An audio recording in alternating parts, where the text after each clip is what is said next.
Okay, so before we get started, let's have you two or one of you two. I'm also going to stop sharing. Recap where we left off and where the state of the case as you remember it. I can do that because I have the notes open here in front of me. We let the dwarf go. We kept Robinette Talbot because he was being an asshole. So fuck him. We went back. What dwarf? Do you mean Craig and the wild mage Looney? No, I mean Diva's boyfriend partner. He was a tiefling, but okay. Oh, tiefling. Why did I think dwarf? I don't know. I don't know either. Anyways, he got let go. We kept Robinette. We went back to the club. We went back to the shop. We went back to the club. We talked with Moni. She gave us sweets, which, by the way. Yeah, I see. We talked to some of the people around the club. One of the things we learned was that Robinette was not there for the first time that night, like he claimed. It was at least his second, possibly his third night while he was down there.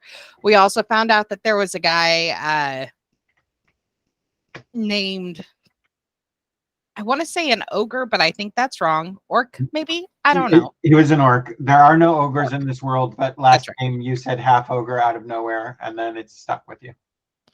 It's because his name is Ogda, I think. I think that's what it is. The OG. If his name was Orca, I would know that he was an orc. Josh, you dick. No, I'm kidding. I'm not naming people after killer whales because you find it vaguely illiterate, or alliterative rather.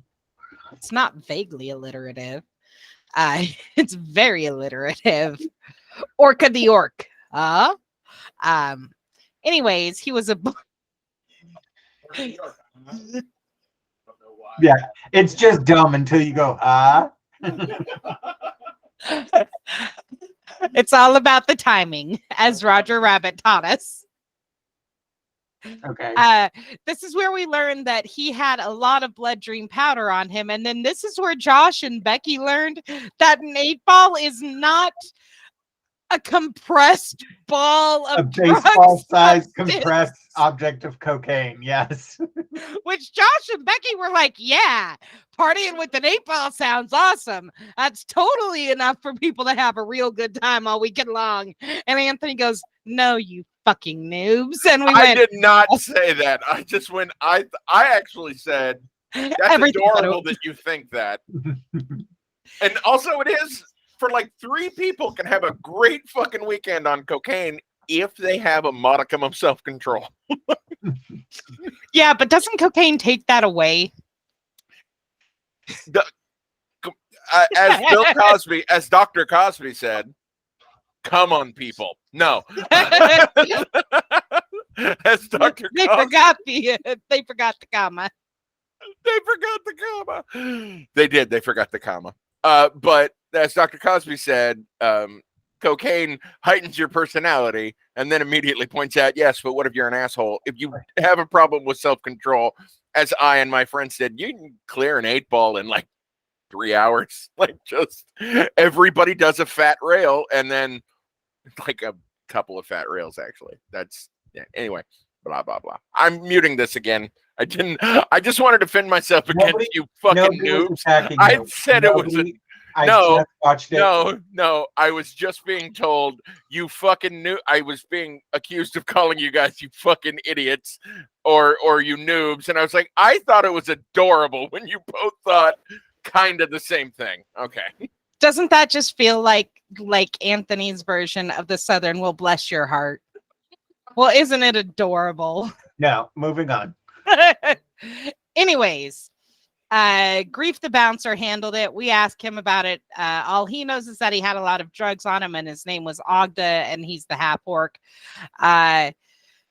We talked to Melda, the bartender, who says that Robinette ordered the usuals for Divinity and Vigil, but ordered a double for Divinity, which was unusual. Felicity thinks the whole thing's a publicity stunt and Diva's just going to show the fuck back up and she's going to get fucked over because just that's how it goes. Melda knows where Ogda lives off the Burrows Mews, so we head up there. That's where we see Forge Blood. Merle gives him a gold, and he starts babbling about Granny Bundine, Greba, and her man Jacole, and shit's gone south. And sure enough, she done stabbed him after it looks like he popped her in the eye. So we went upstairs and got Brecca and said, watch these fucking kids. And then we talked to Ogden. He didn't know jack shit about anything he said. And then as we're leaving, Merle goes, so you know that thing I talked with the captain about yesterday about my cousin? You know that thing I was very clear that I wouldn't do? Well, So I you know want that you to help thing. me do it. Listen. Do that thing, and you're gonna help. You seem like the kind of person who can make it a lot easier for me to completely lie to the captain. And Erie said, you know what? In for a penny, in for a pound. Let's go, bucko. Yeah, I already told the captain for no fucking reason. Well, get stuffed, you illiterate fuckbag. Like, I do want it noted, though, again, that, yeah, I realized I messed up there. I was hoping you would just gloss over. It was entirely in character response to that question. No, yeah, I know. No, I thought I was on a roll, and it just got away from me. I don't have to break into corners. I got to break into corners. Yeah. I got to slow down when we turn the car. Okay. What is everyone's or anyone's recollection of where you had left things off? What else do you recall about what you had learned that day? I was about to ask a more specific question that I meant.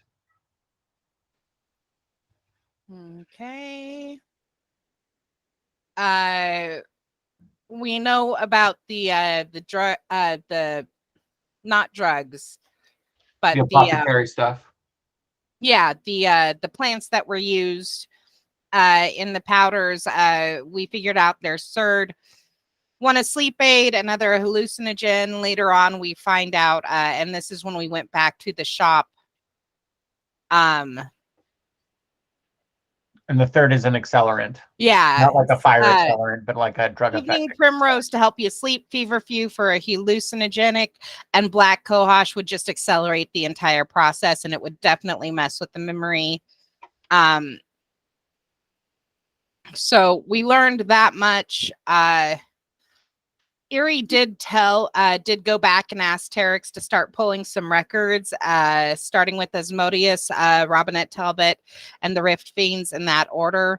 Asmodeus comes up because there's a question of whether it's possible that there's maybe a cult. I mean, because divinity has wings. Yeah, Yeah, exactly. And Moni's like, well, no, I would know, but we're all kind of going, yeah, but you've made your position so well fucking known that I think you wouldn't know, maybe. So we're checking into that, and Vigil Vote, by the way, was the tiefling's name. I know. Or Voight, as Anthony said it towards the end, because he wanted him to be like John Voight. Where are things left with Tenacity? We've learned that it's funny for her to hear us say we're working with her, so we say, yeah, we're working with you. She went with us to the club. Mm-hmm. Your last note that you wrote anything is we schlep her back across the river, but I couldn't scan the whole video to remember exactly, but I think I know what she's off to do. Yeah.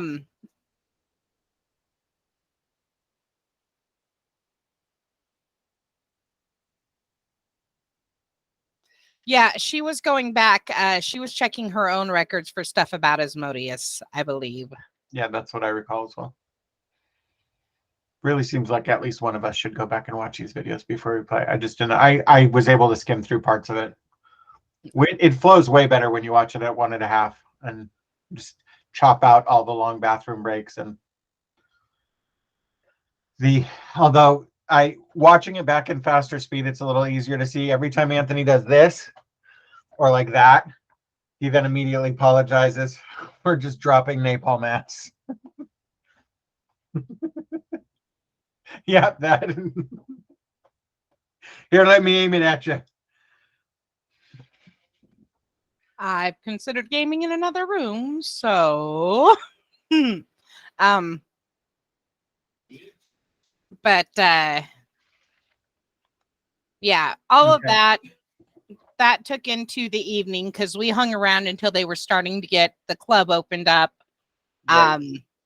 And then you Well, we had, didn't hang but around. also We you went had for the food. whole, even, yes, they were coming in for setup, which would have been late afternoon, early evening, but then you had the domestic with Granny Bundine and Tacole. And that, by the way, that whole incident inspired by a true story that I read on TikTok. The creator's grandmother, who's still with us, is like 101 or some crazy shit. It's like got tired of her husband at the time just spending all his money on women and liquor and no food in the house. So she gets the check from the mailman and she buys groceries, gets him a pint of gin. Like, that's what you get. We need to have food. And she said, I was cooking. And then I remember my vision going all tingly and being kind of staggered. And then I realized he hit me. So I grabbed the knife and I stabbed his ass. And that's why the orcs in the middle bottoms got a little southern and black coated, is because that's who I was referencing. Yeah. And watching Anthony, rewatching Anthony and you, but especially Anthony react to Kragan Forge Blood is pretty fucking funny. And then I literally looked down in my notes and I'm like, in bright pink, I have Kragan Forge Blood, Wild Mage Looney. And then I watch the video where I go, great, now I got to write that down. Kragan Forge Blood, Wild Mage Looney. And you guys going like, ha, we made him matter. And it was like, yeah, that's true. Whoa. What happened there? Anthony tried to shift too far, and since he's on the little tablet, my arm caught. Oh, his arm. The power cable and yanked it down. And yanked it. Yeah, you heard. All right. Okay, so you were having the conversation about, hey, can you help me go be naughty on your way back to the station, or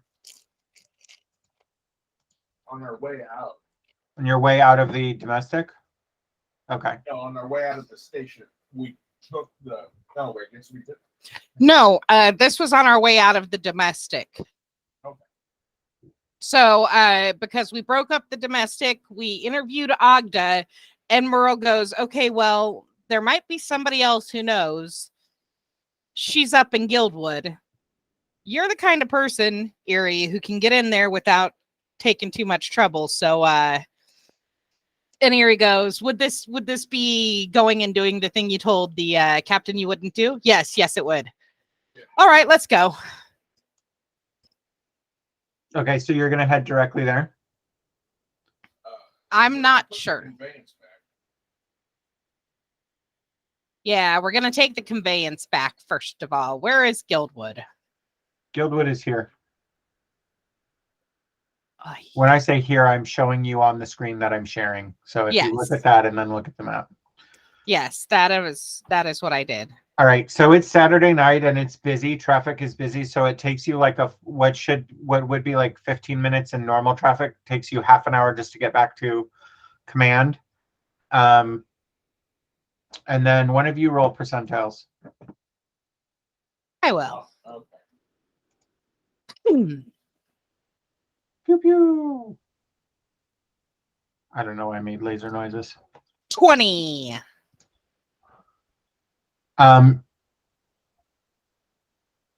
You're dropping off the conveyance, which involves you pulling into underground area, and then you head up through, and Asta Blackstaff stops you and goes, oh, inspectors, do you remember how your Vic that you now have in holding for some reason? Do you remember how we said that we didn't think that he should have been killed by his initial wounds? Well, I think I figured out what it was. He had a weirdly high amount of what's the sleep aid? Not fever, black pill. Evening primrose. He had a how so we we pulled some of his blood to test it, and he had a weirdly high amount of evening primrose in his system, which is weird. We're guessing like he definitely was physically attacked, right? So that's beyond dispute. But I think maybe the evening, nobody here's really like an herbalist like that. So we think that maybe the high amount of evening primrose in his system helped him like knock him out once he was already, under physical duress. But I thought that was weird. So Yeah, I mentioned that is weird. Thank you. Pardon, Yeah. what are you saying? I'm gonna. Are you saying the evening primrose killed him? No, so I told you before, the wounds that he received shouldn't have killed him. But Temerity had, or I guess it was Tenacity is her name. Tenacity had cast Spare the Dying on him, so we just assumed that they had both been stabilized from being dead. But when we looked at Vigil's wounds, it was pretty clear they were fatal. When we looked at Robinette's wounds, they did not look fatal to us. But that happens sometimes. So we investigated it a little bit further. And while he was still under the influence of that, I did a blood draw. Okay. So then that was before we sent him off to healing. He definitely needed healing. He was injured. I'm not saying that. No, evening primrose, to my understanding, again, not my area of expertise, but would have had to be in a way higher dose to kill him. Okay. No, that's not what it. So is that clear, Inspector? I think so. Okay. Thank you. Sure. Okay. That was never mind. So are you going to head off to Guildwood now? After we have parked the conveyance, Well, Asta finds you after you park Yeah. the conveyance and you're coming up through the station to leave, I assume. Yeah, it's around what, 8:30ish? I would say it's closer to 7. Okay. Wait. No, 8. You're right, Bex. I definitely want to catch. I say this to Erie when we're alone and traveling. I definitely want to question Robinette again tomorrow. Just let him stew for a little bit. Well, yeah, we'll let him stew again for tonight. But yeah, okay. So how are you getting to the Guildwood? The underground. Okay. Right? It has underground connections, and it wouldn't be. No, it's no matter which way you go, it's a busy Saturday night in Haven City. And even and because it's winter, there's going to be less foot traffic because they're like, fuck, it's 2 stops. Fuck it. I'm taking the underground. I'm not walking through this. So you get on the underground, and you get out, and it takes you a little bit of a walk, not too much. And think of like an nice, an upper middle class neighborhood in New York, brownstones. Because the night falls so much earlier right now, being in wintertime, you see members of the Lamplighters Guild out. They're always out in twos. It's a good job when you're at one of the magical colleges, because what they're doing is they're just going around to these predetermined posts and casting the light cantrip on them for an hour. So they're like, in nicer neighborhoods, they're every 40 feet. In sort of medium neighborhoods, they're every 80 feet, probably closer to every 70 feet. And in real sketch neighborhoods, they're like every 100 feet. So every block or so. Right. Well, corners. The corner, yeah. Okay. Yeah, you see, and Lamplighters are always out in pairs because it's still Haven City. So yeah. And as you're walking there, you just, you're in the streets are clean. There's not a whole lot of people out on them. It's lovely trees. Everything is well manicured, but it's like brownstones with very small yards, and think very like very antebellum 1800s New York bougie neighborhood, that sort of thing. And you come to it, and there's a nice brownstone with like a big, those curved sort of cylindrical windows in the front.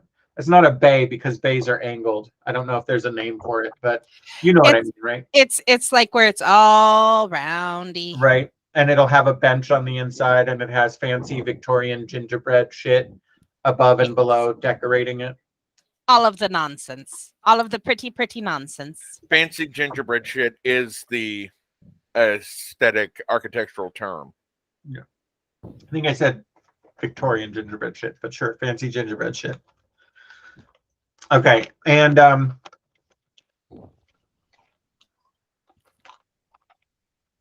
you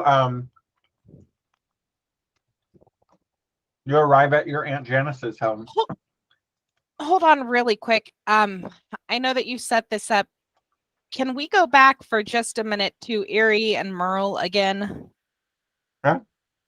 Before we have left the station. Well, after we have left the station, before we have boarded the underground. Okay. Merle. Yes. In what capacity are we going to speak to your cousin?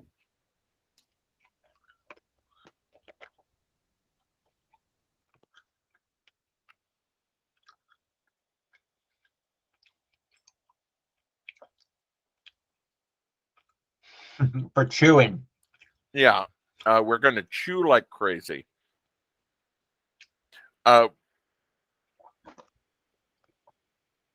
In a friendly manner. I don't intend to be hostile.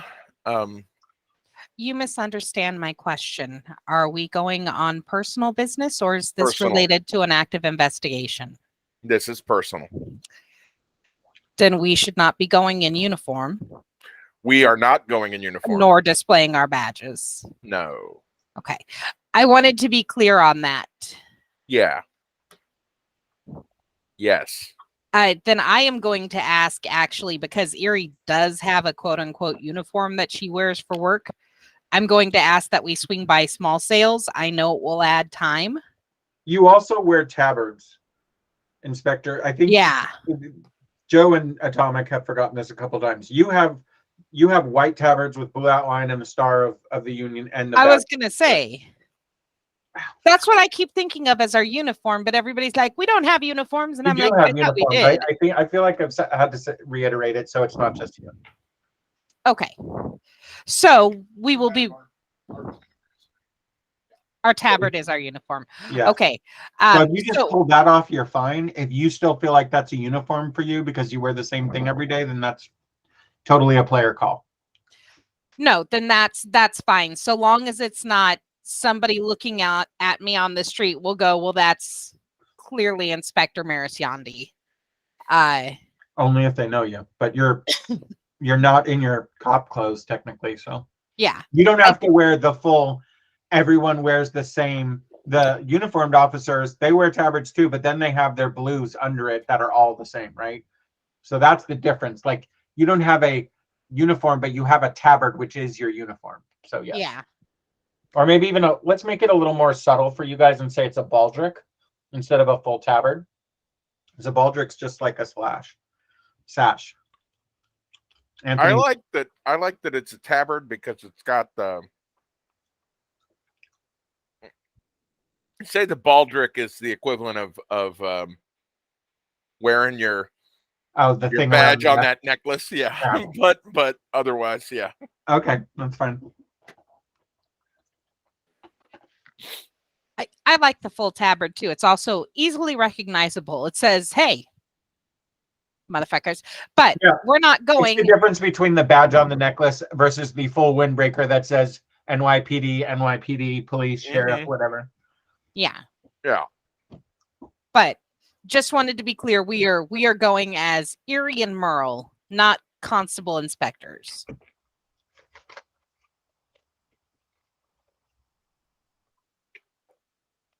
Okay, that was all. Sorry. So we get up to my cousin's cute ass mansion. Cute ass romantion. Yeah. Yeah. Well, look at where I'm from. I mean, Right. I'm basically garbage. Yeah.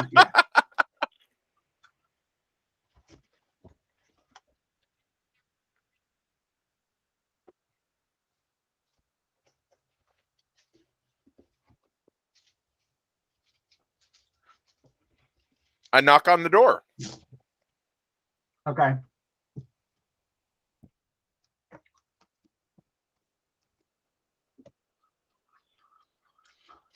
Josh, for me, is this comparable to what I've seen? Is this slightly below, slightly above? In terms of what? Are you comparing to your family, or are you comparing to the My Starhammer? family.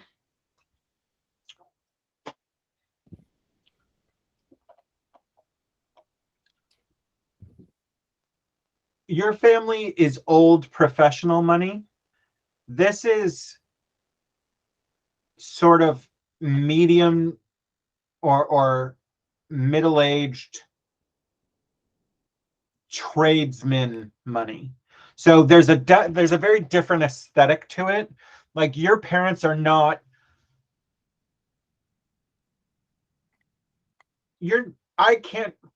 I have never imagined the Merciandis being like a conspicuous consumption people.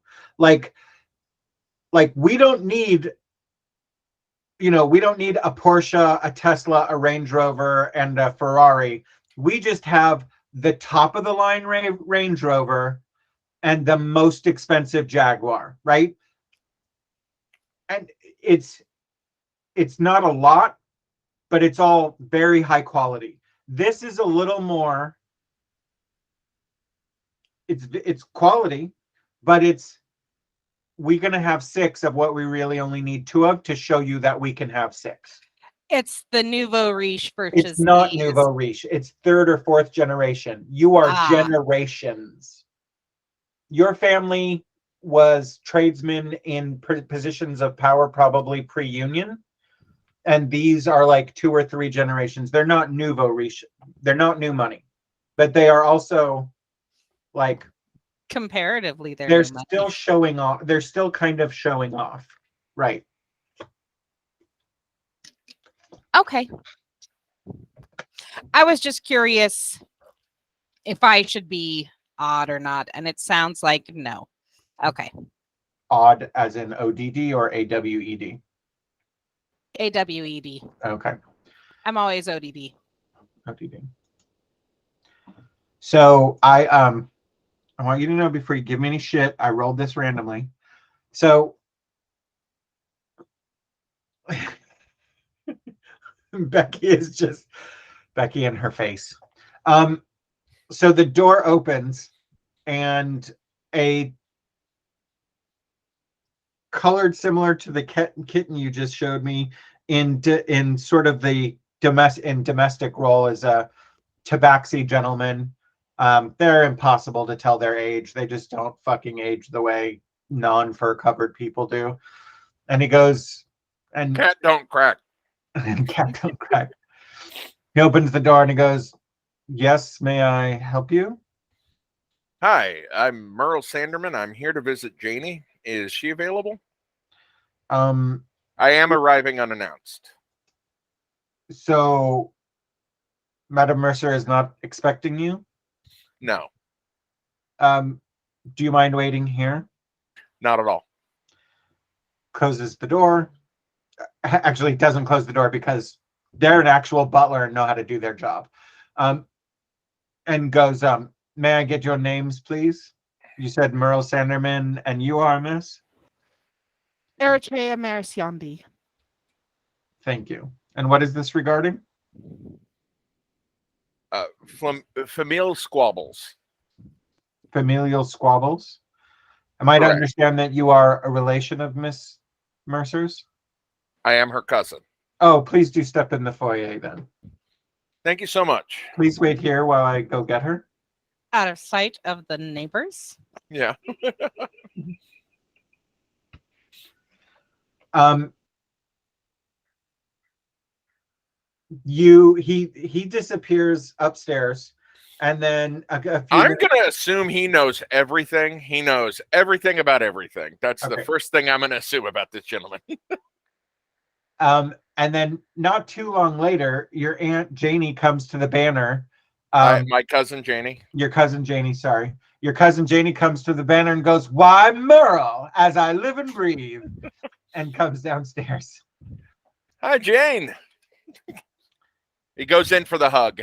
Yeah, she goes in and she does the New York socialite, mwah, mwah. Why, and you must be his new friend at his little job.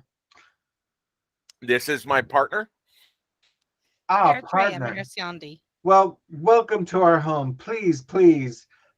Won't you come into the parlor? I'm having some tea brought in. Or something stronger if you can take it. Not like if you're able, you see, just like if you're permitted. Oh, we're not on the job. This is completely social. Oh, um, She's quality. I brought her with me as we move through the neighborhood so as to raise less eyebrows. well, she goes, "Oh, I see." And then she turns and she goes, "Turner, hooch!"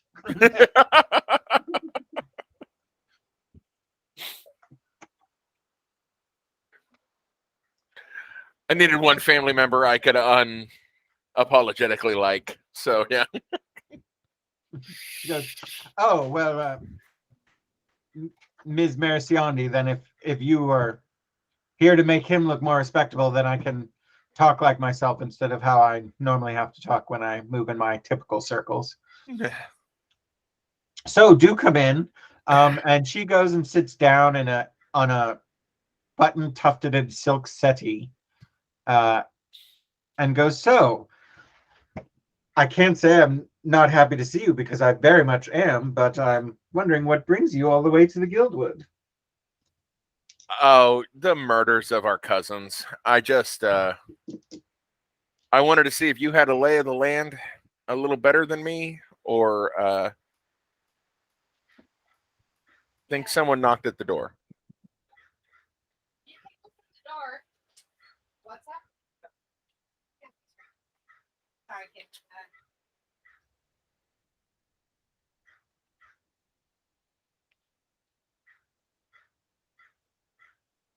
Take that little shit machine out of here. The passing of the poo machine, yeah. The passing of the shit baton. Yeah. She goes, "Well, what have you heard?" It's interesting that you're referring to it as murder already.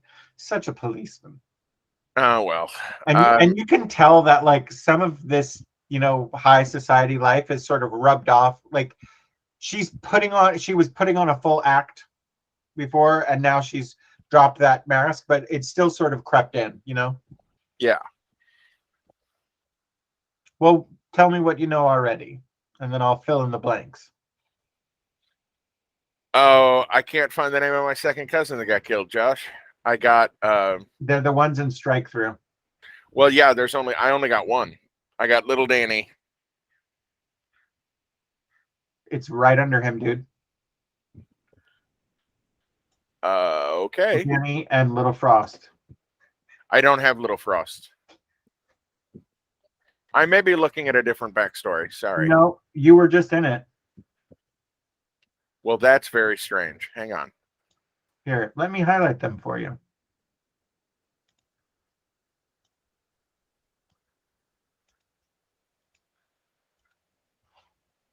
Open the document you just had open. Okay. Oh, I do. I see them both now. Ah, it was all the strikeout. There's no space between them now. Right. That's what it is. Just required just a little reading. I heard the little Danny and little Frost were skimming, and the OG put them both down. Oh, skimming is what you heard. Well, you have a totally different tale. Do tell. That's not what I've heard.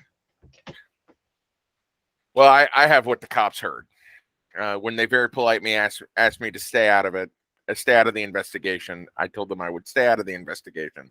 I'm staying out of the investigation. This is not the investigation. This is me checking on you. I want to make sure nothing rolls back on you and nothing rolls back on me. So I'm pretty sure you're safe. I'm going to be completely honest. I'm pretty sure you're safe. Well, I wasn't afraid before, but thanks for making me paranoid. No. No, she goes, So the cops are already saying that Danny and Little Frost was skimming? It's what they believe.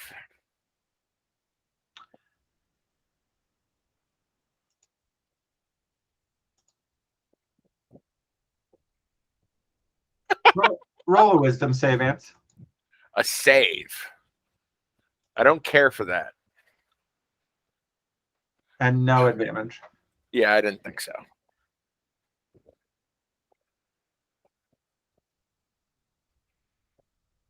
$15 all day. Okay. Now that you're going back through your memory, no one told you that. That's the story you put in. Ah. Oh, shit. My bad. Yeah, you, DM Okay. the player, you immediately started telling yourself a story about that. Yeah. And then just went, yeah, this is what they told me. No, that's what you told you. Okay, my bad. Okay, then can I rewind and erase Sure. that thing I just said? Okay. They don't know much. Do you want me to remind you of what you've actually been told? Yes, please. Okay. They were working outside of the recumbent abyss. They were receiving freight, livestock, and did Becky try to, in the TV, see where she was reaching instead of just turning around before she dropped a live animal? No, the kid just said the tiniest bit of your hand is enough to represent. What happened, baby? I tried to turn and it wrenched my back a little. Oh, sorry. I couldn't turn anymore. It's okay. Also, the kid had a pineapple because Pam was bringing a pineapple. I'm still not entirely sure who Pam is, but Pam leads an interesting life and picks up varied produce to randomly drop at our house. For the kid. For the kid. Okay. That's fucking weird. Pineapple Pam. So they were working outside. They were apparently, this is the story that the cops have been given. They were working in the loading area in the back of the recumbent abyss. They were receiving livestock and some other foodstuffs. And you were the one who told them why. They even produced a packing list to show, hey, these are the goods we've lost. As evidence. And you said livestock is code for sentient trafficking. And they just said the bodies were clearly had been in a fight and were stabbed and sliced up. And then you went, yeah, it's my cousins. They're part of my family. It's the OG. You should just know it's the OG. They were probably skimming and got caught, and they were punished for it. You're both muted, just so you know. Yes. Okay. Yeah. That's what happened. Okay. So I give her that. That's what I give her. Gotcha. You say the whole thing, including your speculation? Yes. Okay. She goes, well, that's very interesting because I had heard that they'd been attacked, but I'd also heard that Grazilla has been asking around at the higher-ups because she doesn't, I think she might have she's been asking around the higher-ups to ask if that was punishment. Because I'm sure if it was punishment, she's worried about it blowing back on her. I haven't heard the answer she's gotten, though.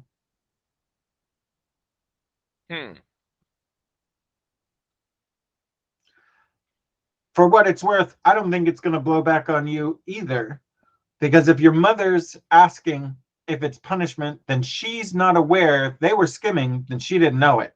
On the other hand, if they were skimming and she didn't know it, then she is in trouble for not knowing that people were skimming in her house. Yeah. And she's going to have to prove. So this puts your mom in a weird place because either she's going to have to prove that she was incompetent and that little Danny and little Frost were skimming right under her nose, or that she did know and allowed it to happen. So your mom and your stepdad are in a interesting place. But everyone knows you've been out of the life for a while, so we're never really in it. I wouldn't be entirely shocked if your mother gets scared and tries to come to you for some help. Yeah, she's not going to have to. Or she's send somebody to be her intermediary. You know, Griselda's not exactly one to. Did you hear me, Josh? Yes, I did. Yeah, she's not Okay. going to have to. Yeah. Janie wants to say her bit. Yeah. Yeah. So I didn't hear what she said. No, you or Janie. Janie wants to say her bit. I said, yeah, she's not going to have to. Janie kept talking. That's why. Yeah, no, it Or wasn't because I didn't hear you. She heard you. She was just finishing a point, but I don't remember what it is anymore.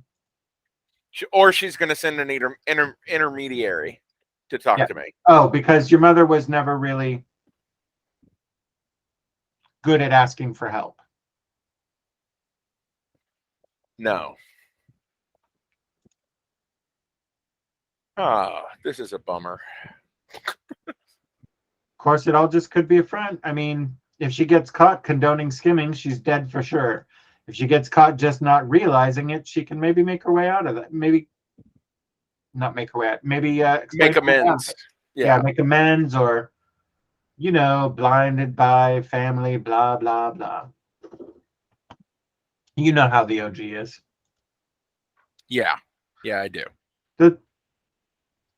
Before you get, I hear you saying she's not going to have to ask for it, but just, Merle, remember your mother's an earner, and she's got plenty of resources that don't involve you. It's not your responsibility, son. She's my mother. Well, if you don't mind me saying, she's a shitty one.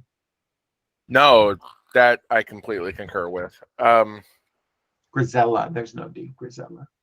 Grisella, yeah. Did I name her? I named her. Okay.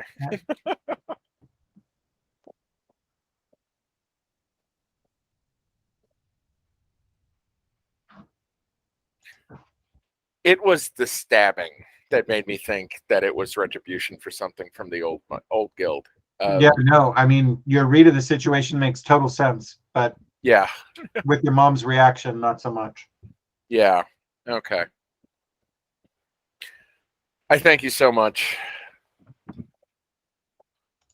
How have you been?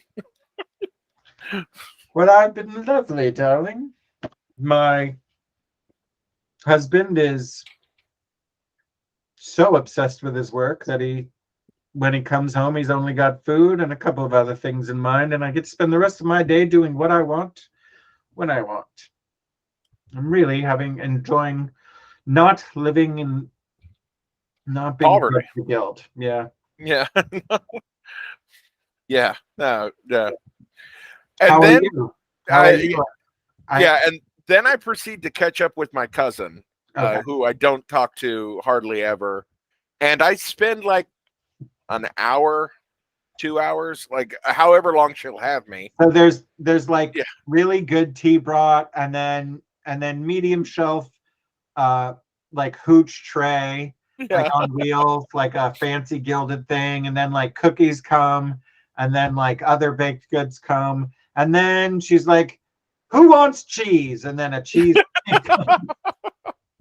Oh, cheese! Didn't have. And she Until the cheese comes out, Merle has been enjoying the liquor because fuck it, and because it's been a frustrating couple of days. Yeah, not big on grain products, but as soon as the cheese come out, that's liquid protein. That's liquid meat. He's going to be eating the shit out of the dairy products. Okay. Yeah. I'm blowing my wife the hell out of bed tonight. No. Yeah. Yeah, she goes, "Turner, do put a little care package together of all the little comestible goodies for I'm sorry, I've forgotten her name. Eurydice and Eurydice. Persephone. Oh, and how is dear little Persephone these days? Loud and determined to be a waitress. We're like, honestly, the last time we tuned in on her hobbies, that's what we had determined. She's a waitress. She wants to be a waitress. The wolf understood. Yeah. What did you say, Bex? The wolf understood by the Yeah. end of the 2 weeks. Yeah. You gotta just tell her yes. Yeah. She calls everybody sugar. I don't understand, Well, but it makes her happy. She thinks it's a glamour. Happy. She thinks it's a glamorous job. She saw waitresses; they were pretty and well dressed, and so she wants to be one. We need to get that kid out more. That's what we have determined. Seriously, you've got to move off of the aisle. Yeah.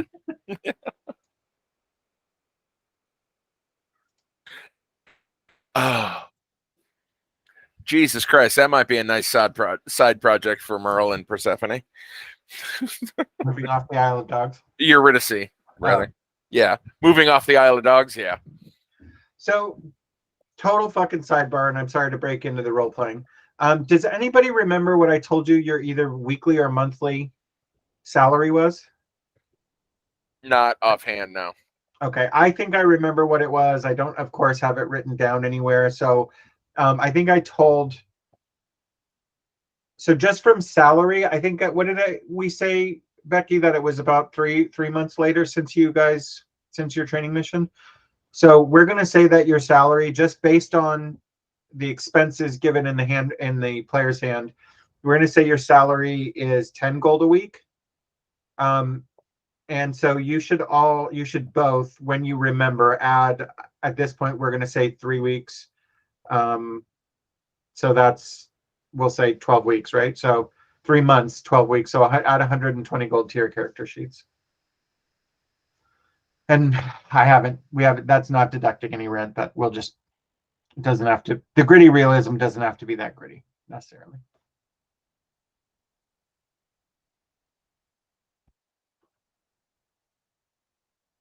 $120 gold, Anthony.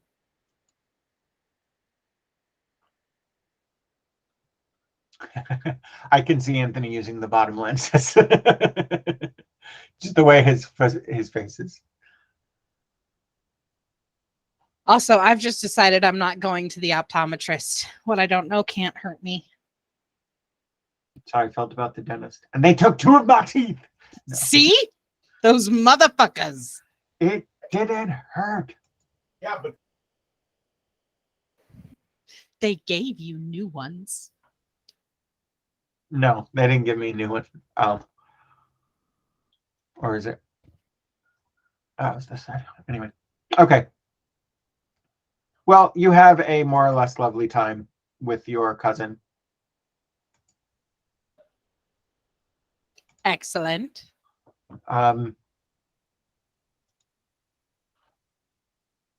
Yeah. Okay. She says, so since this is not the investigation and you're not helping with the investigation, why am I Southern all of a sudden? Do you want me? You have been on the precipice of Southern this entire time, Janie. But you see, the precipice is not being Southern. She says, if I hear anything, do you want me to send a little bird your way, or please? Shall I just wait for your return? No, please send a little bird my way. I would like to, at some point, have social interaction with the one family member I have left that doesn't make me feel beholden or angry. So if you'd like, I know you don't want to go to the Isle of Dogs. If you want to find a neutral ground where perhaps we could socialize, or you can tell me to fuck off. I can come back. I can come in the back way if you want. Why would we need to find, darling, why would we need to find neutral ground? No, I meant socially, not. I meant hierarchically and the. Oh, I see what you're saying. Yeah. Well, I'll tell you what. Whenever Eurydice, who, darling, you will not tell. She's putting her social back up. You will not tell that I've forgotten her name. But I think that is evidence that you're right. We don't nearly see enough of each other. Anytime she wants, she can send a note around, and I'll send a carriage for her and Persephone, and we can have a little date, and you could join as well if you're not out catching the bad guys. It sounds great. Yes, let's do that. Okay. And then hugs and kisses, and I don't want to monopolize with my side project. That said, I would like Erie to come with me some more. Well, it was lovely to meet you, Miss Marisande. The pleasure was all mine. Do keep an eye on his back, rather broad though it is. He's, being a truth teller and all, he's likely to say the wrong thing and get in trouble. And she looks at Merle and gives him a wink and goes, and you're definitely the brains of the operation. I don't know if that's sarcastic, but that is accurate.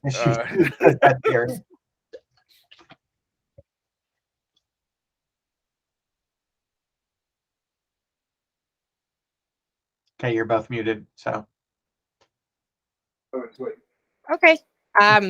So we say goodbye and leave, I guess.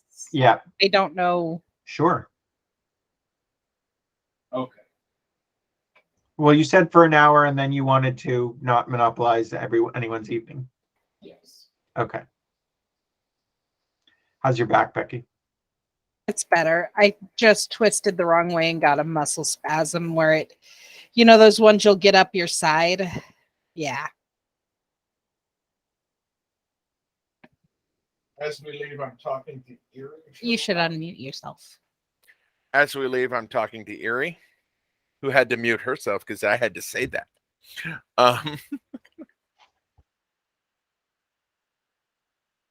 Okay, thank you so much for coming with me. Say, you want to meet my mother tomorrow or the next night? She knows you're married, right? This isn't some weird scheme you've concocted to pass off a suitable partner or anything. There have been a number of operettas I've been to recently that have featured a very similar theme, and I just wanted to be certain.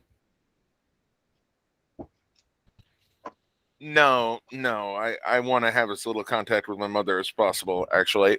But then why are you going to her? Don't tell me because she's your mother, because that doesn't cut it. You've told me enough about your family when first we were partnered up, including your mother's opinion of you and her family's opinion of you and your father's side of the family. So you want to have as little contact with her as possible. You don't want to get embroiled in old guild business. Why are you going to her?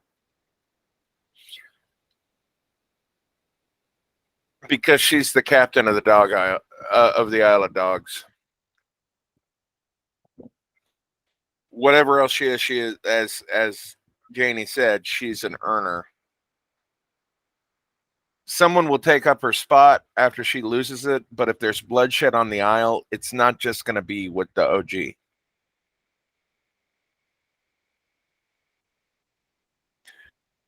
I don't want her to make a mess of it. The reason I don't trust her people is because I don't trust her people not to just fucking cut a line of murder and torture.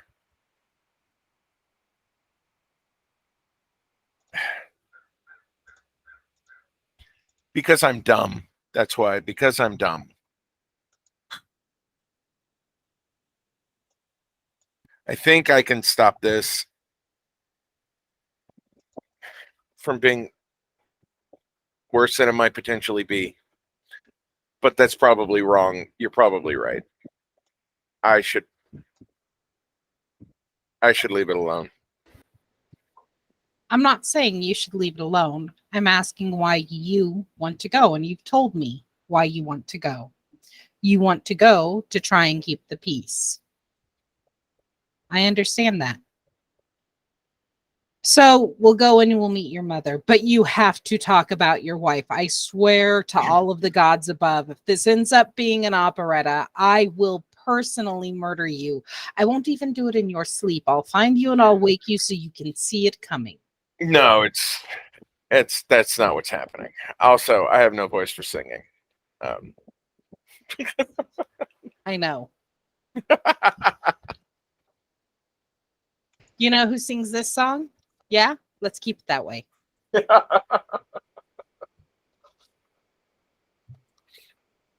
That's funny. Thanks, West Coast Santa.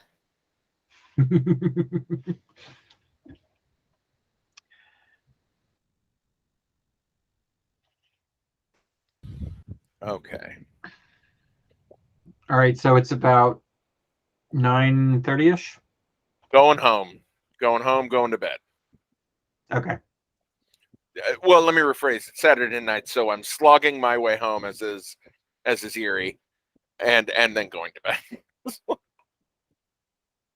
Because we're taking the underground. Yep.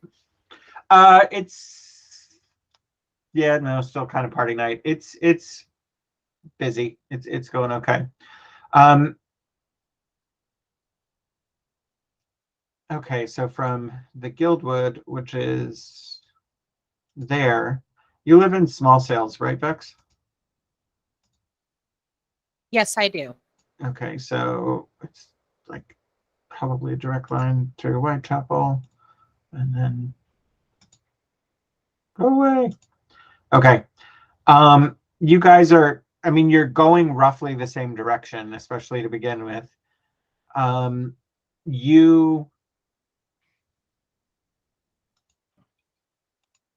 You get to about the Whitechapel station, which for Bex, you're about 2/3 of the way home. For Ants, you're about halfway home. And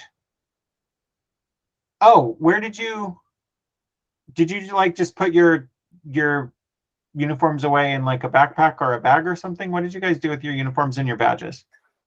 I keep my badge on me because if there's an emergency, it's how the station will get a hold of me. Mm-hmm. But my tabard, if I specifically in the notes, I mostly want to know where your badge is. I have my badge. I left my tabard. It's folded and left at my chair. Okay. At the office. I don't know about Merle and all of that. He can unmute and tell you.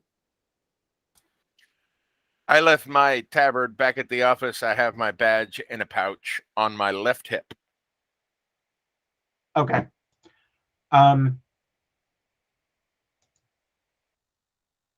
Yeah, your badges squawk. You're about to Whitechapel, and your badges squawk and go off and say 116 Alpha, 116 Bravo, or no, is it Bravo?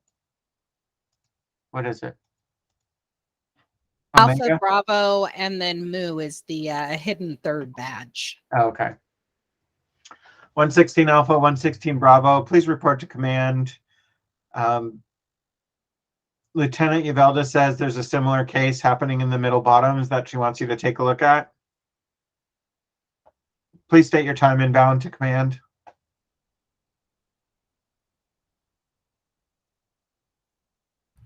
I don't know, 30 minutes? Yeah, probably 15 from where you are, but because you're in Whitechapel, which is actually... Yeah, so I'm definitely going to say 30 minutes. Okay. Copy that. Yep. It really does take you 15 minutes to get back. You're able to jump off a train real quick and then switch over, and you were just at the start over, so it really didn't take you that long. You come in, and Lieutenant Yavelda is standing by the big map of the city, and she goes, Eddie, Merle, there is another case at very similar to the one you are working on. It is in Middle Bottoms again. You are heading here, she shows you.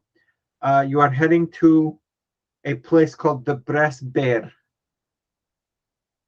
It is a local drinking and entertainment spot. Appears as though this is another, looks like missing persons case. And I think there have been assaults. So sorry to call you in so late. I know you were basically on your way home, if not home already.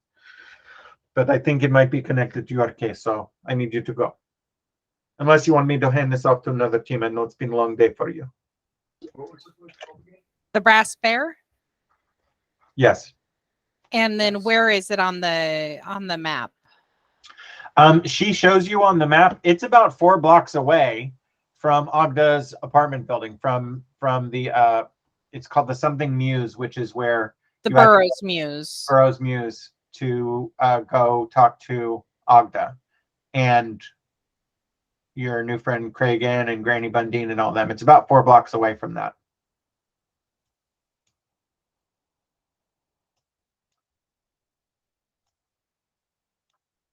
Well, Granny Bundine's not going to be back there right now, but No, she absolutely will not be. I'm just giving you a. yeah, the correction. Okay. No, we will if you can get any information together while we get our tabards on. Yep, I know it's busy night out there, so you may go full lights and sirens the entire way. Ooh, I get to go fast. I like that one. She laughs. And she's like, all right, I will yep, be careful. So you get suited back up, which doesn't take you very long. It takes a minute and a half to put a tabard back on. And you're full woo woo woo woo woo woo. Are we just running through the street doing that? Are we swinging something over? No, there's a gay guy on top of the conveyance. Yep. Just having his own little one gay rave. Yeah, no. I know he's used for official purposes, but I like him. He's fun. No, these are very simple artificer enchanted items that just make noise.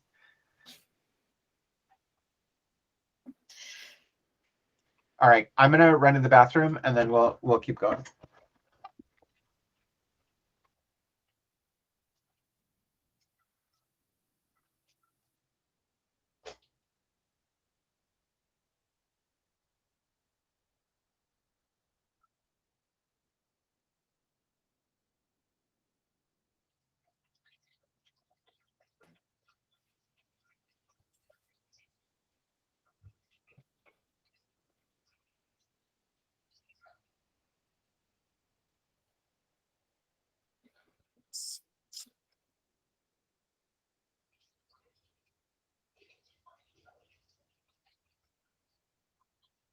Also, look at this, Anthony. He keeps crawling up my leg to sleep in the crook of my leg. Like I said, he's fun. He was hiding in the kids' stuffed animals earlier. Yeah. Hello. Come here, baby.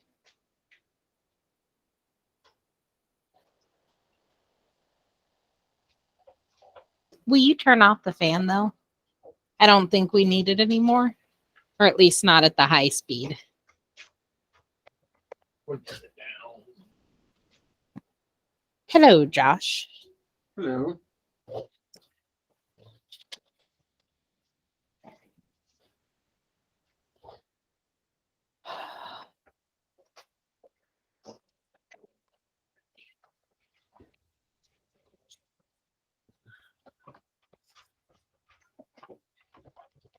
It's okay, baby. Hey, buddy.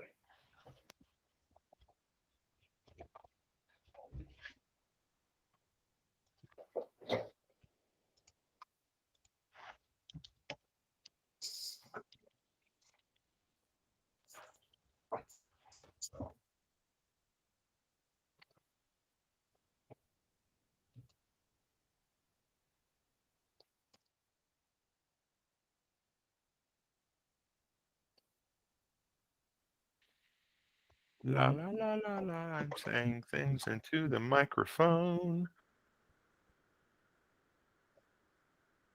This is the important thing, Josh. Yep.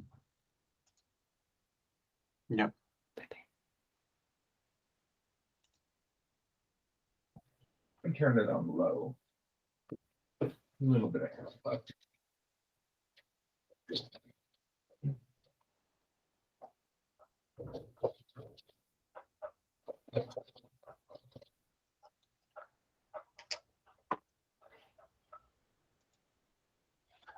Okay, it takes you a bit to get there. When you come up, you see there is a bit of a crowd outside. There are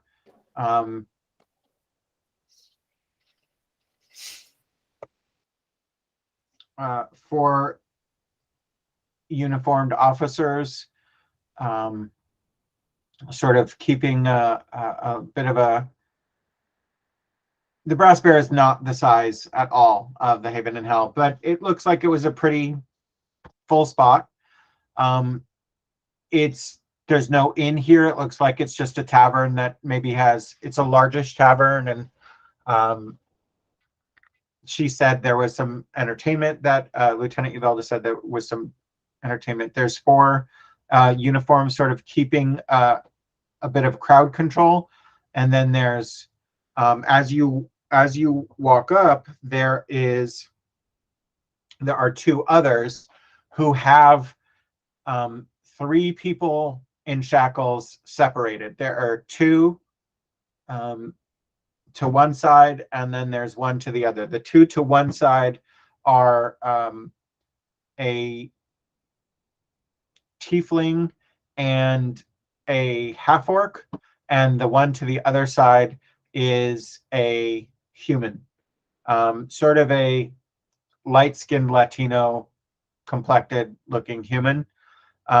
And they have all clearly been fighting, and the human has gotten his ass kicked, just by the look of it. This crowd is much more subdued than the crowd in front of the Haven in Hell the other last night. They are not afraid. They're just there's less energy sort of overall. And it is a much more mixed crowd. Like the Haven in Hell was very heavily tiefling. This is much more representative of the middle bottoms, which is, heavily more leaning towards orc, half orc, goblin, tiefling, while still looking like Haven City. So it's a bit of a more mixed crowd. One of the two unis who's like standing over the human points at him, says something to him. The human looks up, and you can see his it's dried now and been wiped away, but he's had some blood come out of his nose. And that one who is standing over the human spots you two rolling up all lights and sirens, and the crowd kind of parts for the conveyance. Not kind of, the crowd parts for the conveyance, and everyone's like looking at you like, oh, more police. Oh, what's going to happen? There's not any of that hostile energy that you got the night before. All right, so you guys are walking up, and that uniform, pretty clearly sergeant, comes up, and he's trying to meet you on your way up.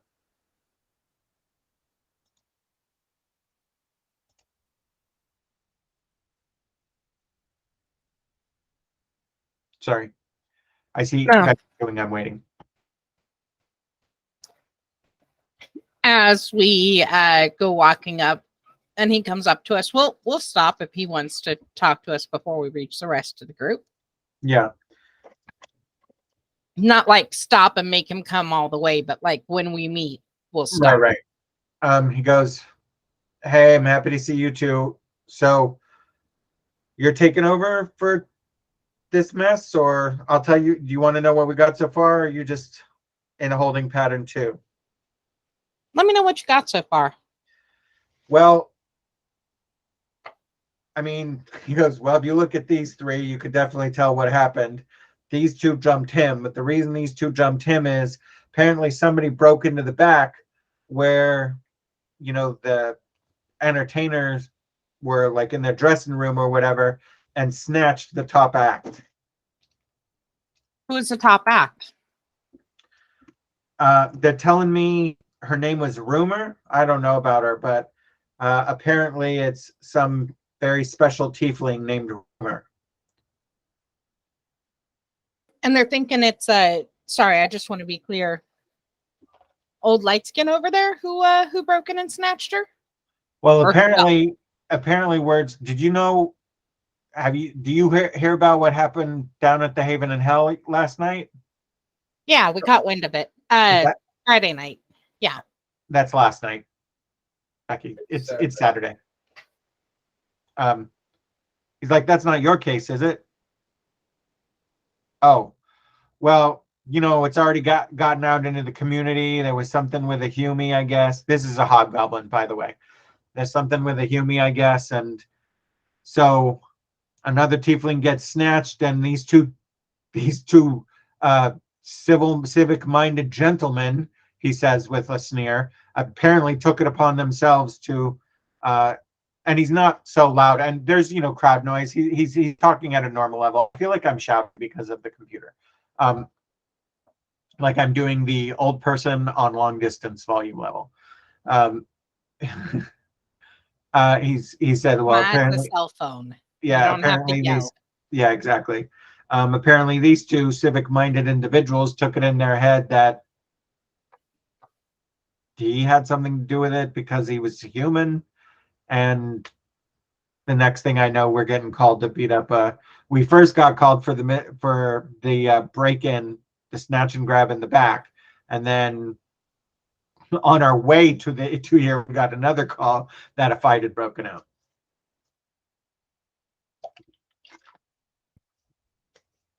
That's what we know. We've all the dancers are in the back. We just wanted to keep them away from the fight, but we haven't talked to anybody yet. We're just trying to keep everything calm. Tensions are running a little high right now already because of what happened at the H&H and then this happening again. Like real damn close. Yeah.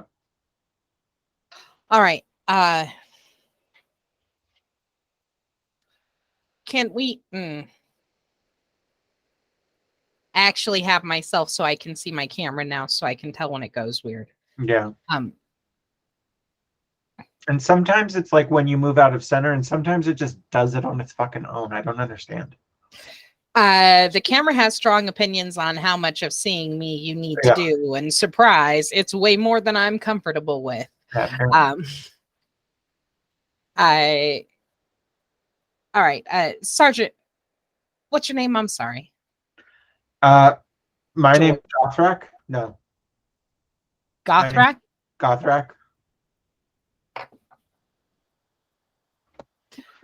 Sarge, thank you for taking the time, giving us the catch up. I'm gonna ask you to keep your men here on crowd control. We're gonna need some unis to take everybody involved in this back to Constable HQ. I need to speak with all three of the suspects, though. Well, do you want us to take them to your guys' HQ, or can we take them to Command South? Because if you want them at your HQ, I've got to take them to South and then have them transferred. You can take them to Command South. All right. Do you want me to just take them in before you get a chance to talk to them right now, or? Let us get a bit of information, and then we'll have your guys take them in if that's okay. Sure. Okay. Hang on. Can we hold them at Command South? Yeah. Okay. The reason I lean over to Erie and say in her ear, quiet enough if Robinette and this human are involved in some kind of cult or conspiracy, keeping them apart in the cells might be the best idea. Right, which is why I said take them to Command South. I know. I was. I'll shut up. I'm sorry. I was volunteering a thing to see that we were on the same page. Ah. Okay. I'll go back to Wyatt. No. Did I not? Well, I said Command South, didn't I? Or did I not? Absolutely Yeah, did. no, your response to Anthony saying, plus we want to keep them separated was a kind of a nice version of, yeah, dumbass, that's why I said it. Yeah, and so that's why I'm responding with, I'll have to shut up. I'm sorry. It was not intended that way. I was genuinely confused over whether I had in fact said Command South or just thought it really good in my head, as Yeah. sometimes happens. No, But- she did. So yeah, it was a little.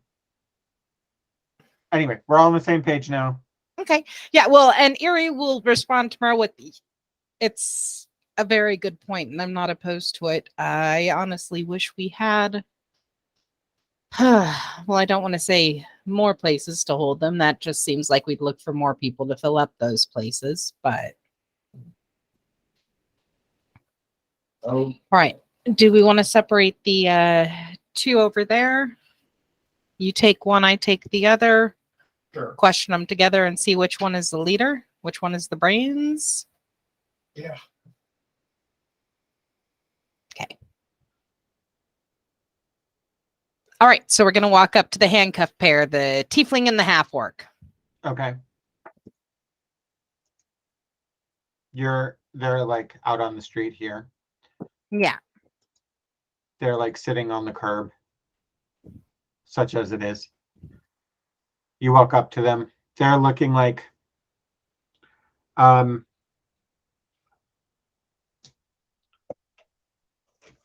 tiefling is the one, like they're not close, but you know, everyone sat on the sidewalk, faced the same way. They're about 10 feet apart from the human.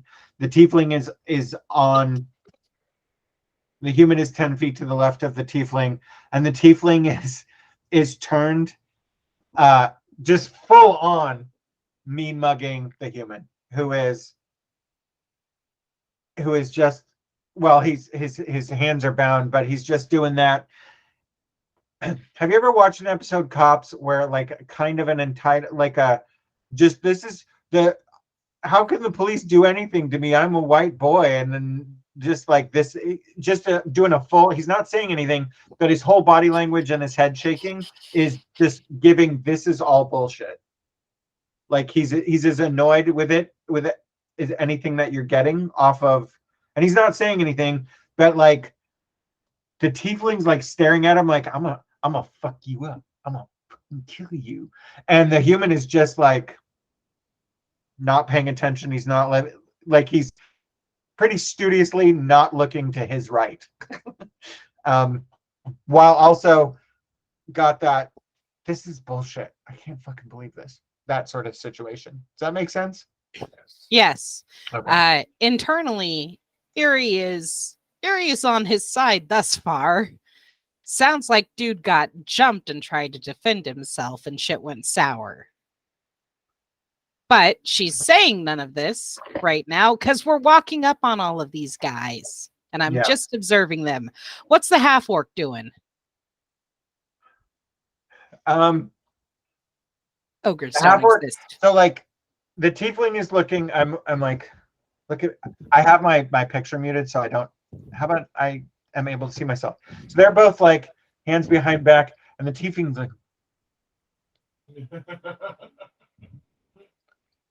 look at me, white boy, and like just, but in infernal. And the half-orc's next to him, like, is he doing anything? What's he doing? And like, we'll lean around, because you've got to look around horns, and you're just like, he's like, what do you say?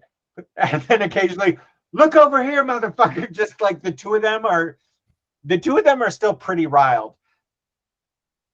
However, none of it is aimed at the cops. It's all aimed at that human. Well, racists often feel empowered.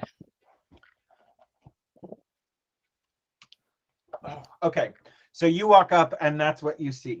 That light did almost nothing. I might as well have not even turned it on. I was wondering what you were doing because it seemed to be like I was just face into the camera for no reason. maybe you were blasting ass as well. No. You have nobody to apologize to. All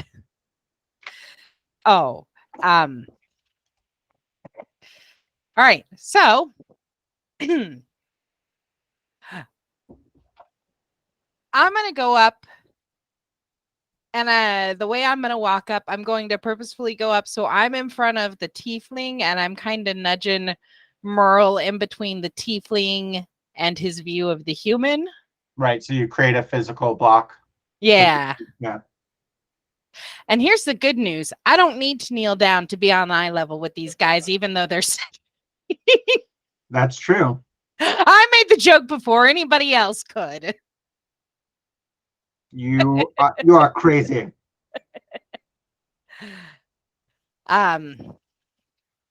No, he comes up and goes, gentlemen, can I ask your names? The tiefling looks up and he looks up at Merle because now he like can't see, and he's like, and he goes, and he says, "I'm Devo. This is Darge."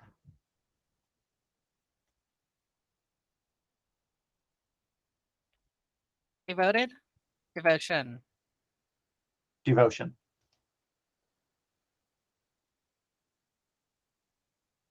Arge? Darge, D-A-R-G-E. Or D-A-R-J, it doesn't matter. I'm writing it as G-E.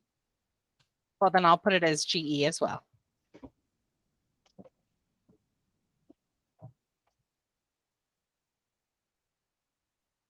Can you tell me what happened tonight?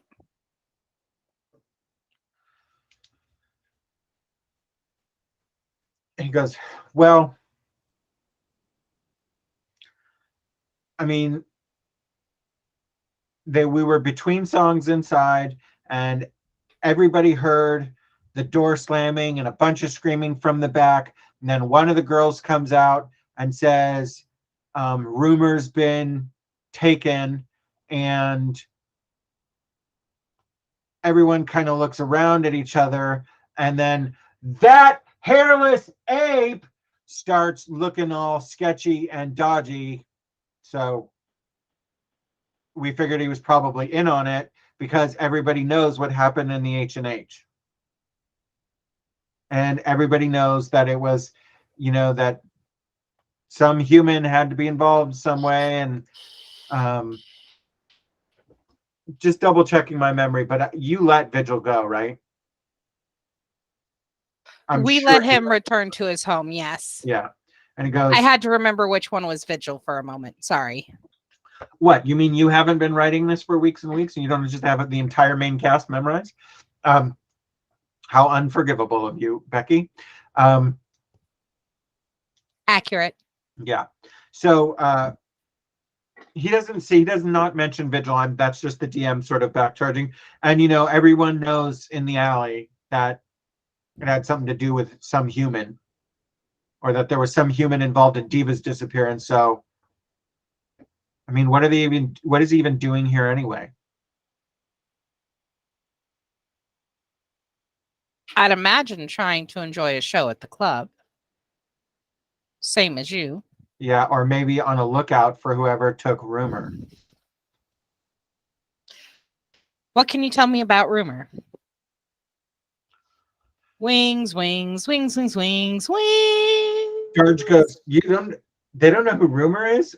And Devo goes, they're not from here, Darge. Does Ari go, wings, wings, wings, wings, wings, wings? Oh. No, that was Becky giving what Ari's internal is, which is wings, wings. All the awake players thought the same thing. So. Okay. All the awake players. He goes, well, I mean, she's not like a big star like Divinity or whatever, but or like Diva, or she doesn't call her Divinity, like Diva or whatever, but you know, she's a really good singer, and I he's known for his like, unlike most of us, who everybody she's half gnome. Her dad was a gnome. So she's like you can see Devo sort of wrestling with the word, and Darge goes, she's adorable, that's what she is. And Devo looks and goes, I told you that's not really cool, man, but she is adorable. Like and neither of you speak Infernal, but he goes like, this is the vibe you get. Ixnay in front of the Athling hay. And like he's nodding towards you like you can't They're just so say wee and small. right. He goes, and Devo instantly looks at you and goes, I'm sorry. You can't just say that about the smaller people. They're not just cute because they're small. I mean, you're No, cute, ma'am. usually I'm it's not our saying round you're not cheeks. cute. I'm sorry, what? Usually it's our round, rosy cheeks that Marcus is cute. And then Darge goes, see, she knows. And he's like, and he looks at you and goes, I'm pleased, but you're not helping. No, you can't just do that. Like, my mother says it all the time. It must be okay. And Darge goes, see? And Devo just looks at you like, I'm done with you. Like, he just looks at both of you, and he looks at Merle like, hey, can you handle this shit? Can you handle your halfling? He doesn't say that, but he's looking at you like he's just and my nonverbal look back to him is, my halfling? What the fuck? Yeah. That's also racist, dude. That's yeah, this is all nonverbal, like how black people talk about they have secret telepathy through just their face. Yeah, you basically like, dude, you're also racist. And my halfling, you're also racist. Devo looks at you as if to say, all right, I've got some journaling to do tonight, I guess. So to Darge, who I think I have slightly won over a little bit, I start engaging Darge more as Devo gets distracted, trying to communicate with Merle for some assistance in this nonsense. Okay. The first bit is going to be just asking about Rumor's size. I'm like, so how tall is she? Like, is she like this tall above me, or like here? Or... I got to look at how tall Harry is, unless you know it off the top of your head. Excuse me.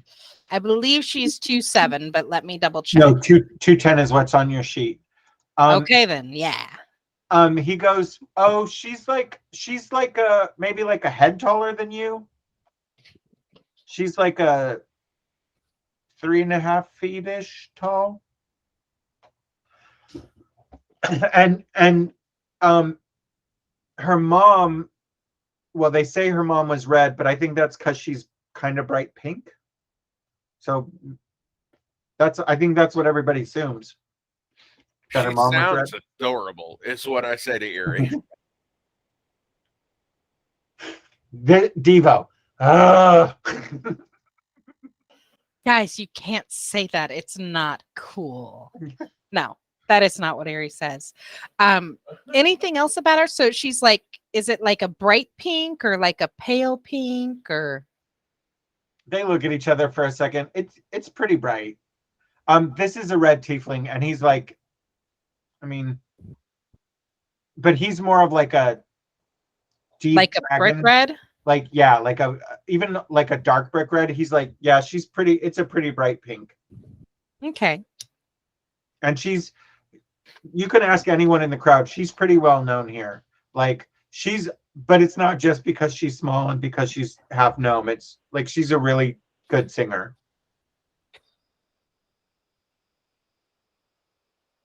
Okay.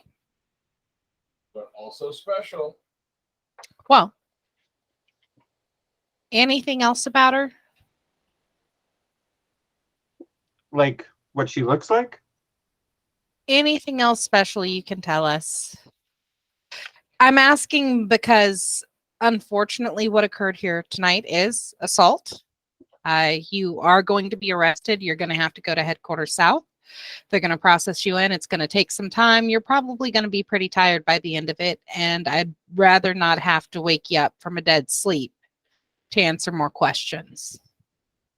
So, They look at each other. Both of you roll insight with advantage. because we Yeah, got it our with partners. advantage.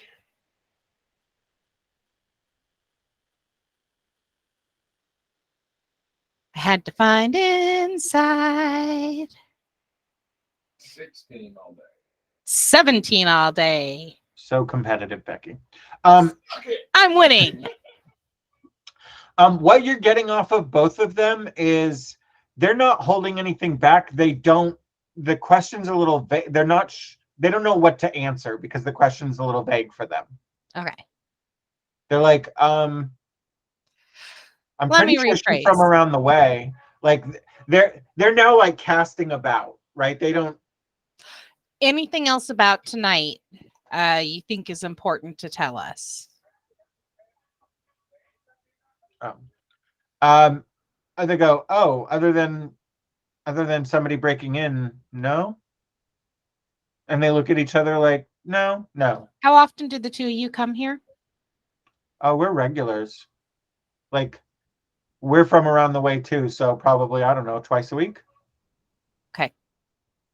You know, it was payday yesterday, so.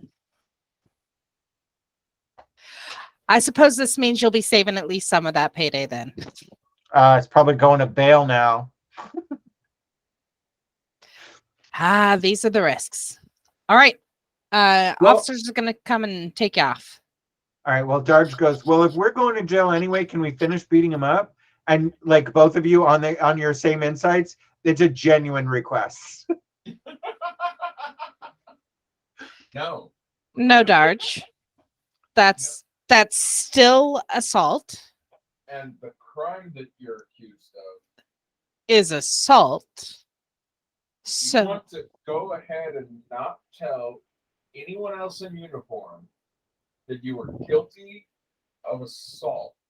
or that you're planning on finishing the job. Okay. You want to go ahead and not tell anyone else until you speak to a lawyer. Okay. Devo the whole time. Now, we can tell the two of you are probably a little out of it, and Darge is clearly tired, so we're taking everything said there with a grain of salt. I've written down assault. See the problem? Evo. Yes. Okay. And Darge starts to go, what do they? And Devo goes, you need to just stop talking. Just shut up. We're the cops. I know I'm adorable, but actually, Erie says that she stops in front of me. She goes, Darge, I'm the cops. I know I'm adorable, but I'm also very scary. I need you to understand that. I am terrifying in some instances. I'm not your friend, okay? I mean, okay, but all these cops already. Darge! Okay. All right. If you're nice and polite, they might give you some coffee in the cells. Have a good night, gentlemen. Okay. The unis that's standing over him sort of takes his cue and starts to walk him over to their vehicle, their wagon.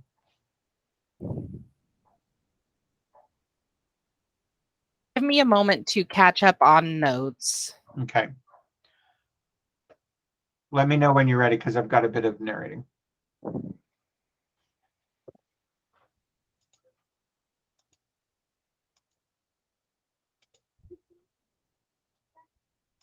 So many tabs open.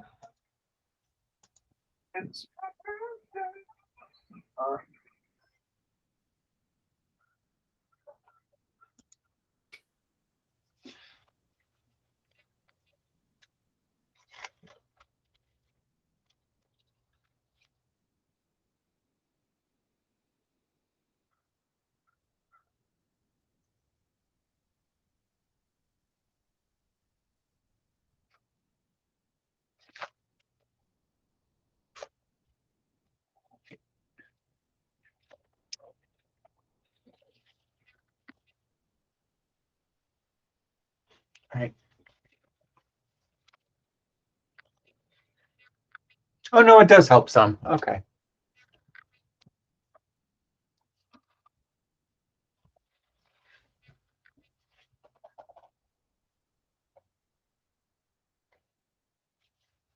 Gonna need to turn on the overhead in a little bit to be able to read and write.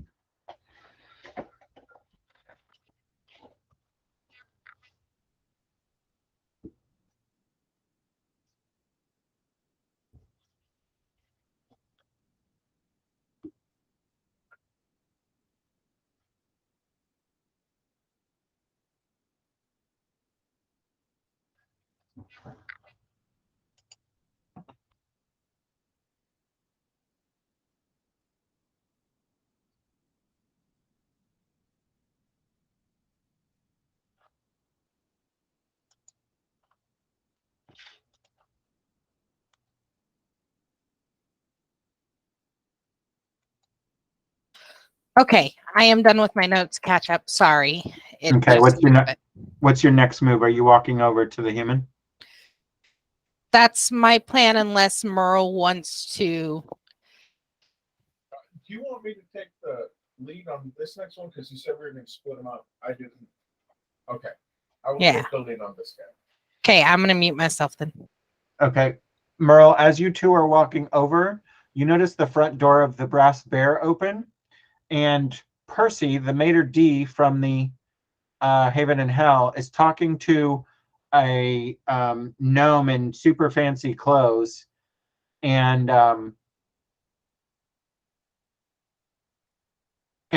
gestures over to you two. And they're clearly talking about something. They're close enough for you can hear. Yeah, they're close enough for you to hear, and says, yes, Miss Ventrum thinks that they really are going to be very helpful in the case. And so we just wanted to let you know that Moni did have them over to discuss the case with them. And the gnome goes, ah, I see. Okay. Excellent. Thank you for letting me know. And then Percy, and you're not noticing this area yet, and I haven't given, do you want to nudge your partner to notice that? Okay. Yes. Okay. And as the gnome says that, Percy catches your eye, gives you a little, and starts to walk away, and starts to sort of leave kind of towards the crowd, unless you guys do something to stop him. No.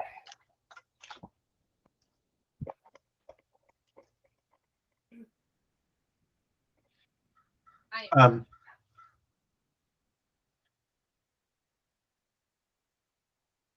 right, you go up to the human. Okay.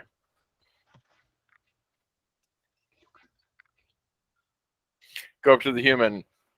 Hi, rough night, huh? Yes, it is kind of bullshit. I did not do anything. I was just jumped. Didn't do anything at all. Just came into the club and enjoying a nice meal, and these gentlemen walked over and began punching you? Well, basically, there was some ruckus in the back, and then, they said, he's human, he probably did something, or I don't know, I do not speak Infernal, but which is, I think, what he was saying. The tiefling. And then the next thing I know, they're all over me.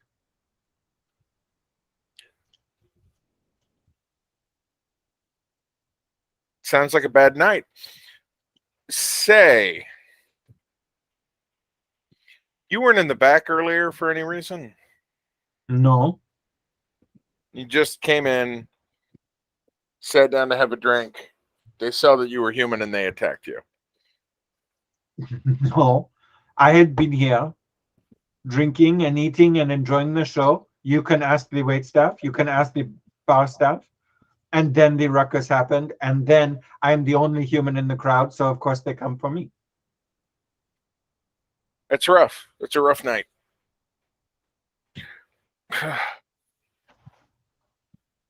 Second. I am going to look at a thing, Josh. Hang on 1 second. No problem.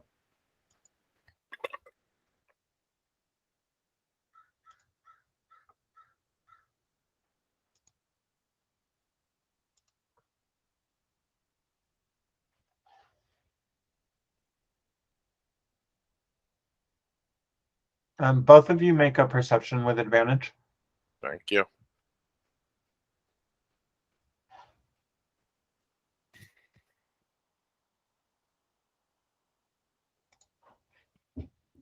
Eight.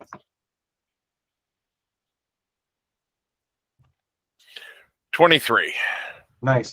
Both of you, he's been roughed up, but what you can see through the having been in a fight and bits of dried blood on him is these are pretty decent clothes. These are pretty nice clothes. For this area. Generally speaking, but yes, definitely for this area. Also, and let me double check something. But I'm pretty sure I'm right because I'm the person who created this world. Yeah, that's not an accent you're super familiar with. No. Okay. I'm going to say real quick. So you from the area? I don't know why my voice cracked at the end of that. So you from the area? I'm going to assume that was out of character. He goes, yes, I am from Haven City. No, I mean the district. Oh, no, I'm not from here. Where are you from? Hold on. Fucking, I did it again. Hang on. Where are you from? What did you do that is upsetting you so much? I said, where are you from? Instead of where are you from? Is it that you're hearing the accent and it's fucking with you? No. Okay. It's that Anthony is apologetic where as a cop who does this for a living is not. Anthony feels as though he's listen or look here. Like he's got a lot of that energy going and right. Yeah. Okay. No, it's fine. Like I'm interrogating someone. Like I do this for a living and I have a right, not that like I'm a total inconvenience to them. Yeah, that's what I'm doing. I'm going, voice cracking, everything okay. Yeah, forgive me. Yeah, that's not the way I want to. Day and date box. Okay, so where are you from? He says, "Oh, I am from Honor Oak." So let me share map for a second. Thank you. I haven't marked it out.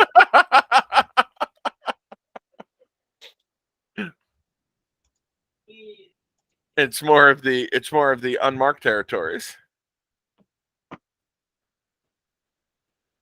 Upper Sydenham, Honor Oak. Well within the city wall, just so we don't have a repeat of that. But it's another outlying burb area, not too far from Upper Sydenham. And Upper Sydenham is significant because That's where Robin is from. okay. What's Robinette's last name? Talbot. That's right. Yeah, I should remember that shit. I go. Why should you remember that shit? Because Talbot's a hound. That's a heraldic hound.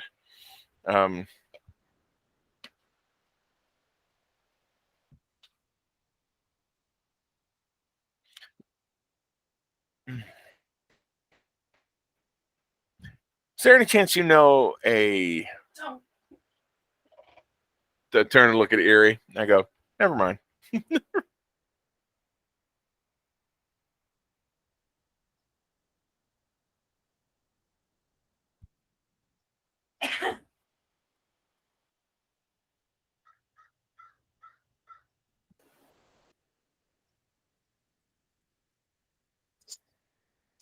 How often do you come to this club?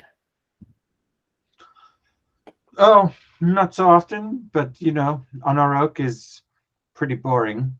So I try to get up to the more, exciting part of town. This isn't. This is not my first time here to the Brass Bear, but not every night or anything like that.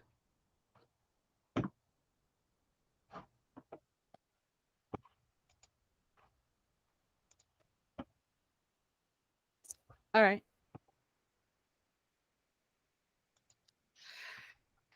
Never mind, Merle. I was wrong. Is there any chance you know a Robinette Talbot? I don't believe I know that name. Insight, please. May I make an insight check? Yes. Sorry, I would have said no. Sorry, yes. I'm making it with advantage because my partner is here. I'm going to suck it. I'm going to suck it with a 17. Actually, it's a decent roll. I'm not farting right now, by the way. I'm just leaning forward because my back hurts. Okay. I want that to be clear for later with the rewatching with the. Nope, I gotcha. So I've totally. Hold on, let me go look at your roll with the disclaimer on the farting. I have. Okay. 17. He gets to make a. I know how the game works. Okay. He appears to be telling the truth. Okay. Say, you're not a member of a cult, are you? Fucking hell. Okay. That's a disadvantage roll if you're just gonna throw it right down the middle like that. You don't have any drugs, do you? Or leather?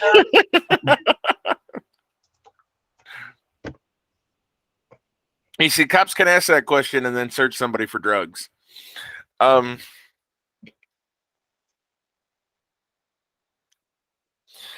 I gotta hack open his skull and get at his brain to see if he's lying.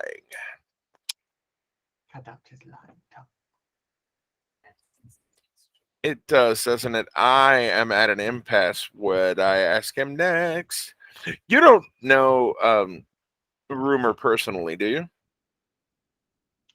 The Headliner. the singer who was taken? No, I do not believe I've ever spoken with him. Where's that accent from? Is that from? Oh, it's my family is. We have not been in Haven City for very long. We are from a small town south of here, and my parents only came here when I was very young. So it is from the south. Both of you roll flat history checks.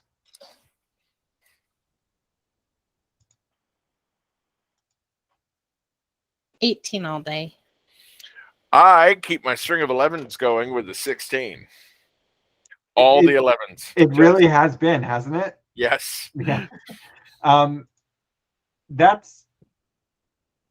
It's fitting that that Merle got a 16 and Ari got an 18. Ants, you've maybe met one or two people who are from well south in the Union, and you're like, that's not a Southern accent I've ever had. Ari, you've had a lot more experience with people from all over the Union, and you're like, no, it isn't.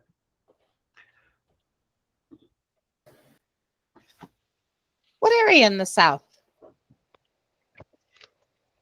Oh, fuck you guys. I have shit written down. My family stretches rather far. It's always a fun game we play when the cousins come to town.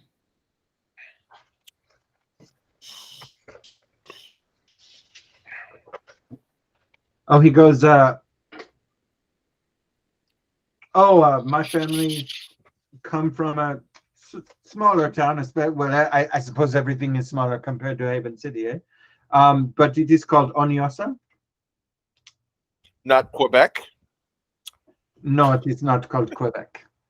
Can you spell that or type it? It is not even called Quebec, which is how I would say that if I was from there, but I am not, so I do not. How about practice France? Okay, sorry. Nope, also not from there. Can you spell or type that for me? Sure. ONIOSA.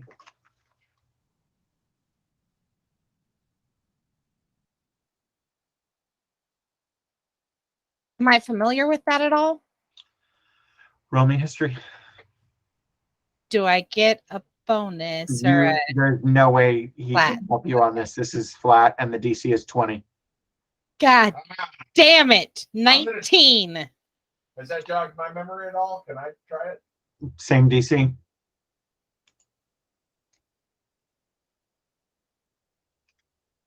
$11.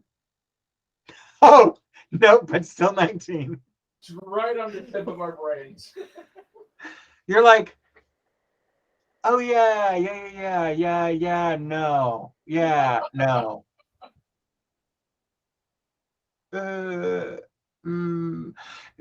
Here's what you get on that missing it. You get it enough to know, like, that's a real place. You've heard of it.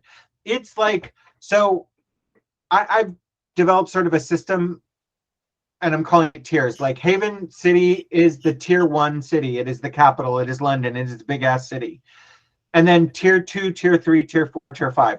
That's every time you go down. That's that gets small, right? Haven City is like 6 to 8 million people, and it's the only tier 1 city. Tier 2 cities are like, going to be 1 to 3 million.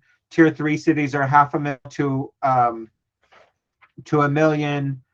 Tier 4 cities are anywhere from 100,000 people to 500,000 people. So this place, like, again, if you're from New York, you don't necessarily know the name of a town of 125,000 people in North Carolina, right? Yeah, you're Haven City educated, which is why you're like, yeah, no, I think that is a real place, right? But like, if I told you, you know it about as well as if I told you Lexington, Kentucky, and you're like, I know enough to know that's a place. Yeah. Could you place a Lexington accent? Probably not. I could probably have an easier time placing a Kentucky accent versus a North Carolina accent, though. Right. So that's probably what I'm getting on that missing history is it doesn't sound quite right, but I'm not sure. Right. Okay. Here's the other part is you don't feel the confidence to say you're lying. I do feel that confidence. You're wrong. I do feel it. Okay. I don't have proof of it. I have it in my gut. It's mine. You should unmute for this so that you are to blame. For the next thing I'm about to do, I want to be blamed. What is her fucking name? Twin sister of Erie's would-be girlfriend. Tenacity. Where is she? Do we know? Yeah, she's back across the river. She's doing stuff In Whitechapel. The last you heard is in Whitechapel. She was doing stuff in Whitechapel. We had no means of summoning her either, did we? Okay, fuck balls. Never mind. Fuck my hunch.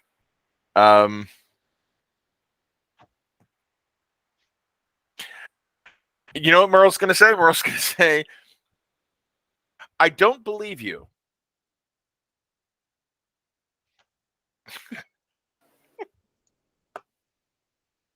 Doesn't matter either way. We know where you're going to be tonight and tomorrow, which is going to be in the cells at HQ South. A healer will check you over, make sure nothing's too damaging. Well, I appreciate that much. At least I'm sorry you don't believe me. I can't control what you believe. Accurate. That is true. Should I do another speech on time and language and its fleeting effects? Should is a strong word. Do I want to see how it goes this time? Maybe. Do I think it will? I don't know what your goal is here, so I don't know. You're right. None of us can control what anyone else believes. We can only present the perspective that we have gained ourselves, which in and of itself might not be reality. It might be something flawed and twisted through our own views and biases, but this is how the world is to us. Nothing is ever clear. It is always seen through 1,000 different prisms that each alter everything ever so slightly. Truth is merely a concept that we chase and admire without understanding its full reality. Well, Oh, I need a nap.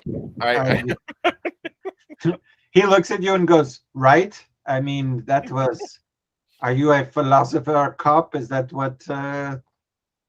Okay, Inspector. He, that pitch to the FX channel is still pending. Please don't repeat anything that you've heard. I'm gonna need you to sign this NDA. Philosopher cop. We have Bibled out for 4 seasons. Okay. is Sorry. FX even still a channel? I don't know what you're talking about. No, you're just gonna go. Well, I've been mouthing off to a lot of people lately, so I'm quietly exploring secondary career options in case this doesn't work out.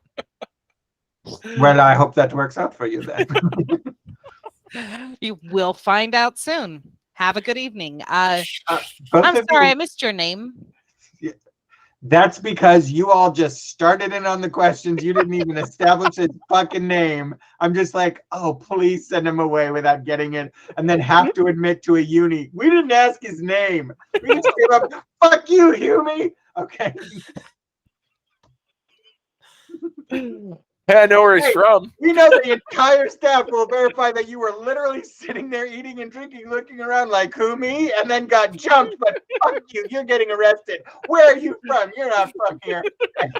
I'm just like, his name is Luca, but it's French, so it's spelled Lucas. Luca Samuel. Just like Devo and Darge clearly won you over. You will fuck this guy. He went second, so that's his problem. Well, he had a French accent, and Yeah. I was on his side until he lied about where he was from. yeah. How do you know he lied about where he's from? We don't know for sure, but we're pretty sure. It's in our gut. That Josh. accent ain't right. Yeah, it's in our gut, Josh. It's in our guts. I'm like, it's because it's not in your roles. Your roles are all telling you that everything he's told you is the truth. Our roles are all telling us. You're not forced to trust what. He's just not like it's deep in your gut. You're not like, yeah. We're cops. We're not blowing anybody up. We're just saying things to them that are kind of rude. We're actually nice. Look at your other players. I mean, we haven't blown anybody up. We didn't walk in here and start shooting up the place. They don't do that either, to be fair. It's not what I hear from you. They don't walk in and blow up the place.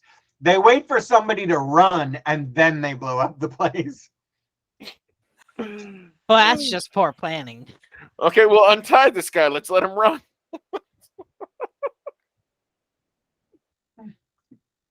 Do you say that? No. Okay. We're also the reformers in theory. I don't know. Becky's taken a pretty hard turn into what do you call it? Loose cannon. When it comes I call it fun, Josh. That's what I call it. I call it fun. pretty good turn into loose cannon whenever any officer over her says like, "Hey, was that your best work? Fuck you, fuck you, no, fuck you. You want to see my best work? Fuck you.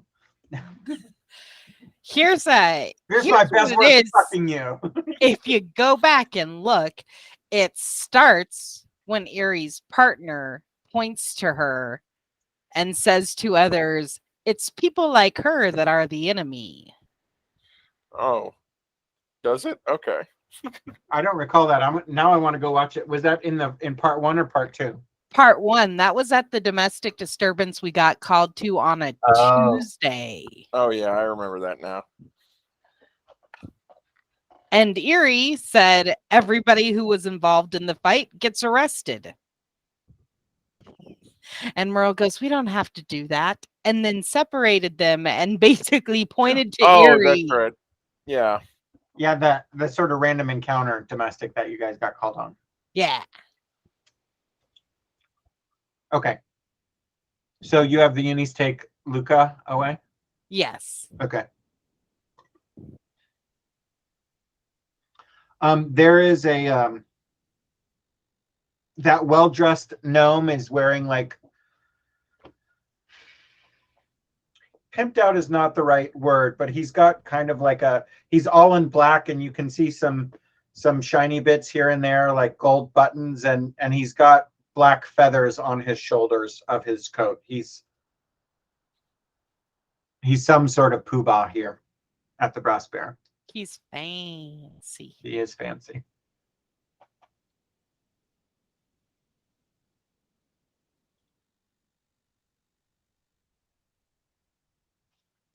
Bex, I don't know why, but like there is just the weirdest, faintest orange glow at the bottom of your frame. Just a very slight in your picture.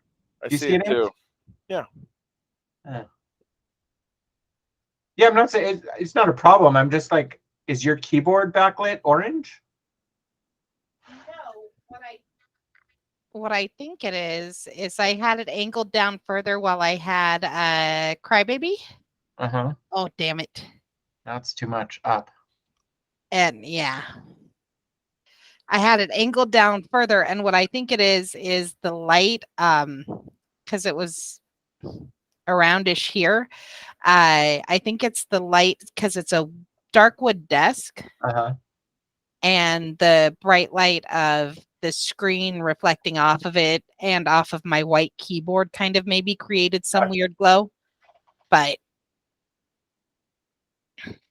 that's good right there. That does it away.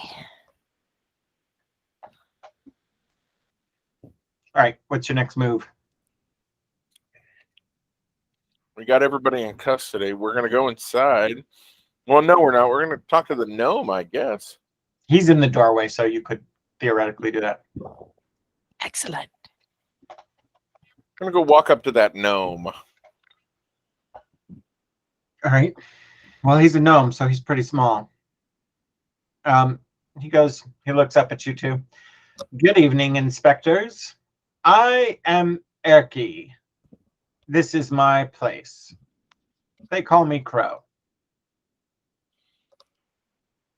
My full name, because I'm sure you need to write it down, is Erky Dibdi. Why do they call you Crow, Erky? Because I like crows, so I always work some of their feathers into my accoutrement. In this business, you've got to set yourself apart. Thank you. So, can I offer you some coffee? Would you like to come inside? I imagine you want to talk to the dancers who, for the most part, witnessed the abduction. Yes. He turns and like snaps his fingers to somebody and goes, coffee. Or coffee for our guests.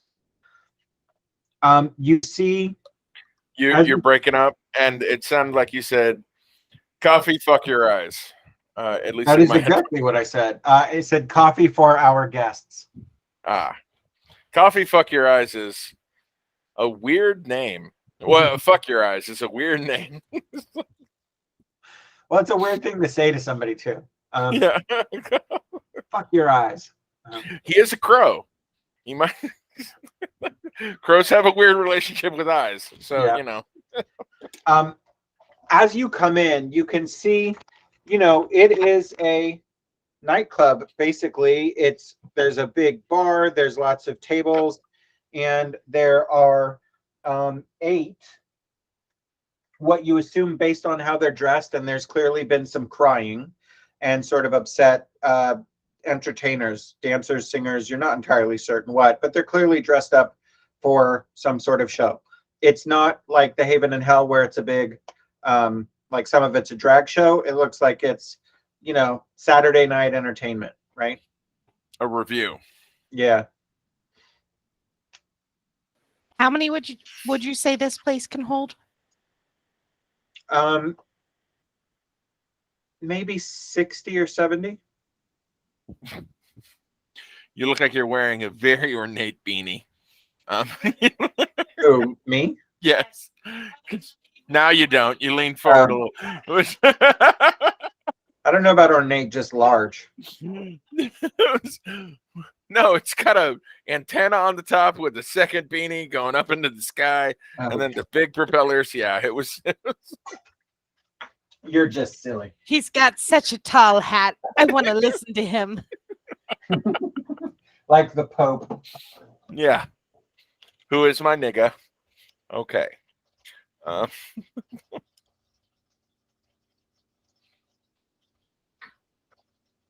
Becky, stop hurting yourself, please.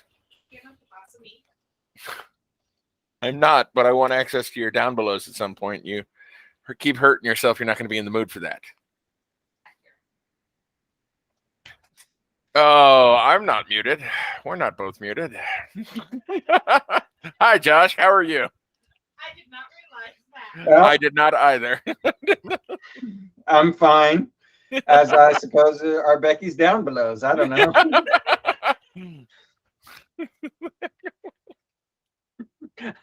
I'm not muted. I'm not muted. Yeah.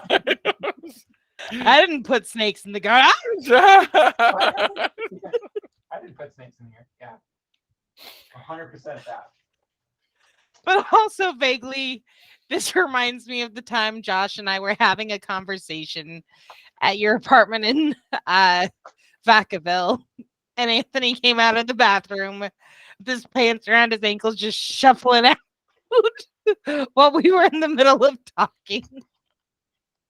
I have no memory of that. I must be I blocking recall it. it. Yeah. I remember it. What was he doing?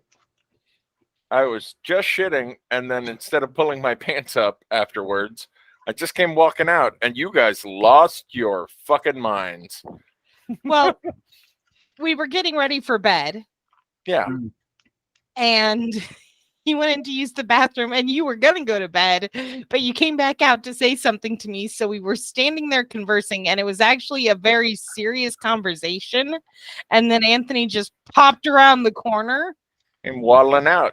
with his, like the most penguin-y walk you've ever seen. I remember it. Yep. That's all. He comes out here full on Porky Pig in it in a dress. Yeah.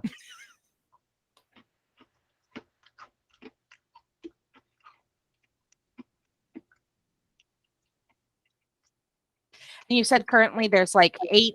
There's 8 entertainment staff. There's wait staff and stuff.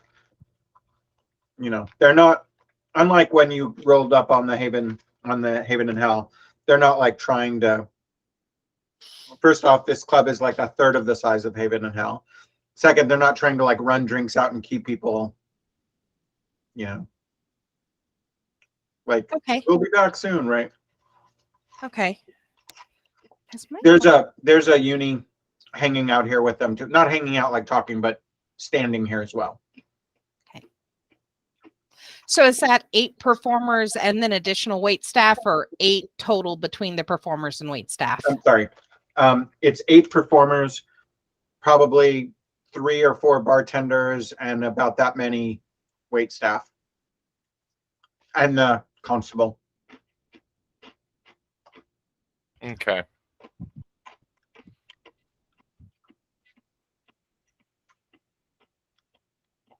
All right. So we got to start talking to dancers and such. Okay. Okay, I'm gonna give you the gist.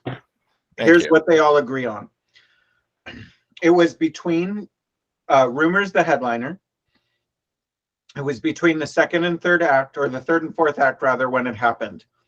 There is a door from they have a big mass dressing room, and everybody has their little mirrored station. And if you, we're going to say this takes about 20 or 30 minutes to glean all this. When you go back and look, you can see they have no reason to lie to you, right? The genuine emotion you get from pretty much everyone is they are all scared. very much. So here's what happened. They were between the third and fourth acts.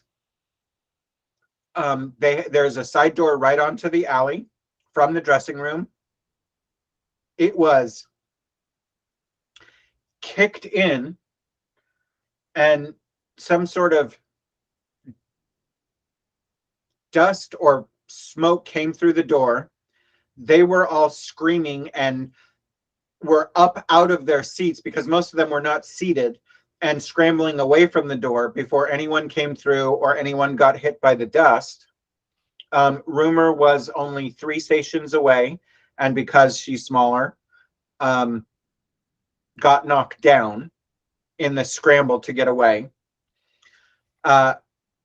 2 men, and they mean male bipeds. They don't mean humans. Right. 2 men, covered in black, grabbed her. More fake ninjas blowing dust. Yeah. Yeah. Grabbed Okay. her. One of them conked her on the head or something. And you come to realize that the conked her on the head is a story they've sort of collectively, because they have her for a second, she stops screaming, and then they fucking skedaddle with her. Okay. Nobody got a good look because of that smoke or dust or whatever. Okay. They were all pretty average sized. Like, did you see any horns? No. Did you hear any voices? No. Could you see teeth or faces like or full orc tusks or anything like that? No. Without leading them, and this might be difficult or impossible to do, can we see if the clothing matches the general description of the fake ninjas we dealt with, in that, it's the dark, it's the nondescript kind of, not raggy, but from their, fear-filled, panicked brain, it all seems to line up. When you look in the dressing room, I want to leave this detail or make sure, when you look in the dressing room, like, it all bears out. The door was not barred. It did have a lock. It was kicked in so hard, the lock came out of the door. I'm going to admit there's a part of me that wishes we were forcing you to do a Brooklyn Jap accent to represent some of these answers, but Okay. But yeah, okay. That's the information we get. For the rest of for any more clues in the rest of the room, both of you roll me investigation with advantage.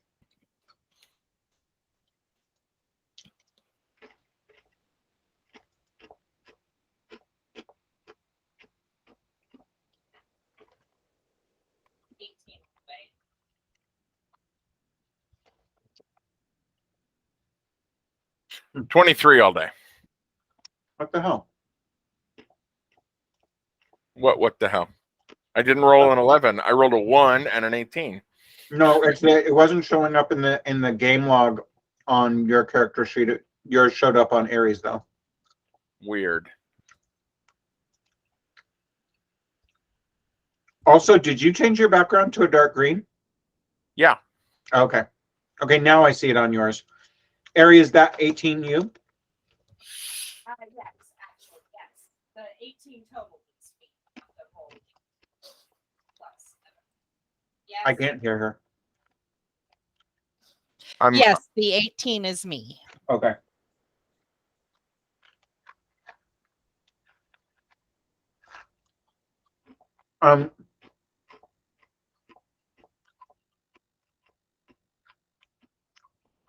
What you both see is they can't come to consensus on whether it was smoke or dust or whatever. When you go in there, you can see a powder residue on the ground. You also see some makeup brushes, combs, a broken hand mirror that all are sort of scattered on the ground around the doorway. The door was was beaten so hard in exactly the right place to get the lock to come out of the door there. And on the 23, Anthony, you notice that though everybody agrees there were two people, there's only one set of footprints through the dust. It was Jesus. No, that would mean more than one set of footprints. You've got your No, because this is the hard time when he carried you. oh, okay. My wife is funny. I'm gonna shut up now. Both of you with that 18, all the makeup, brushes, combs, mirror, that was all them throwing stuff once they had grabbed Rumor, but they all left that part out. Like everybody forgot that they did try to do something. If there's any other specific thing with your roles that you want to ask for or ask about that I might not be remembering to tell you, now would be the time to do that. I'm going to call in and make it clear we need alchemists. I want samples of this powder taken. I'm pretty sure it's going to match what they found previously, but I do want samples taken for the dressing room. I also want to look outside at the alleyway coming in and check that area. It's unlikely, but see if I can see any signs of where they might have gone. How long ago did this happen? Shit, that's something we didn't ask. Correct. If you ask them how long ago the abduction happened, at this point, it's at least an hour. Jesus. Because you came up and you didn't ask to see that part first. You started talking to the wise men first. Yeah. We worked our way through so that we wouldn't have to circle back, you see. Yes. Even though we knew where they were going to be. Oh, well. Okay. You go out in the alley. Is Merle going with you? Yes. All right. Both of you you pick who. No, I pick who. Merle, roll.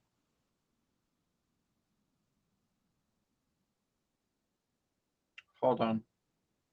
Both of these are at advantage. Erie, roll investigation with advantage. Merle, roll royal. Fucking where's that accent from? Perception with advantage. Wait.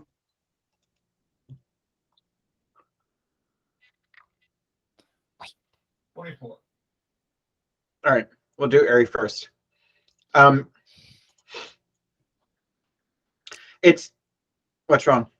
Can I use my lucky? No, I know it was an ability check, but it was with advantage, so I can't re-roll for that one. That's okay. Never mind. No, it's when you fail.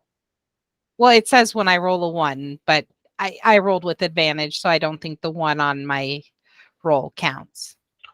Is that a racial trait? Racial? Lucky. Yeah, it's a 1. She rolled it. When you roll a 1 on the D20 for an attack roll, ability check, or saving throw, you can re-roll the die and must use the new roll. But then I have to make the decision of whether or not I want to take if that. you re-roll it, you take away the 17 or 18 you already got. 17. I'm going to stick with the 17 I got. Okay. And again, yeah, when we pause again real quick, I'm sure we're all reading it correctly and the same, and I know we're reading it the same way. But I'm just like, that is so insane. Because I thought it was, but apparently it isn't. When you roll a 1 and must use the new roll. Okay, it doesn't say when you fail. It says when you roll a 1. So you can't really do a compare contrast because you don't really know what this alley looked like before, but you go out and you're looking around and you're really paying attention, and nothing seems out of place. I mean, it is an alley between two decent sized buildings. You are looking around and you're like, there's plenty of hiding places here, especially if I were in all black and knew how to move in shadows. Merle, on your perception, you're like looking around and you look up and down the alley to the front of the street, across the street, facing north is Kragan Forge Blood, which, by the way, is not from where he's looking. He should be looking southeast to be looking at the building. Kragan is just, oh, look, there's that loony old dwarf, and he's just faced away from a building where everyone else would be looking in that direction. Nudge Erie and nod his way. I point with my chin. Yeah. Can I see him now that it is? Okay. Yeah, you were just focused on different things. And also, honestly, I did it that way because of the height and the distance. Totally fair. You are not even 3 feet tall. Right?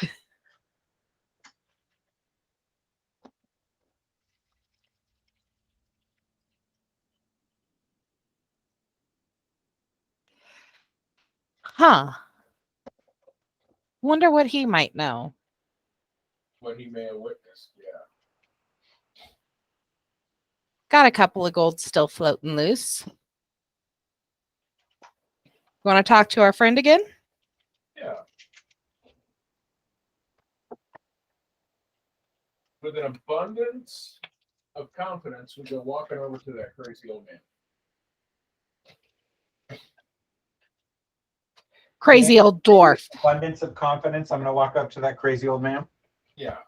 Okay. Dwarf. He's a dwarf, right? I said Yes. but he's still male. Yeah.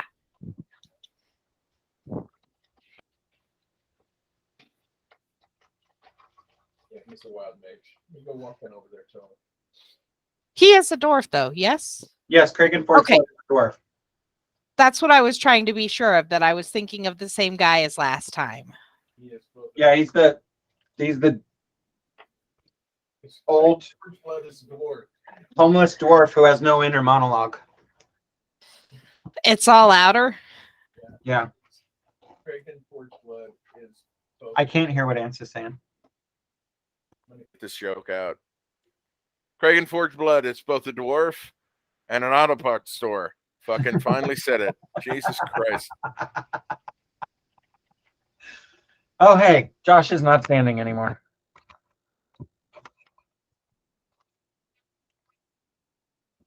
We could see some of your hairs, and also you lost your amazing beanie. Yeah. But I do, weirdly, now that I've sat down, need to pee. I'll be right back. Sorry.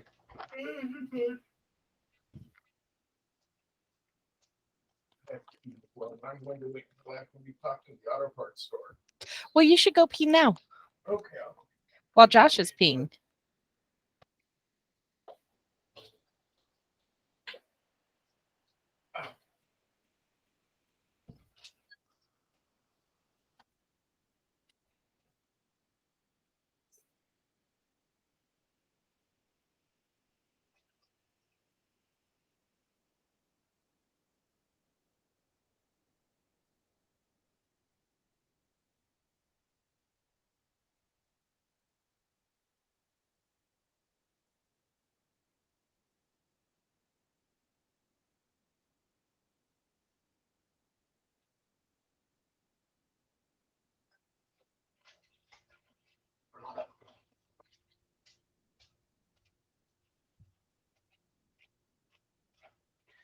Did Ants go to the bathroom too?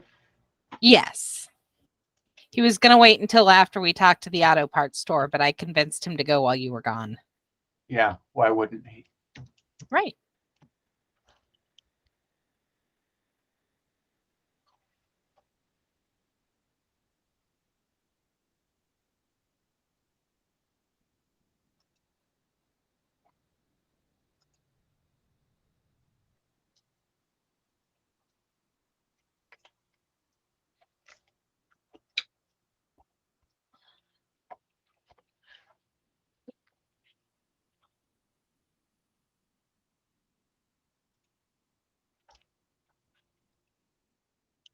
How is your back? Or should I stop asking because it's annoying? No, it's much better. It wasn't my back itself. It was just that muscle cramp, spasm, Charlie horse. I don't know what to call it, but it's the one you just get sometimes. Yeah. It's eased up though. Crybaby is under the desk in his bubbly box. Hooray. Anthony has returned. I'm gonna eat this pizza. Whee! He hasn't returned. I don't see him. He just came back and then he closed the door again and left. I thought he was back. Now you're gone. Everybody's gone. Maybe I'm talking to myself. Perhaps this is a figment of my imagination. And if that's the case, my imagination sucks. No, there's Anthony and there's Josh. You guys still exist. I thought you were back, and then Josh said you weren't back, and I was telling Josh how you just left, and then Josh was gone too, and I was like, holy shit, am I crazy? Than I thought? Yeah, I just need to have a little piece of cheese and some Tylenol. My head's suddenly starting to bother me a little bit. With me. Yeah. You might want to blow out that candle for a while. It's been burning for a while, and it is scented. Yeah, I just yeah, ever since I went to a grocery store and stood behind a woman at the check stand trying to perform a hostile takeover of the Dollar General Corporation through the check stand, I've had a mild headache that's just been building.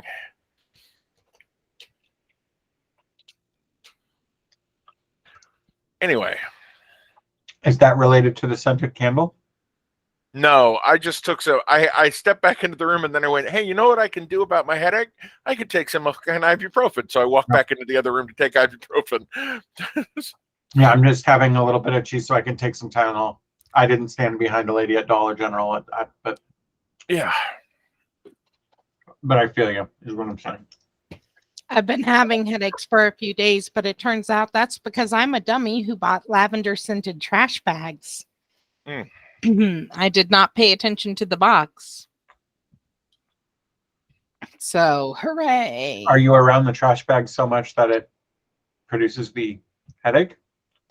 Yeah, they were sitting right next to her in the trash can that she sits at when she sits in the office.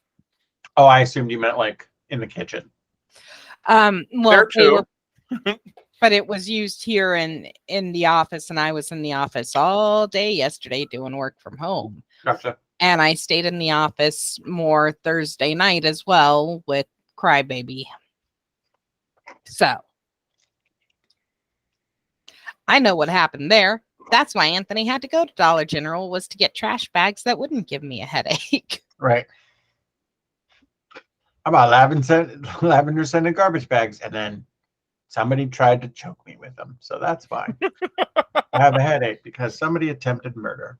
Okay. Tension headache from all the assassins trying to murder me. Yeah. Because they don't want me to have lavender scented trash bags. It's a weird journey that we just went on. Let's get back to the game. Okay. Walking over to talk to the auto parts store. All right. As you walk up on him, again, mumbling to himself in Dwarvish, he's going, he's looking. You look in the direction he's looking and you don't see anything.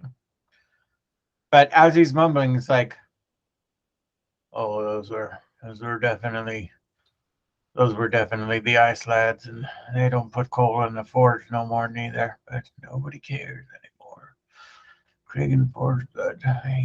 You put coal in the forge forever, and nobody gave a shit. They took that. Where are they going with that little tiny Krampus they had? If I keep looking this way, they won't come back. Does not seem to notice you two walking up to his left. Look at.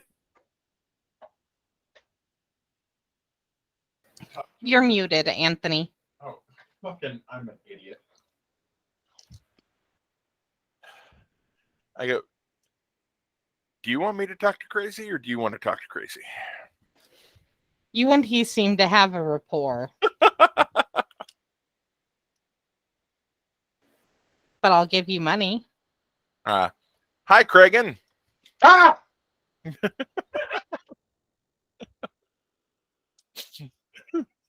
They probably here because the ice lads too.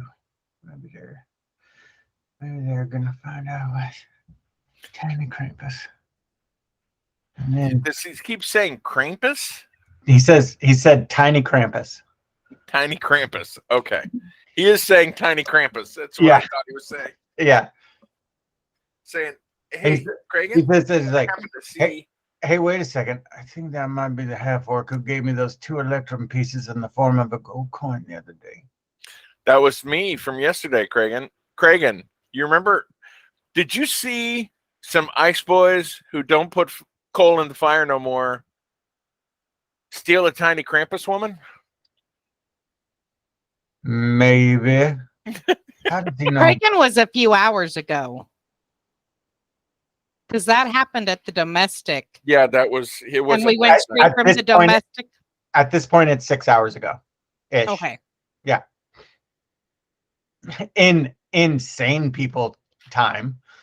He goes, maybe.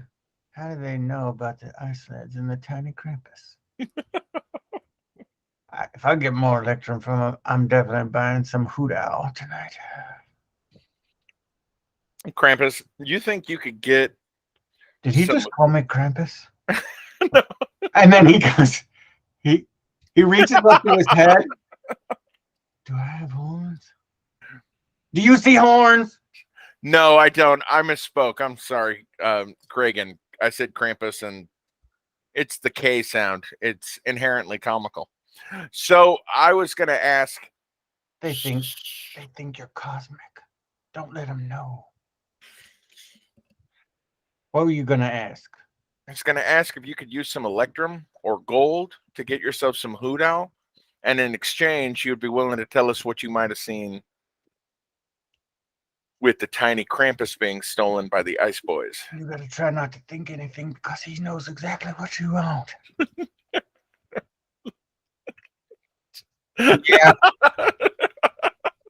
I could maybe use some electrum to get some hoot owl. And he looks down at Erie. I would also like a shrimp po' boy. A what? A shrimp po' boy. A shrimp po' boy. Okay. That's better than what I thought he said.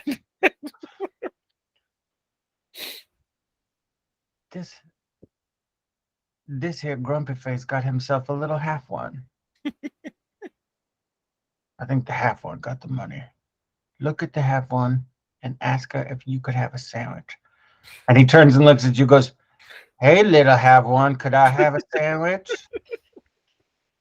Do you want a shrimp po' boy? Holy shit. Hey, reading your mind, Kragan. He looks legitimately nervous. How do they know? I was thinking of having one and I passed a stall. I thought if maybe you would be up for one, I could get you one as I get one for myself.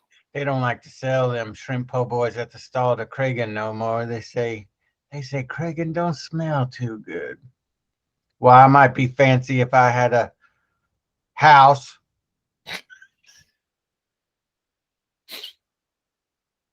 Don't let them know you don't have a house. I think it might be too late. Yeah, I want a sandwich. I want a shrimp po' boy and some hoot owl.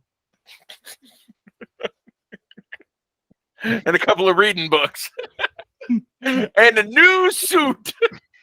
And the tower with my name on it in big gold letters. And a thermos that's for hot things, but full of iced coffee. No, none of that. No, I know. Erie's gonna go find a stall and leave Merle to handle Kragan. Oh. Now, it's funny for the players, but for the character, it's seriously, he does kind of, for the first time in their entire relationship, he's less than perfectly polite to Erie and looks at her and goes, just with a slight air of, this is easier to handle in a pair, but okay, I'll stand here and make chit chat with the crazy man.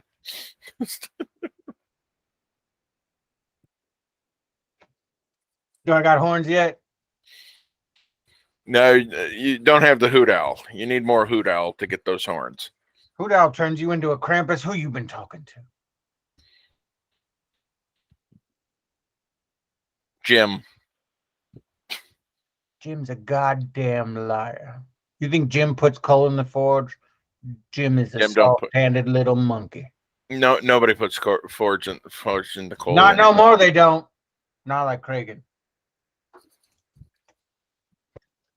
Just a bunch of dead forgers. That's all this is.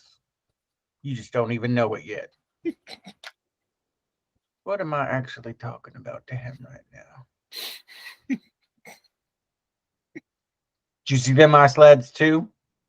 No, that's what we were asking you about. That's why you're getting a sandwich and Electrum for a hoot owl.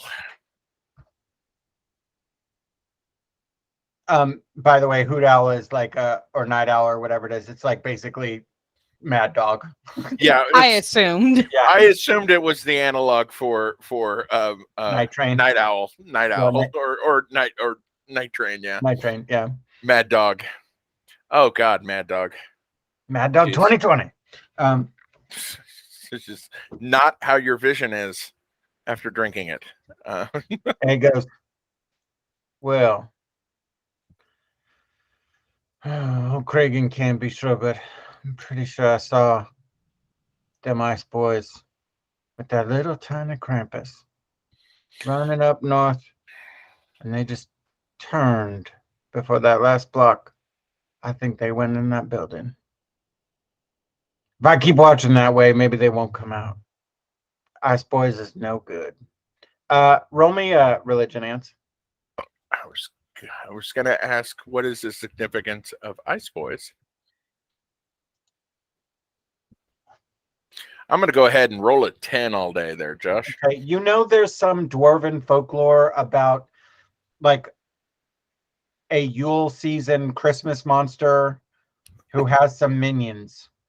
A Okay. Yule season monster, not Christmas, because there's no Jesus, but you know what I mean. And you're like, maybe the Ice Boys are the minions. You definitely like a 10 will get you. Like Krampus is maybe the dwarven word. You know, you speak dwarven. Krampus is the dwarven word for the Yule season monster, and you're like, well, it does have horns. He's for sure calling tieflings Krampus. Yes. Yeah. That I've picked up on. I'm wondering about Ice Boys. Ice Boys is. You the think one that might be the minions of the Krampus? Okay. So Say, it's been- Kragan, what are Ice Boys again?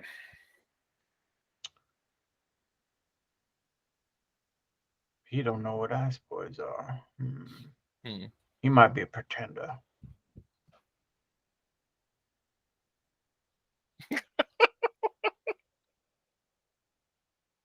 I wonder how long you're gonna just stay there if I be quiet. Oh damn it, that sandwich coming back. I gotta say something. It's really hard to make sure you guys can hear him talking to himself When you're mumbling, yeah. and I'm mumbling. It's one of these character NPC concepts that would be easier in person. He goes, well, I know it ain't for the likes of you tall ones, but you heard of the Krampus? These Krampuses all over here now, but they're not the real Krampus. But it's getting cold. And the Krampus comes when it's cold. Krampus don't do all his evil himself. He brings the ice boys. They do what he want. I see. He don't see nothing. What ethnicity are they usually? That's weird to bring race into it. I don't know what's wrong with this. It's like they ice boys. I guess they ice race. They got a cousin named T. They from Alpha Beatrium. No. They relatives Time to with crunch the Cube. numbers.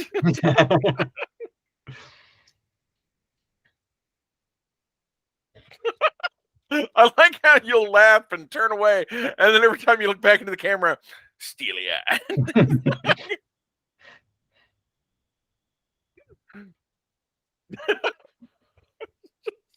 Better make it 4 sandwiches. Thank you. Okay. Oh, here you go. I'm off getting things. You're talking to the crazy. I know. That's why, honestly, and it does feel more like more like when you get back, Merle is going to be pleased and irritated at the same time. See, Yeah. he don't know the one way. You better tell him. He that Krampus. See, they sent out they ice boys to do their stealing and they killing. And they just general no good.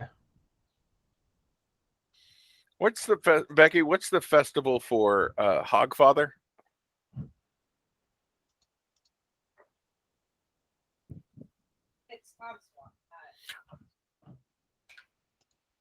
It's not Hogmas, is it? He didn't go that straight. I think it is. Is it Hogmas? I Okay. think I've heard Hogmas. Okay.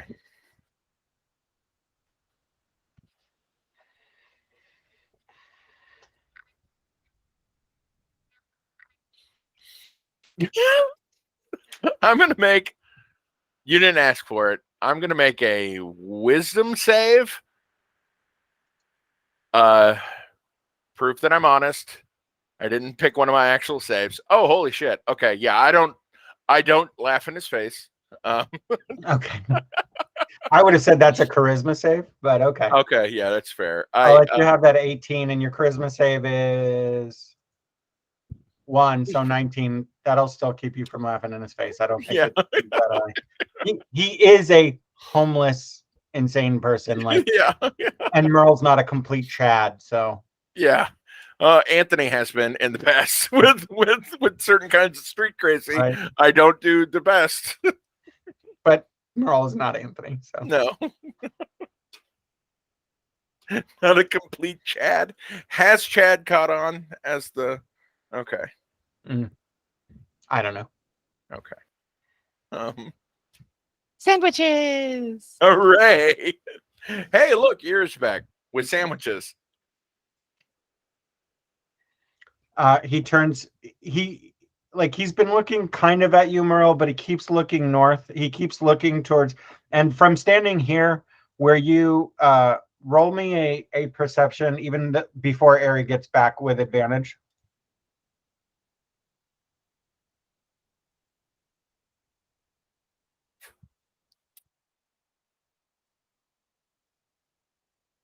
$22.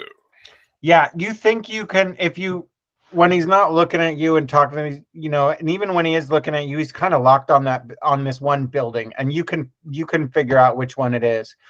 And it looks largely, yes, it's 10 o'clock, and we're in one of those places where like the lamplight, the street lamps are like one on the corners, and if it's a longer block, maybe in the middle, not a whole lot of light.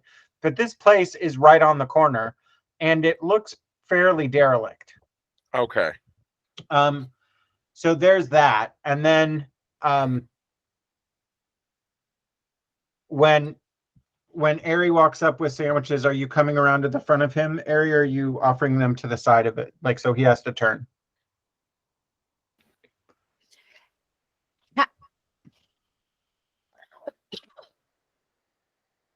Does Erie notice that he hasn't really changed position?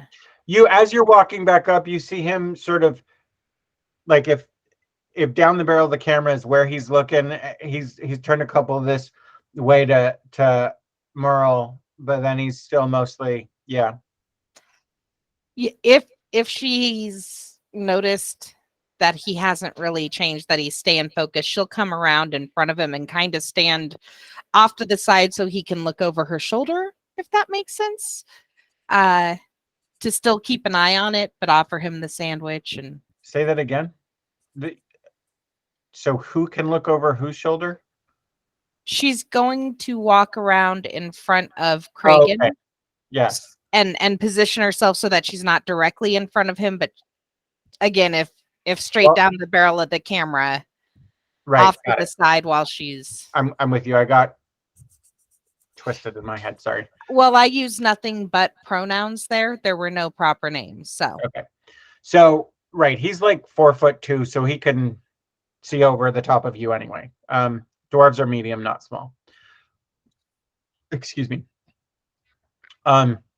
So you get up and stand there and goes, do you smell? I think I smell shrimp sandwiches. And then kind of looks down and goes, oh, are those for Kragen? And then hoping you could tell us where you saw those ice boys take the Krampus girl, the little Krampus girl, for the sandwiches and this shiny gold piece so that you can go buy some hoot owl.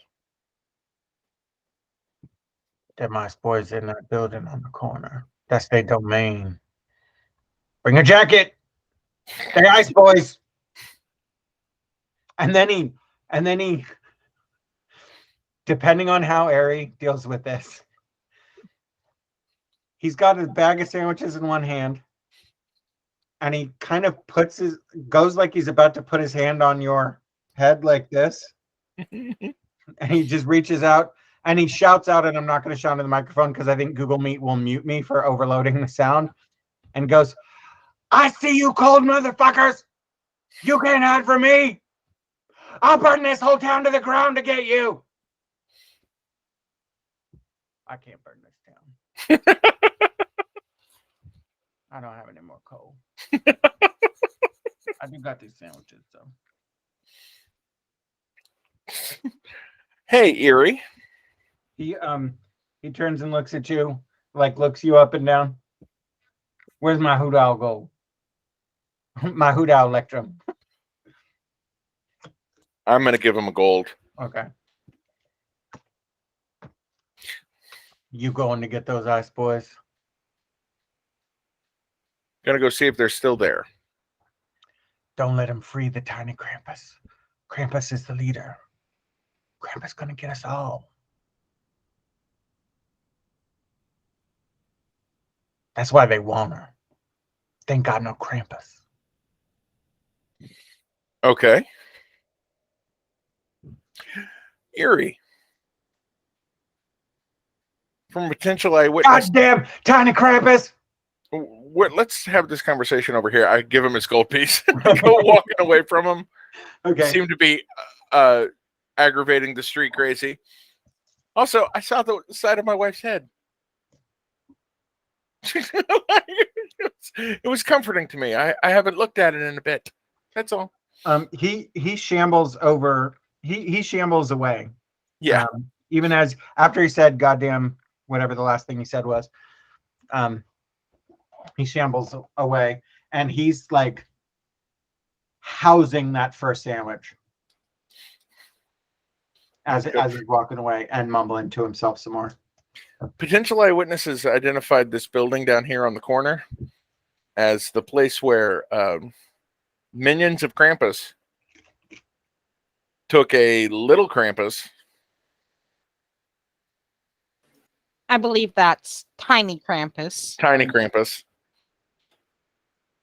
because they don't have no Krampus of their own.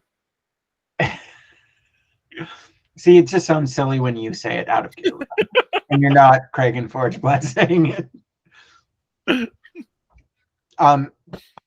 Ari, just roll real quick a religion. While I'm doing that, right. advantage or no? No. I got advantage. Oh, yes, then.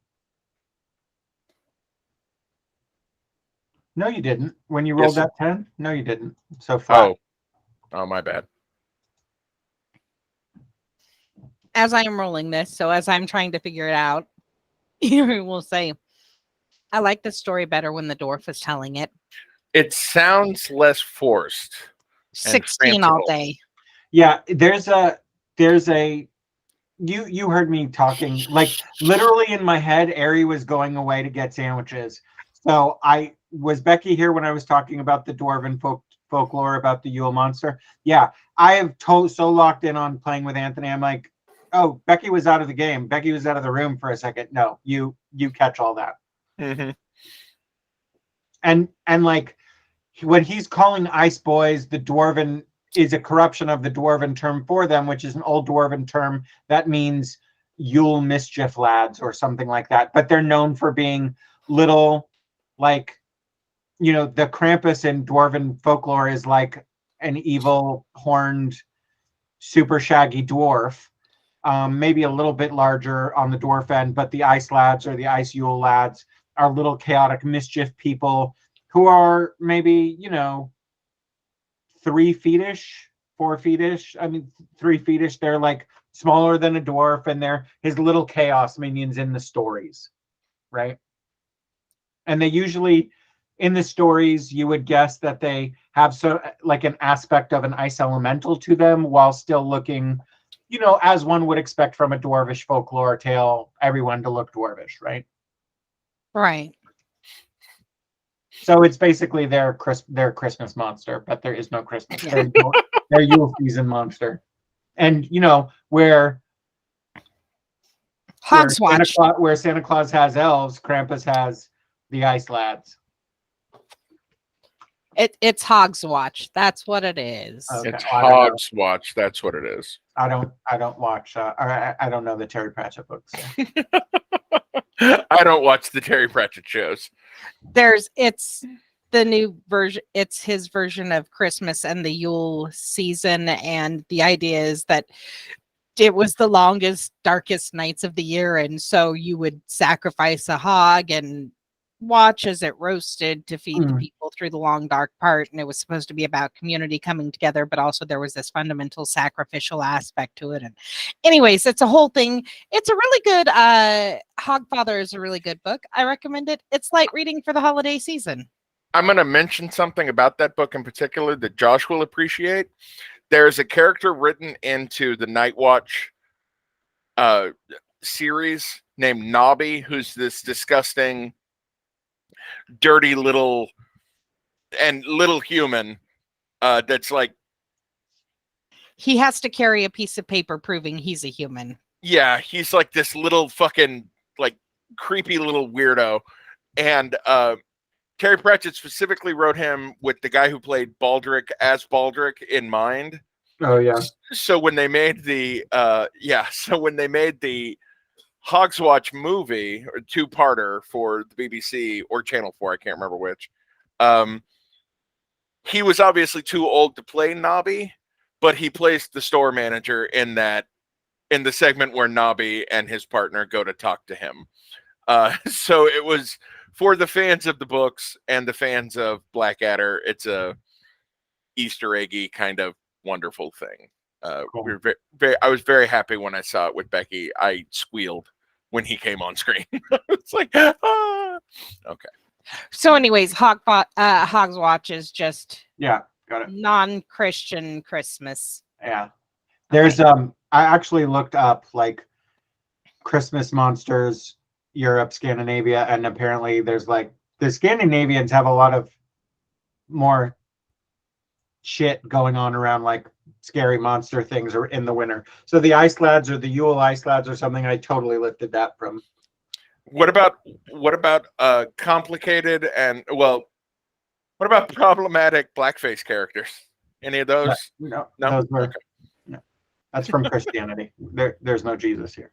All I'm going to say is that the Scandinavian folk tales and fairy tales for children are why I believe they are so open about therapy in its many, many wondrous ways. Yeah. They are just ensuring. Just no, we're going to keep this going. Therapy employs approximately 1/3 the population. It works out well. This is good. It's a closed loop system. We're not giving up these scary ass fucking folk tales. No, just develop therapy. Okay. Anyway, moving on. So I have this. I was thinking perhaps we might want to go investigate that building. What do you think?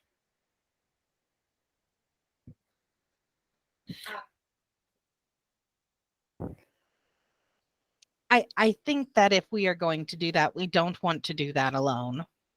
Okay. I think that that going in alone would be unwise. I also think that did we, by the way, confirm with wait staff and stuff how frequently they had seen Luca Samuel around the club? We can retcon that if you want to, but no, you didn't. Can we retcon that? Sure, just roll me, both of you give me an investigation with advantage.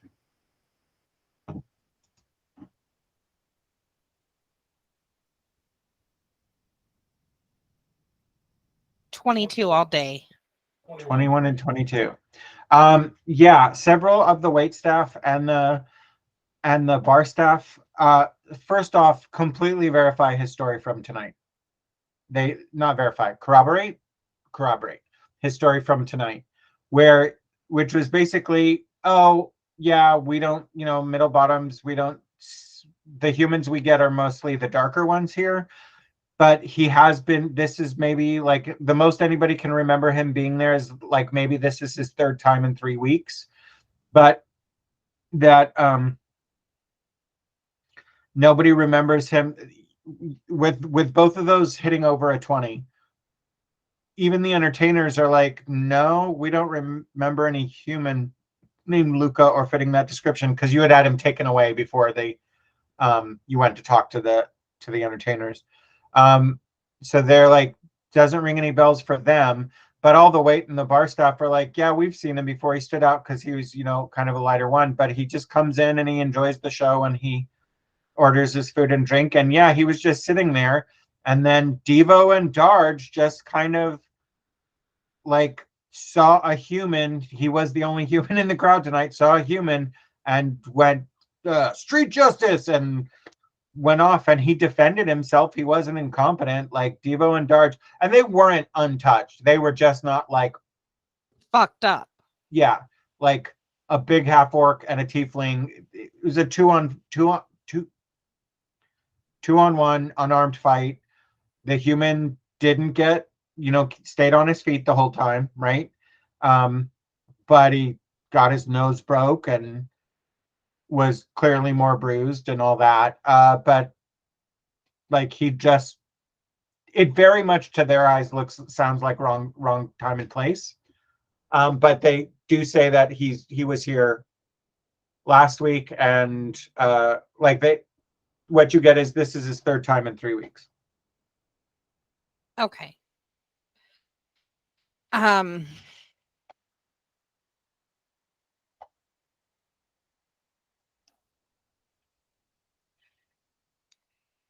right. So with that information, Erie, in response to Merle's statement about checking out the building, says, I absolutely think we should do that. I think we should call for backup, or at least, tell somebody what's happening. Maybe leave out the tiny Krampus parts, but it's suspects spotted, perhaps, is the way we word it, and wait for a little backup. So some uniforms. Yeah, we could go back and gather them from the ones doing crowd control. I don't want to wait too long, though. Yeah. And there is still the rest of the crowd from the club. Oy. Let's get the unis to get basic statements from the rest of the crowd from the club. Names and statements. Names and statements from the rest of the crowds, and then at the same time we're going to ask for, we're closer to HQ South, so we're going to ask for some backup from there. There's a, I mean, I don't need to give you a long procedure for this, but there is definitely, because you would just know it, when you're on this side of the river, that's what you don't ask for backup from the other side of the river. Right. It's just kind of like, you don't go to one precinct and then say, oh, but I want people from another precinct. Like, you get the backup from the local area, right? So, Yeah. Okay. So yeah, we're gonna do that. Okay. If that's okay. Yeah. If you go back and ask the sergeant Which if was he my can plan. spare any people and all that sort of thing. By the time you're done with Kragan, because that took a while, an alchemist cart has rolled up and is taking samples from the dressing room area and doing their CSI thing. The Sarge comes up, Gorthak, I think was name or something like that. The Hobgoblin. I have it here. He was a half orc before. No, it was a No, hobgoblin. no. It was a hobgoblin. Yeah, he was a hobgoblin. Gothrak, Gothrak. Yeah, Gothrak. He says, as soon as the alchemist is done, can we let? He's like, actually, he goes, the Mr. What's the gnome's fucking last name? Mr. Dibdy is asking if we can open up the front of the house again. Do you want to wait till the alchemist gives it all clear, or can we let him in the restaurant part? You can roll a long procedure if you'd like. Yes. Advantage? Yeah.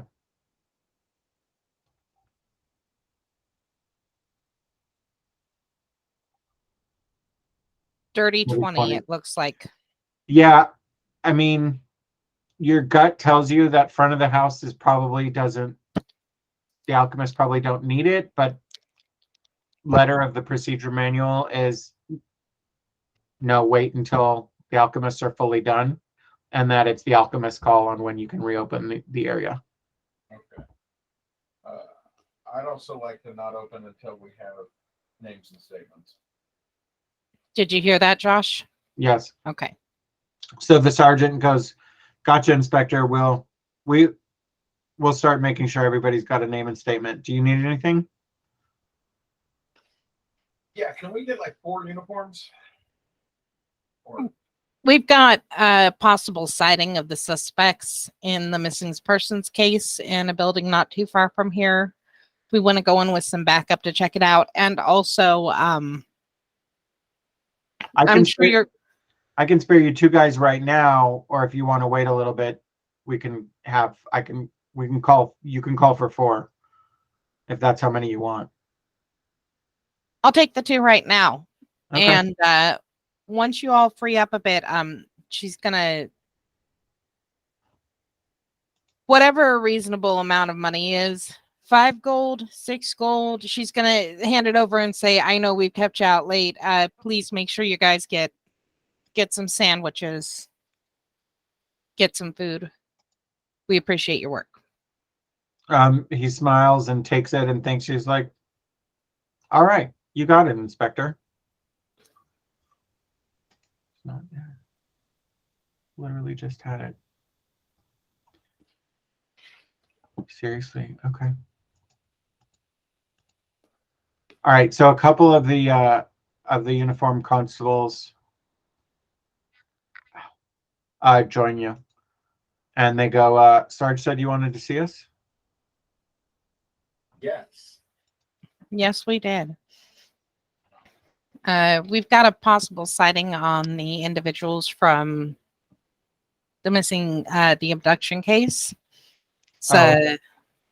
building, gonna relay the basic information, leaving out the Ice Boys and Tiny Krampus. Sure. Wade isn't here. Not playing Wade. What did you say? Wade isn't here? That's his character in my laundry game. Oh, okay. Oh, I'm sorry, baby. I'm gonna mute so Anthony can unmute and say. I was gonna say that she says leaving out the Krampus, the Tiny Krampus, and the Ice Boys, and I was like, where Merle doesn't. Merle. Oh my God, you guys! Yeah. No, and he tells them, he says, you guys familiar with Kragan Forge Blood? They're like, oh yeah, we know Kragan. Yeah, he's our potential witness. So take They this. both look at each other and look at you like, okay. Yeah, They and don't I go, say that's why we weren't too broken up about only getting 2 uniforms on this. Okay. If it doesn't work out, I mean, take it with all seriousness, but if it doesn't work out, consider the source. Got it. Okay.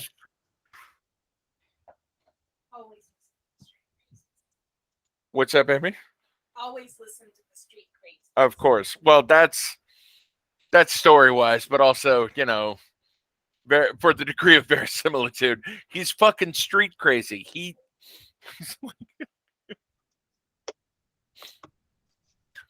not what you call a reliable witness.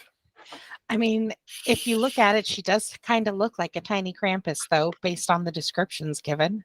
She's pink. You know what she's missing? A beard.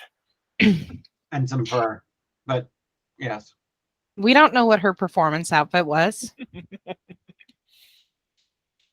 That is true. I think that this leads us in an interesting direction. That direction being that building up that away, lit by that light on the street corner where it is located. There's a light. We're going to call this... at the Frankenstein place. I was going to say, we're going to call this the Frankenstein place. The fuck? What's wrong? Why? Is that a movie thing? It's a Rocky Horror Picture Show lyric. Yeah. From the song, There's a light. Over at the Frankenstein place. There's a light. Frankenstein place. Okay. That's what we both said, yes. Mm. What did you hear? Finkelstein? That's anti-Semitic. That's now what I'm calling the building. The Finkelstein place. It's the old Finkelstein place. That's why I was like, what the fuck are you guys on about? Is it an old racist Christmas movie thing where they always made the Jew the villain? They did kill Jesus after all. That's the thing. So You know lot you to can- take on board at once. Do you know what you can get at the Finkelstein place? A giant baseball-sized thing of compressed cocaine. Oh my god, that sounds amazing. They call it a Junos of cocaine. You mean a schnoz? They call it a schnoz of cocaine. They call it a schnoz of schneef. Know what that reminds me of? It reminds me of the bit from Postcards from the Edge where the rock of cocaine drops out of the guy's nose. He scoops it up and eats it, and looks at and this is at a NA meeting, and he looks up and everybody just staring at him aghast, and he goes, "What? Nobody likes to party anymore?" That book is fucking great. That's pretty funny. Yeah. Yeah, it is. Carrie Fisher was funny. Okay. You and the two unis walk up to the Finkelstein place. And as you get closer, you can see that it is a 4-story building where you walk up like a half-story set of steps up the front to like a stoop, and then it looks like it's an old apartment building, but it's clearly pretty derelict. And it's got buildings next to it and behind it that are very similar, Well, but don't look as derelict. first things first. I'm the illest. Sorry. I would like to make a active investigation check with my partner for. It's a pretty derelict building. I'm hoping we can see some signs of life. All right. I'm rolling that. Natural 20. So I got to get a little animation now. There we go. 25. 25. All right. On a natural 20, you can just see telltale signs that somebody's been in and out of this building, and very much trying to make it look like nobody's been in and out of this building. All right. Point that out to my partner and the uniforms in a hushed tone. Okay. They now suddenly look much more worried. Yeah.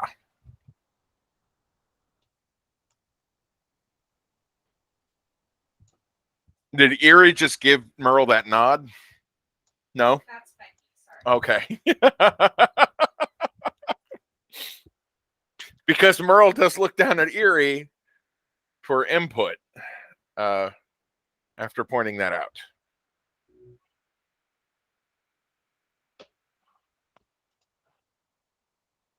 And Becky's catching up on notes, which is important. Yeah, I can tell by Yeah. her face and her motions.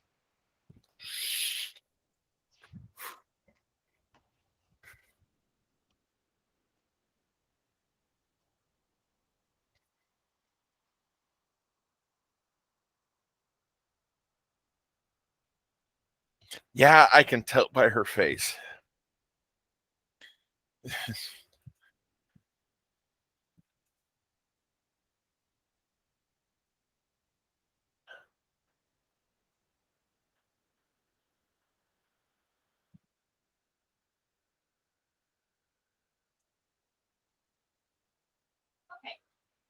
Okay. Okay. So you pointed out real quiet like to the to Ari and the uniforms. The uniforms nod, and one of them looks at you and like grabs his long sword and then puts a question on his eyebrows like, Yeah, and I look over at Erie. Basically, I'm non-verbally communicating to Erie. Okay, well, this is real sus. Do we still want to go in with just 2 uniforms? How far away are we? from the club. No, Really? from the building. You're on the derelict. stoop. You're on the stoop.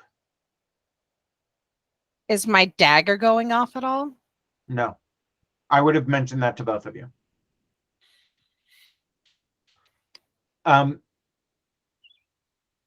If I get a shrug, then that's go ahead. Okay, and he nods at the uniform. Hold on. Stop talking. Ari, how many stories is this building?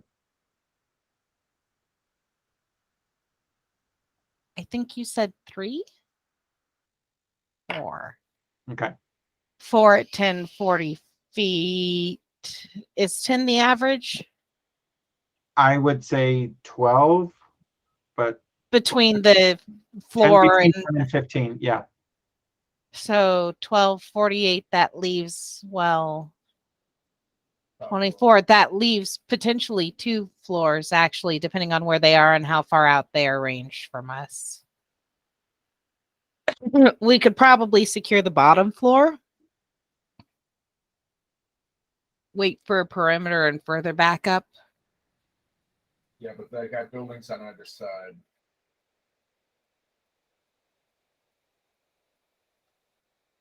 Yeah, let's secure the bottom. Yeah, I was saying, I'm reminding that because Becky takes on notes duty, so I feel like the player deserves some reminders when she's typing. So it's the 4-story building, and then Anthony just reminded you they've got, let me put it this way, they've got roof jumpable buildings to at least the side and the back.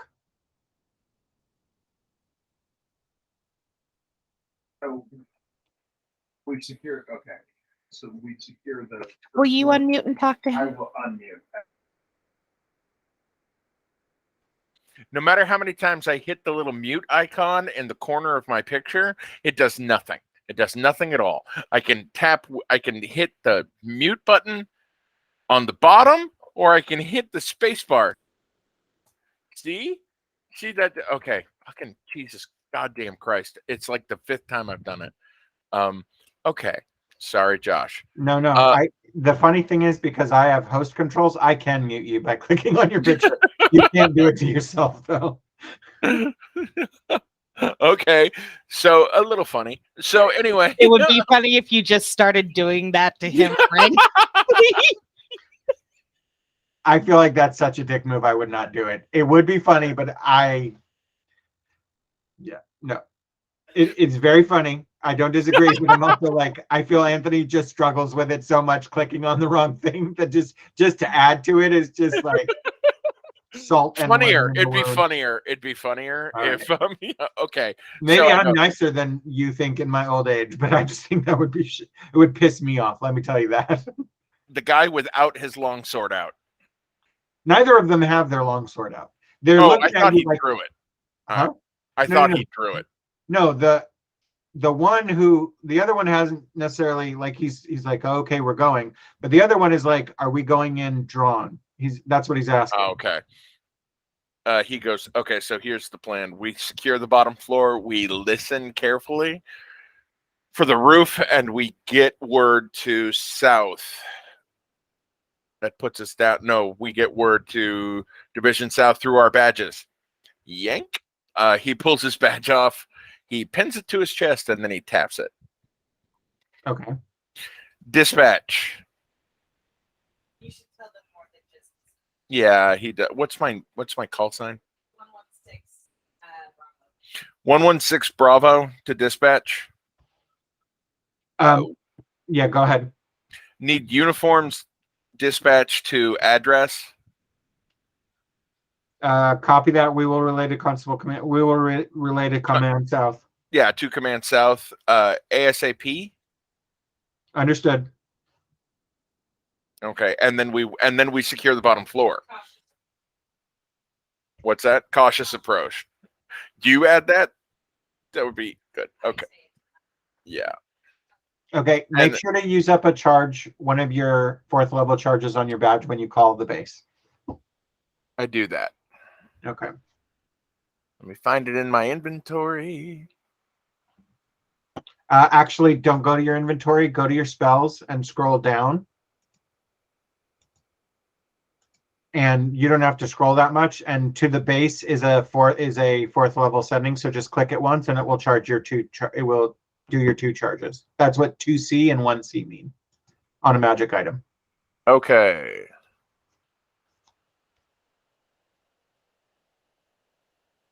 Okay. Got it. All right. Secure the. Do you draw weapons? Because you haven't really given the unis a clear. Yes, I draw the necessary. Okay. Ari, do you pull a weapon or do you light up a cantrip?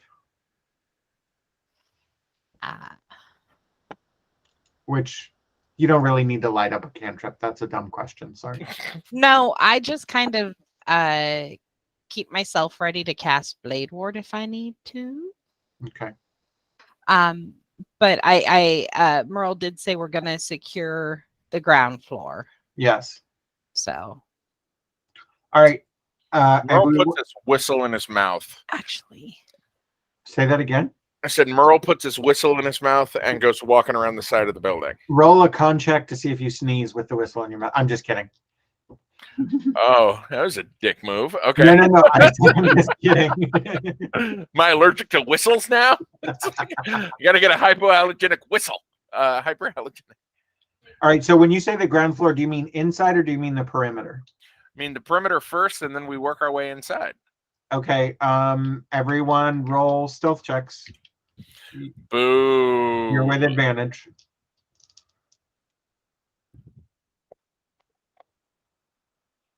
Fuck yeah.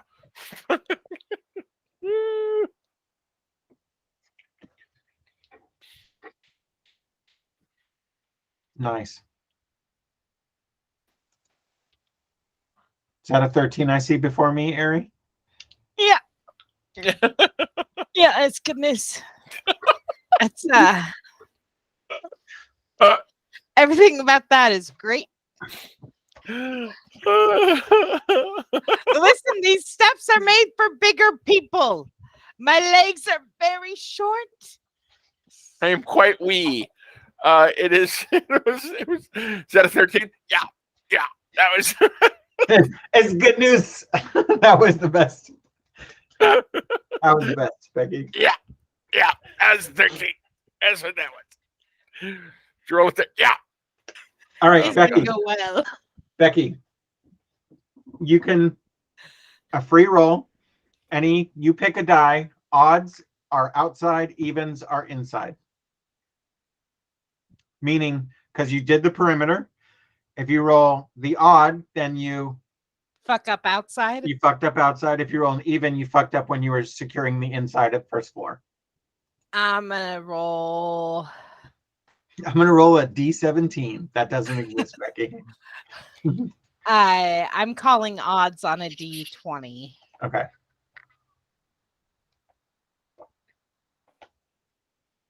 Four. Inside. Oh, It's not bad. You didn't miss the DC by much, but you found just the fucking loudest floorboard ever. Could be the building settling. That is good news. Yeah. Actually, it's the loudest floorboard ever, and it sounds like this. Cops!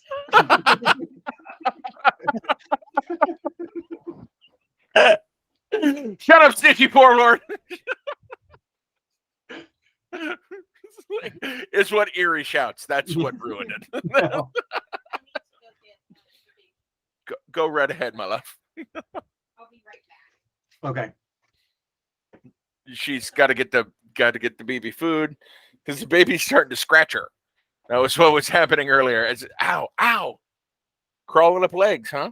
Hi. I'm trying to decide if I want a DoorDash or just eat food I already have. Eat food you already have. I say that only because that's what I've been trying to do lately is buy less stuff. Yeah. I think you're right. I'm gonna hop up and throw some stuff in the microwave real quick.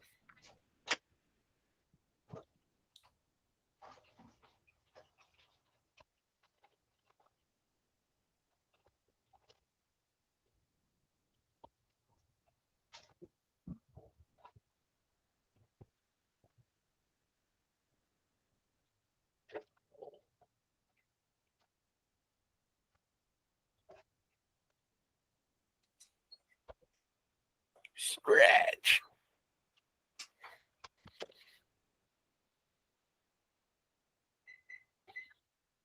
So when you scratch his cheek, he bites your fingers.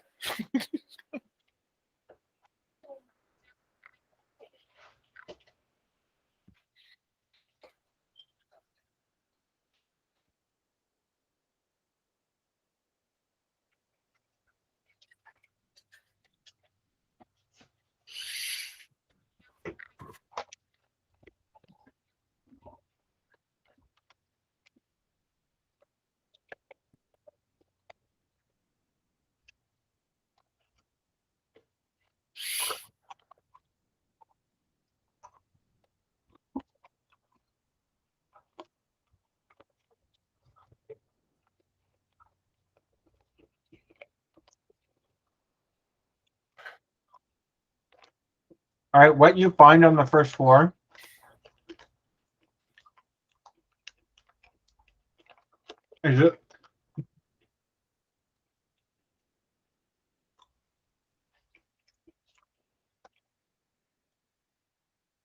The building is a tenement of sorts. It has a 3-apartment layout and like a horseshoe. There's like a left apartment, a right apartment, and a back apartment. Stairs up the middle. What you find on the first floor is there's stairs up and there's stairs down.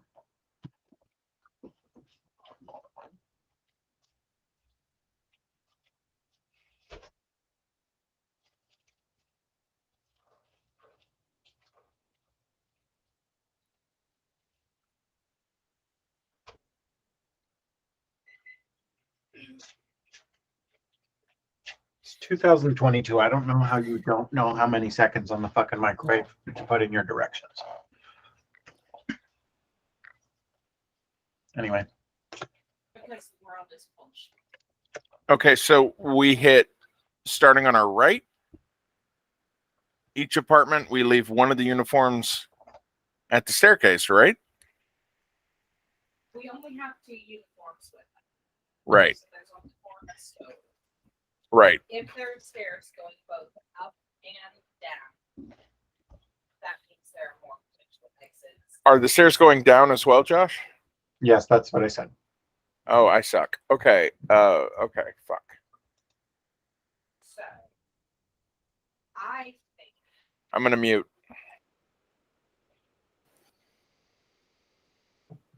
I think it might be a wise idea.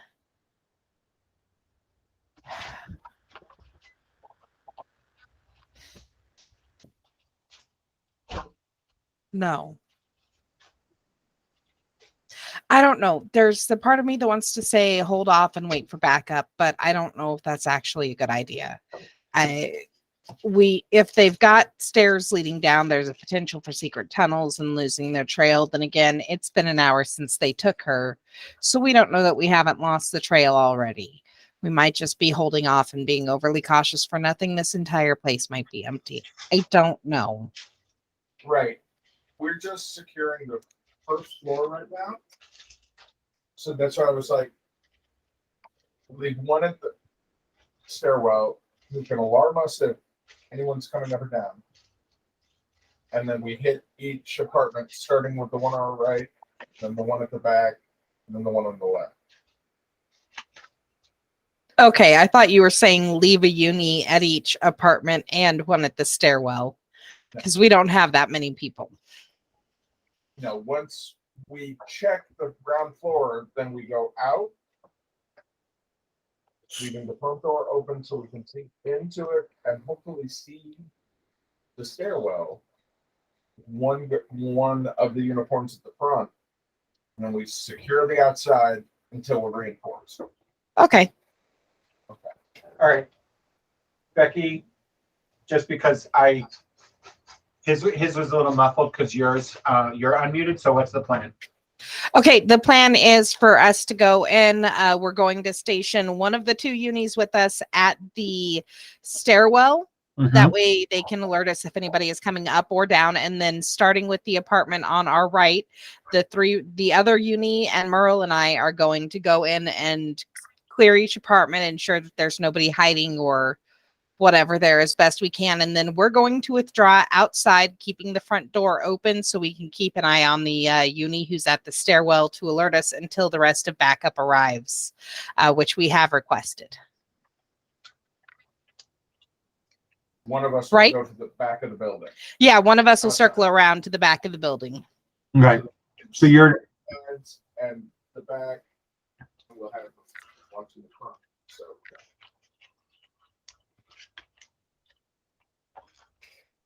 so you're just securing literally the perimeter and the first floor of apartments and then waiting for backup. Yes. Okay. On the other hand, now those are the temperature of the sun.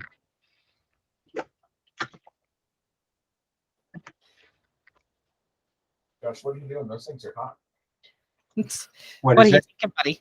Josh, what are you doing? Those things are hot. Yeah. Some lunatics over here heating up plates. All right. You get through the first apartment. There have been squatters here recently, but not in the last week recently. Like, you can smell old rotting food and some left behind possessions. The apartment to the it's was the order right back left or right left back? Or Right back left. okay. The back apartment faces another very similar looking building, and a bunch of the windows are broken, and they're broken, and there's like rocks and stuff on the ground, and all the glasses on the inside, all the shattered glasses on the inside, telling you that it's been people have been throwing rocks at the windows for whatever reason. Because it's there. Because teenage boys are bored and stupid.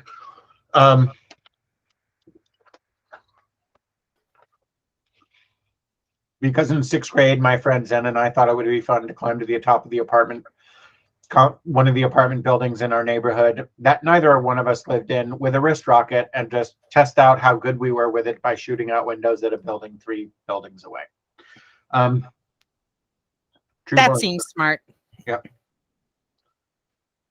I understand why we turn to young men of that age now for all our problem-solving needs. Right.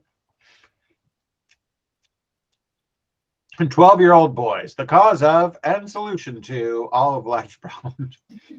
No, wait, that's beer.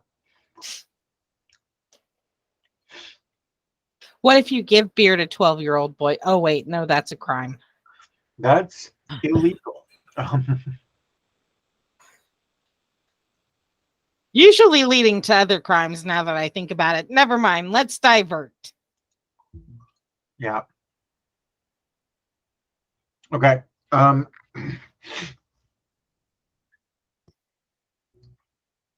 So is Anthony saying something? Oh, okay. No. In the last apartment, you see towards the back of that, like away from the street, you see like a broken out window, and you see some signs of squatting, but this is much longer ago.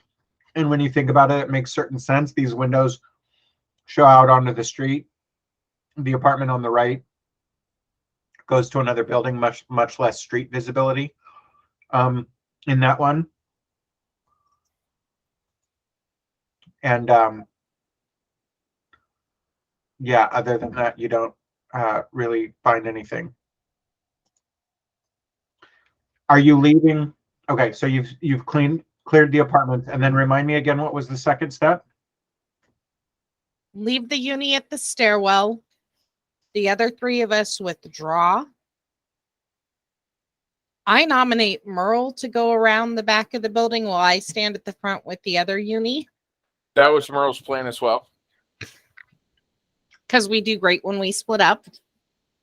But we're keeping the door open so we can keep an eye on the uni inside. But going around the back of the building for Merle means that we can see if anybody's jumping from the top, anybody's moving from the sides or anything like that. Also, Crybaby is screaming at me now. I Well, don't hear it, but okay.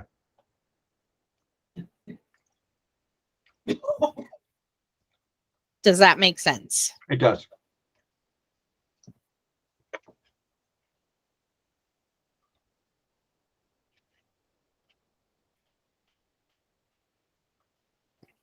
Okay.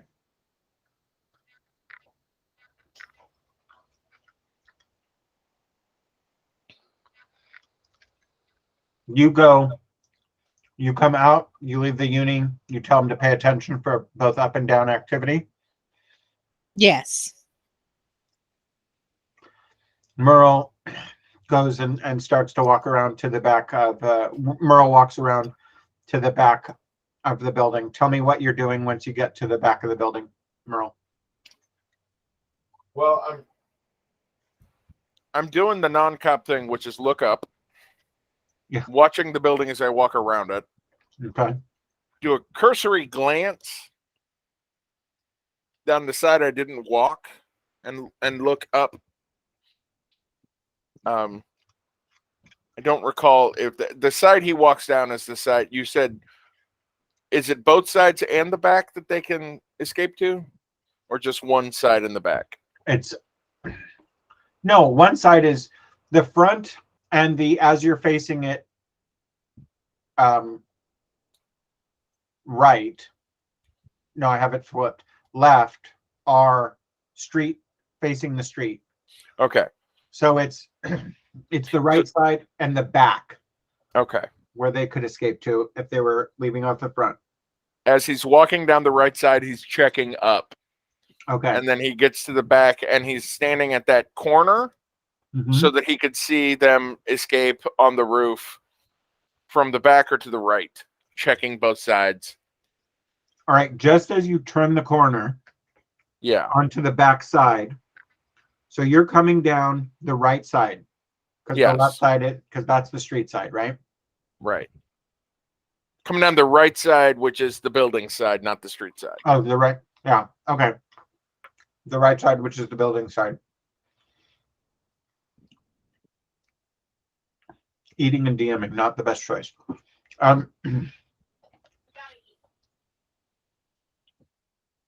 As you look up, you see what for a second might be a glare or a reflection in a window on the top floor, but you realize is absolutely a face pulling out of a window, realizing that you did the non-cop thing and looked up. Yeah.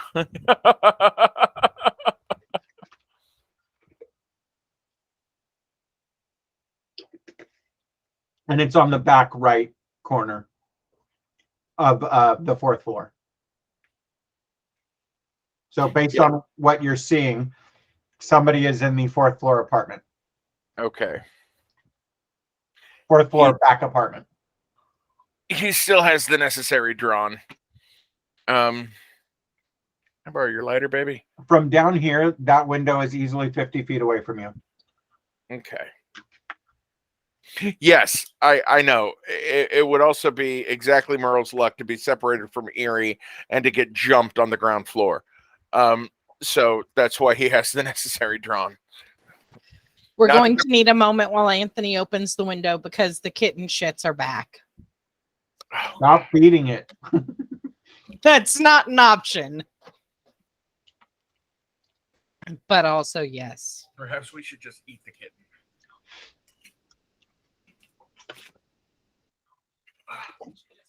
Eat the kitten, because my God. My God.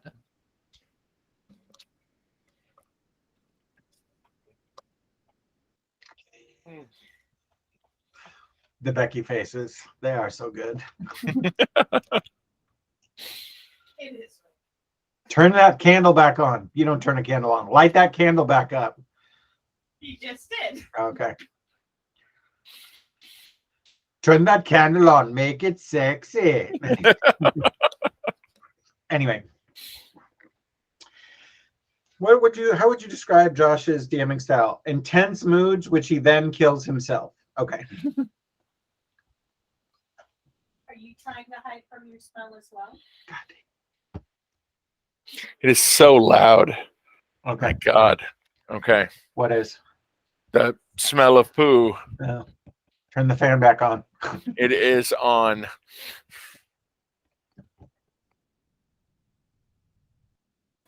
It's just a potent stench. It's because based on various things, I suspect it hasn't had actual food for a couple of days, so it's getting food and liquid back into its system. So the first are going to be rough. Yeah. But anyways, so Merle sees somebody on the fourth floor apartment in the upper left or right corner, you said? Upper right. Okay. The Okay, left well, side is the street side. This is the alley side. This is the side alley side. Well, or technically the back alley.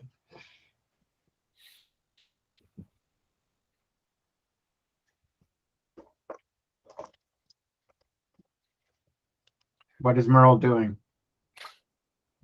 Merle is standing there and he's keeping an eye on that window without looking up at it. He's not doing this, Josh. he's doing this. Okay. So it's to not, but I don't know if you can see my eyes. So it's to not betray. So it's not to betray where he's looking, but at the same time, you know, he could still lock eyes with the guy. Okay, so What's wrong, Bex?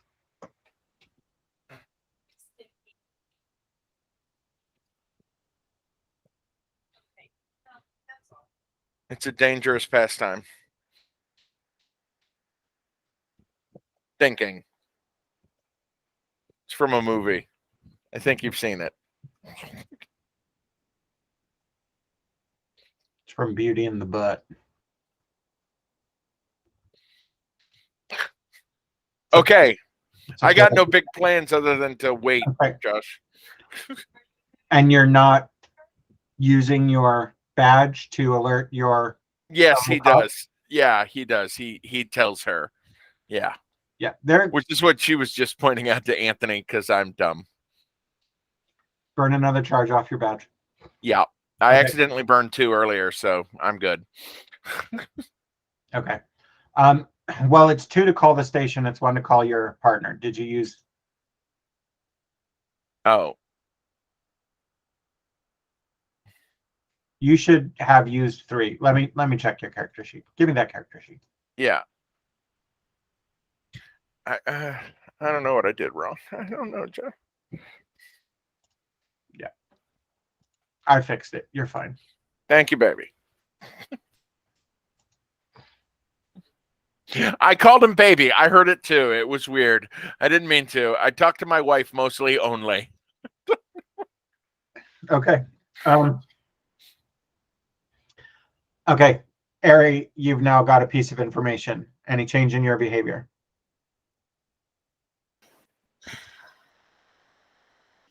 Well, yeah. Well, hello. I'm gonna. There's people up there. They know we know they're up there, or at least they know we're here looking for someone. Mm-hmm. I kind of want to just rush. It's what Joe and Atomic would do. It's not the right thing. It could just be a squatter who's worried they're going to be evicted and they're going to lose their shelter as it's all cold and icky outside. True. So he's climbed up my leg twice and then run off. Did you see that nonsense, Josh? No. Gotcha. Shoot. All right. What are we doing? Are you waiting? No. Ari's gonna say, fuck it, you want to go in and find out who it is? Yeah. All right. Let's go in. How are Can you? you spider climb up the wall, Merle? Yeah. Can you really? Well, not spider climb, but He's got a climbing thing. I'm pretty sure, isn't that? I do. Isn't Step of the Wind? No, hang on. He used it at the apothecary's last night. That's just climbing. It's safe falling that I do. I slow fall. But yes, I can climb up the fucking building. Hang on. Remember, your climb speed is like half of your regular movement. So it's 20 feet. And that's the 4th floor, so that would be 3 to rounds. reach the window, that would be 3 rounds. Yeah.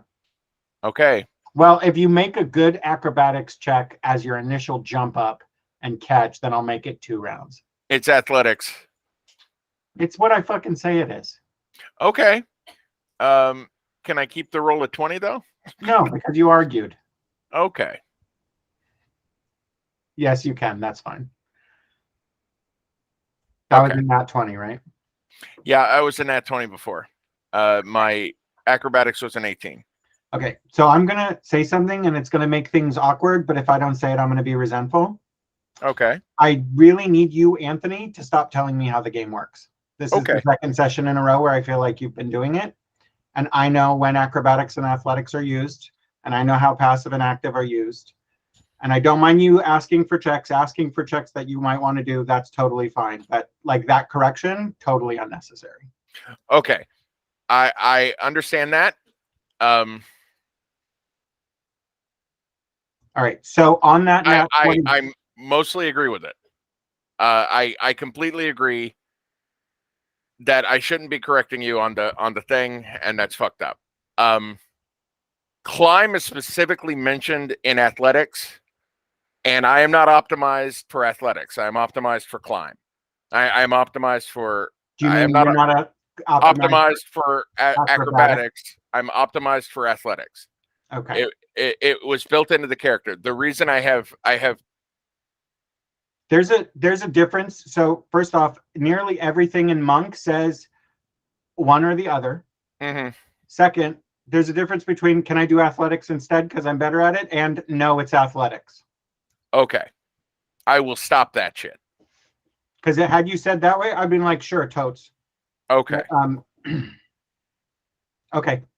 On that nat 20, well, like I said, if you get a good climb roll, it'll only take you 2 because that's like it's 50 feet, so that's technically on the third turn, but we'll make it on the second because you just like fucking, was it $6 million or Bionic Woman with the legs? Yeah, Bionic Woman with the legs. Whoop, up to like, I wish I had a jump calculator handy for D&D, but in any case, I'm just going to say it's only 2 rounds. Like you got a good fucking standing jump. You're just like, nah, fuck this. Okay. Yeah. It is a weird Spider-Man-y move. Anyway. Okay. So that was your jump. Now roll either athletics or acrobatics again for the climbing. Okay. I'm going to roll athletics. Thank you, Becky. It's based on movement, right? Right. Oh, is it just strength? Oh, it's strength and your height. So description. He is 6'6". Holy shit, you are way taller than I remembered. So your long jump is 19. Your high jump is 7. So yeah, 15 feet. Yeah, no, I'm happy with that. Okay. Okay, cool. So what was your athletics for your climb? Not 18. as good.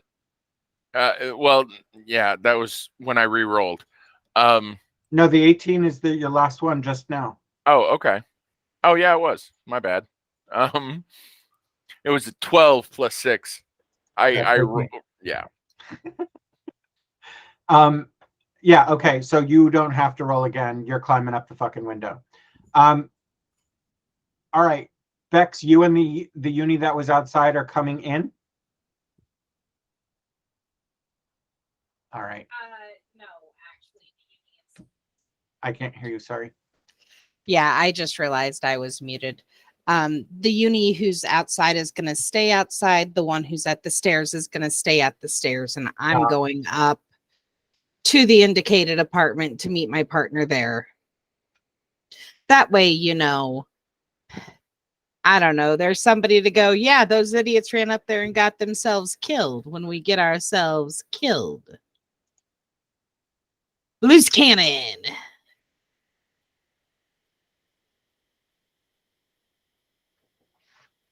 Okay. You crest the threshold, and the uni who is standing at the stairwell and goes, oh, hey, Inspector, are we? And then thunk, throwing dagger lands in the ground right in front of him, and then one sinks all the way to the hilt in his shoulder, and he cries out in pain. Anthony, you hear a cry out in pain from within the building. Okay. Yeah, well, I continue climbing. I'm not there yet. Okay. Roll initiative.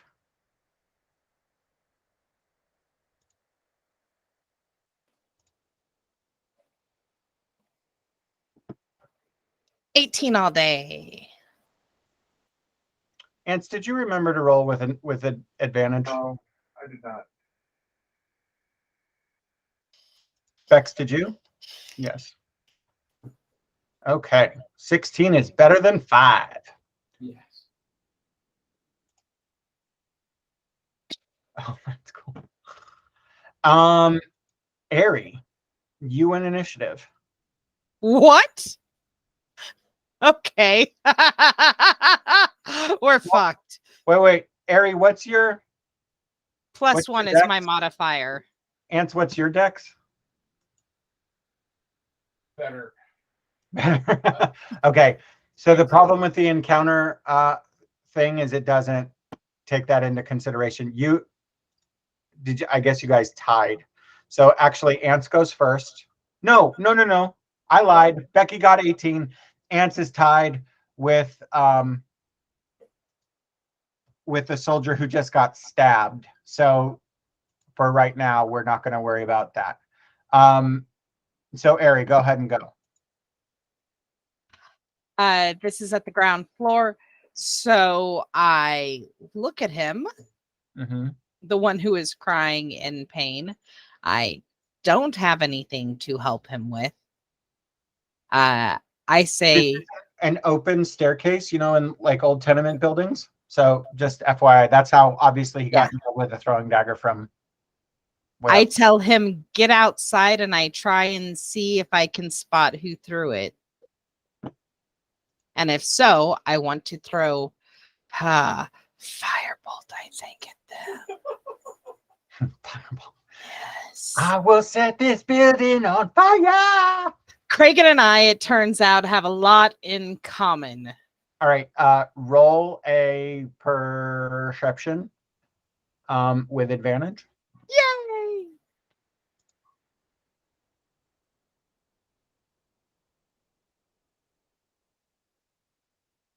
Eight. No, you do not see him. You can 100% tell this uni to get outside. Also, the other uni hearing that is now coming in because he hears or they hear the issue.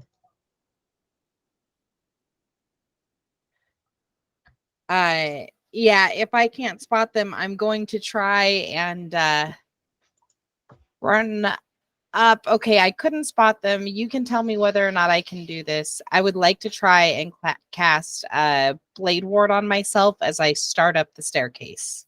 100%. That's your movement and a spell. Yeah. And it's a cantrip, so hooray! Okay.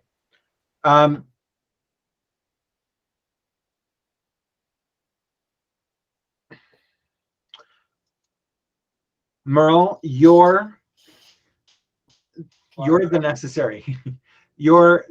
Stop saying you're, Josh. The necessary starts pinging the proximity alert in your head, which means they're within 30 feet of you. Okay. And they're hostile towards me. Yes.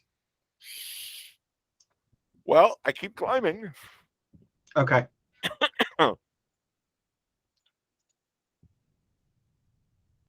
Running obstacles. So that was jump. It doesn't say.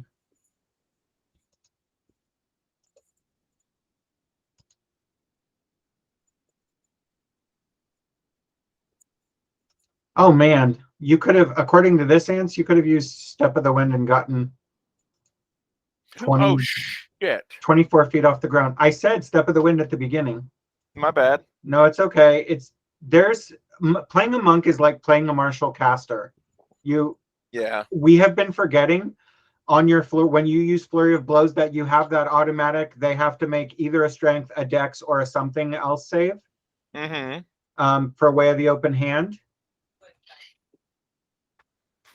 I'm 99% it's wisdom.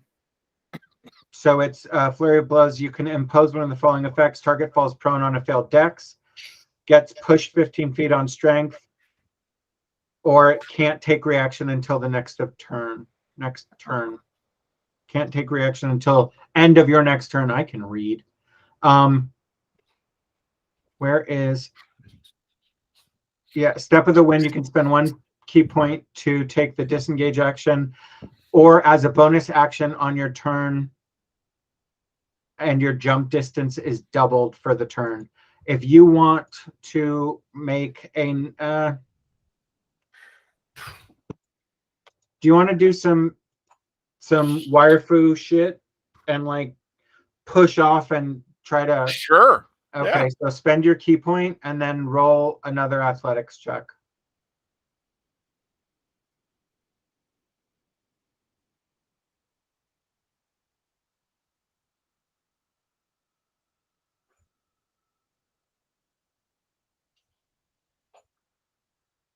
We have one of the cat teasers tucked into the bookcase so it can't be removed. And CB Finch is wearing himself the fuck out trying to rip it down. Yeah.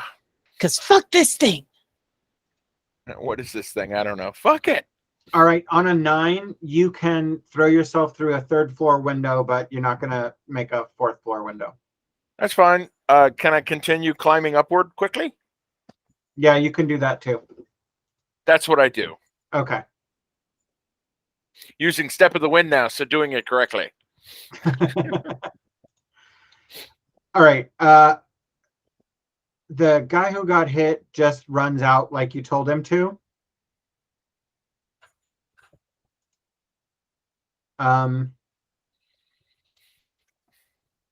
Becky, as you're running,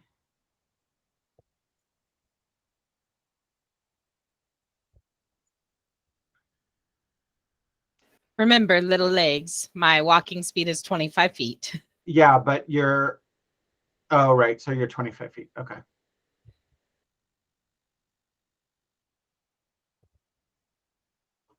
Okay.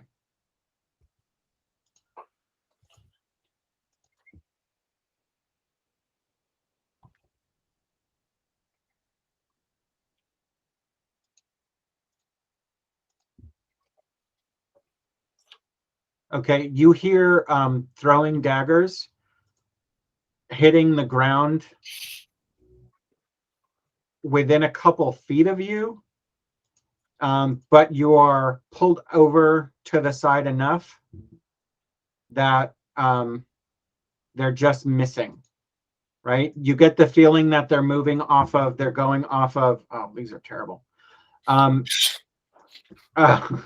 They're all at disadvantage because you have like at least half cover on all that, so that they're just kind of going off your sound. Okay. I'm sorry? I scurry fast. Yeah, you are scurrying fast, and like if you've ever looked at down one of those stairwell things, there's not a whole lot of visibility. You have to keep moving in and out. You can hear some footsteppy movement from upstairs. From downstairs, you hear the chainmail and boot stompy footsteps of the other uni coming in. And he shouts up to you, "I'm coming up behind you, Inspector," because he's a street cop and not necessarily trained for stealth. Yeah. Okay. Well, is it my turn again? Not yet. Okay. Just fucking daggers. God damn it. Yeah, and daggers now rain down on him. Merle. My name is Merle. No, No, dumb loudmouth. Oh, yeah. Right? Yeah. It's his given name. He was I'm dumb christened loudmouth. Dirk. Who Dark. you hear grunts as he gets hit with one. And then it is Aries' turn, but I have to pee, and I've been holding it, so hold on.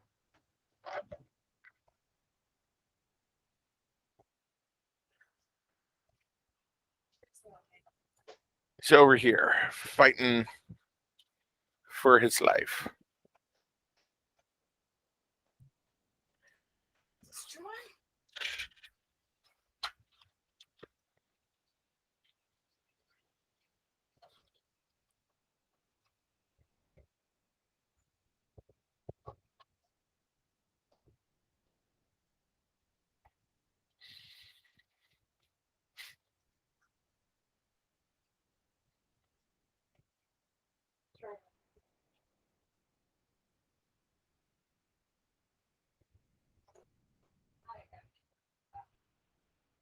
What's that? Oh.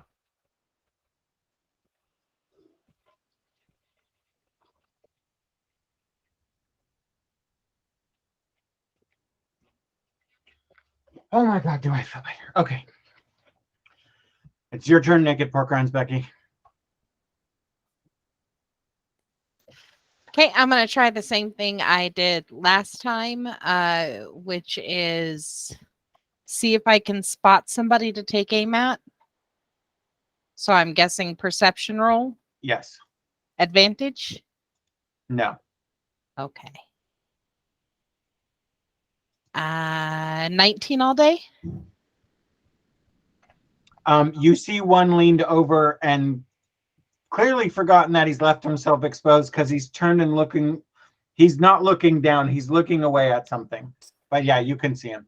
How far away is he? Well, you're between floors, one or your like second floor, we'll just say, because that's the easier thing to do. So he's 2 floors internally. No, 3 floors and second. You're on second, third, fourth, 2 floors away. So let's say 30 feet. And now yours is pinging. Now your weapon of warning is pinging too. Yeah. Okay, I'm gonna go ahead and cast Ray of Sickness at him. Okay. Is that an attack roll or is that a It's an attack roll. okay. Ranged spell attack against the target. On a hit, the target takes 2d8 poison and must make a con saving throw. On a failed save, it is also poisoned until the end of my next turn. Okay. Fucking 4. No, it zings past his ear. Yeah, these stairwells, they're a bitch. They are modifoki. I am going to use a free action to call out Haven City Constable Inspectors. You could just say Haven City Inspectors. Haven City Inspectors, whatever the legal language is to say, stop what you're doing. Yeah. Throw down your weapons and come out. Don't be dumb fucks. Come out with your buttholes exposed. Legal. Okay. Merle, you Josh. can come barreling into this window. You can look in first and then come in. What do you do? We're doing that one. We're doing that second one. You're at the 4th floor window. Roll your perception.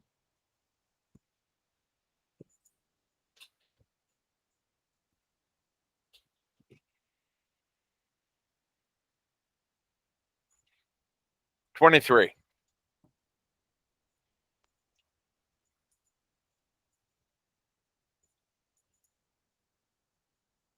Interesting.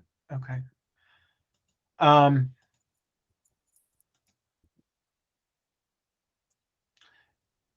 This is like a back bedroom in that top floor apartment, and you see one of them at the through the window. You see one of them, and it looks like he's like looking back and forth between another room in the apartment and towards the window. Oh, okay. The one I'm coming through? Yeah. Okay. Yeah, so I'm going to go ahead and go in that window. Okay. A Haven City Inspector, please surrender at this time.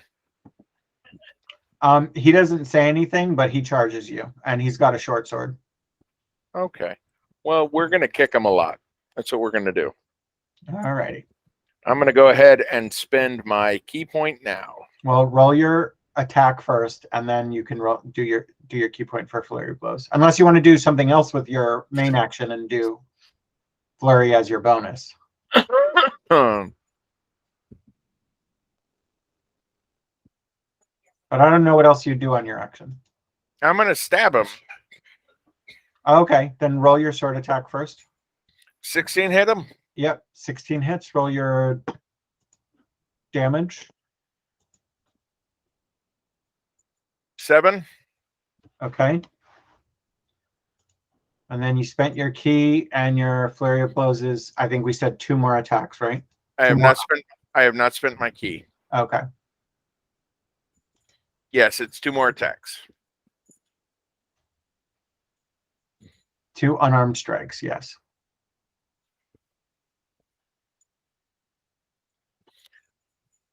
Eight doesn't hit him, does it? No, an 8 misses. I thought so. How about a 22? 22 hits. Okay, and since this is a flurry of blows, Tell me the damage. Don't forget to tell me the damage too. oh yeah, I forgot the damage.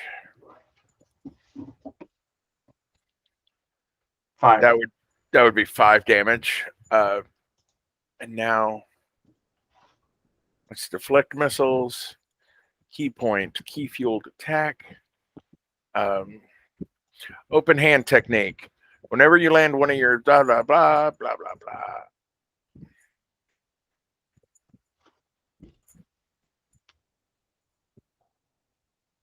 Okay, so now he has to make a Dex saving throw DC 14. And this is the one that knocks him down? Yep.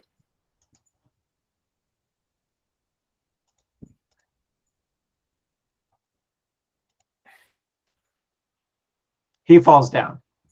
Okay, so he goes prone. Yeah. Okay. Now he can't make an action until the end of my next turn. Well, he can get up. Oh no, that's the strength thing. I Right. fucked up. I did the wrong one. Anyway, No, doesn't matter. because you have 3 choices. You can fall prone if it fails the dex save, get pushed 15 feet, or can't take reaction until the next turn. Oh, reaction. Okay, there it is. Okay, so yeah, he's prone. Yeah, no, prone is good. Yeah. Okay, soldier outside.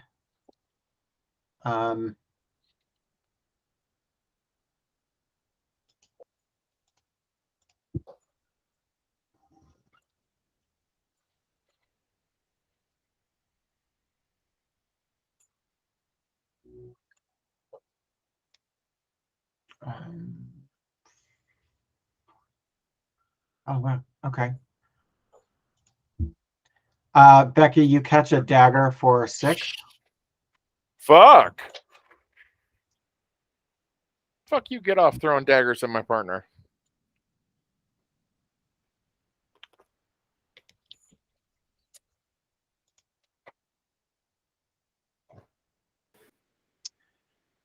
I need to double check prone, getting up from prone. Sorry. No, it's totally fair. The different movement actions always fuck me up too. And I usually play characters that fuck with all of them, and I still don't know them. A prone character's only movement option is to crawl unless it stands up and thereby ends the condition. The creature has disadvantage on attack rolls and attack roll. A creature attack roll against the creature within 5 feet. Okay.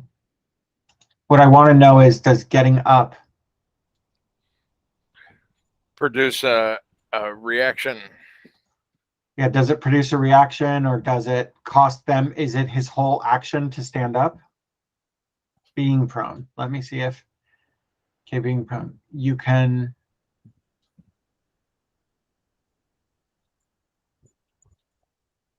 Combatants often find themselves lying on the ground, blah, blah, blah. You can drop prone without using standing up, takes more effort.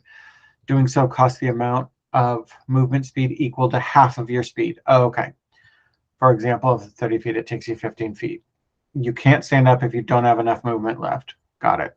To move while prone, you must crawl or use magic, such as teleportation. Okay, so it uses up half of his movement. And it didn't say that it provoked opportunity attacks. He wouldn't be leaving your threatened area anyway, so. Okay. So he stands back up.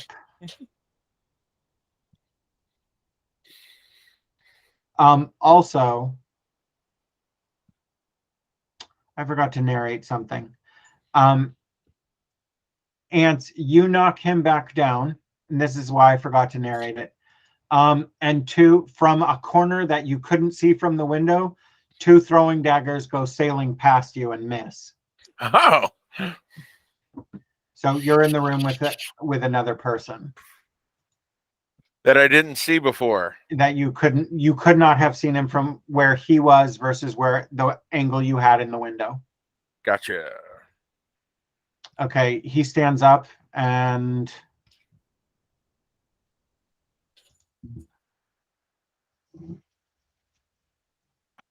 suddenly has to make a dex check. He throws himself up and takes a fucking just raggedy poor as fuck swipe at you with, or stab at you, and overbalances and then barely keeps himself from falling back down. He like, you know, that kick up from lying down. He did that and threw himself and overbalanced himself.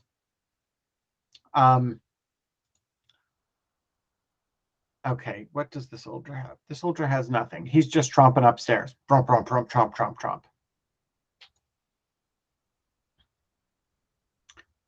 Ants, the other one in the room to your left, hits your armor on his first shot and misses you altogether on his second. Okay. My armor are my armbands, so it looks like I'm Right, your bracers. I forgot for a second that your AC is. No, I look cool. It's cool. Yeah. It's in my idiom. It's fine.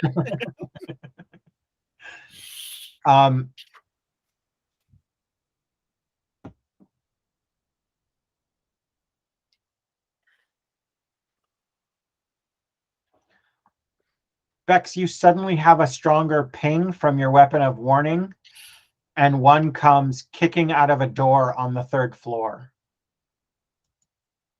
in the back apartment. 3rd floor, Johnny. What a coincidence. And misses you with a pair of throwing daggers. And it's Aries' turn. Well, I can see him. You sure as shit can. And he can see you.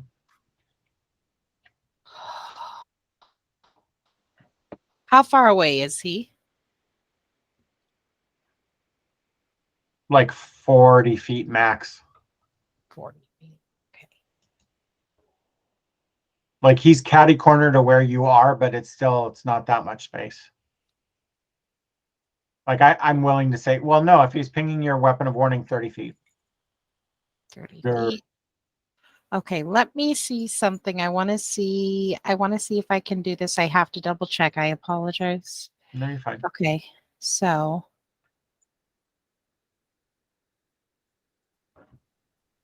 okay, so I have Font of Magic. I have 4 sorcery points. I can use it to do meta magic, Mhm, which one of the things I can do is distance spell, mhm. which says when I cast a spell that has a range of 5 feet or greater, I can spend 1 sorcery point to double the range of the spell. Mhm. So if I do that, then theoretically I could cast Burning Hands and catch him, right? Yes, you also have your movement, so you can close to within 15 feet for burning hands. Yeah, but I'm very squishy. I don't want to get too close to these No, guys. no. Yep. All right. Gotcha. Cool. I know technically I have more hit points than the monk, but Right. okay. All right. Are you I'm upcasting that burning hands, or are you? I am casting it as a 2nd level spell. So they will need to succeed on a dexterity saving throw of 15, which they probably will.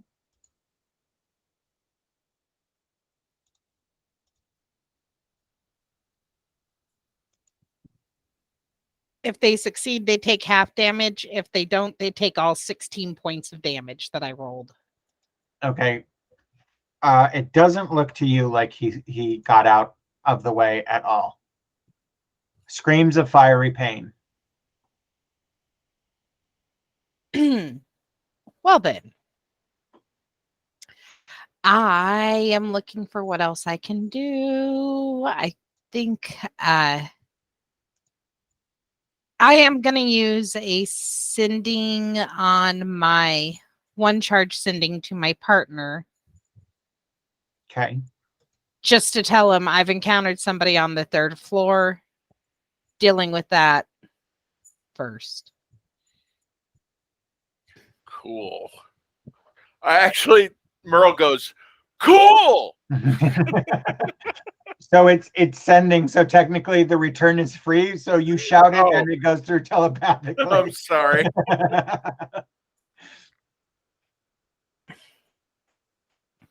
That's why I had the charges go the way they are, because you get a there and back for free. Okay. Not free, 1 charge or 2 charges to the station. Okay.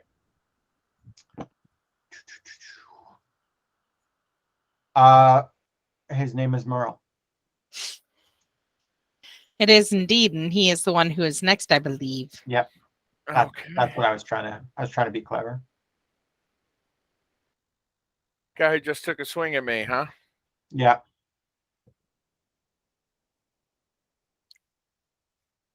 I'm gonna miss him. Okay.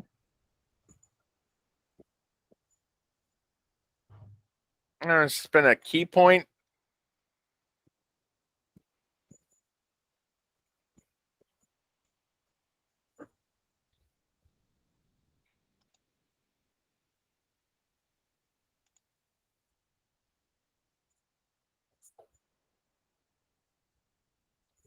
I'm gonna hit him on a natural 20 and do 8 damage to him.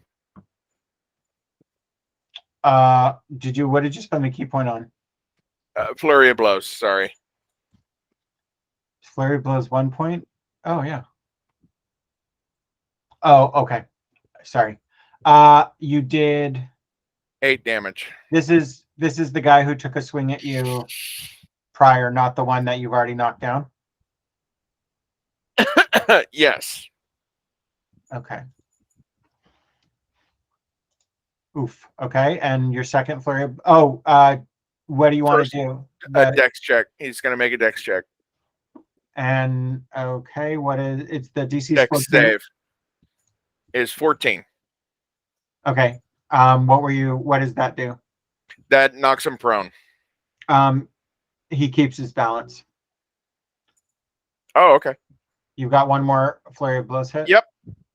And I rolled a 1. No, I didn't. I rolled a 7. 13 hit him? Barely, no. Oh well. You okay, Ans? Yeah. Okay. I have a headache. All right. Apparently it's the knife for it. Yeah. Everybody's got a headache.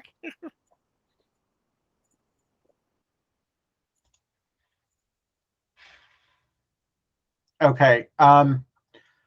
Bex, I assume with you fighting the guy on the 3rd floor, you're still trying to keep cover from above? Okay. That's the other part of the reason I didn't move forward to engage him, is I worried it would open me up. Yeah.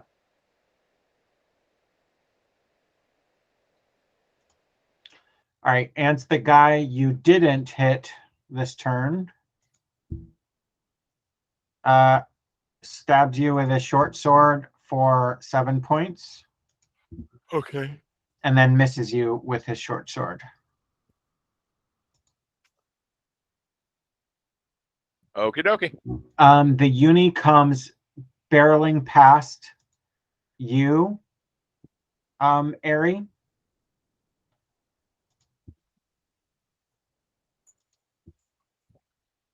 Oh, nice.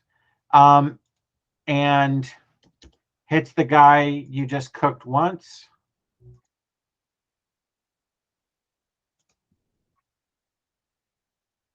And hits him again, and this guy's looking really fucked up. So this uni came charging past you and took two very good longsword shots. Ants, what'd you say? Excellent. Oh, okay. I thought I heard a soft, oh, fuck. Ants, the one that you did hit this turn misses you with his first short sword attack, and then hits you for 7 with his second.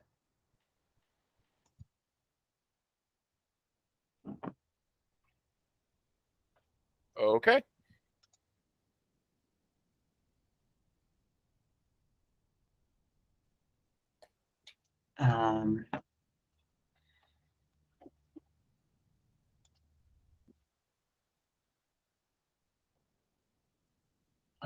The uni 3 and 5 is 8. The uni gets stabbed a couple of times by the guy that he's fighting. The uni does not look good. Airy.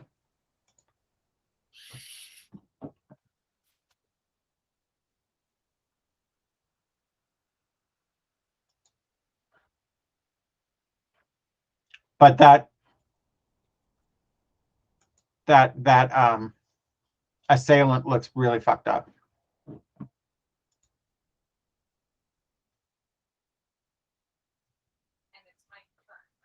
Sorry, you're muted. I can't hear you. It's my turn, right? Yes. I really don't have anything I can do to help that uni directly except for trying to kill this asshole.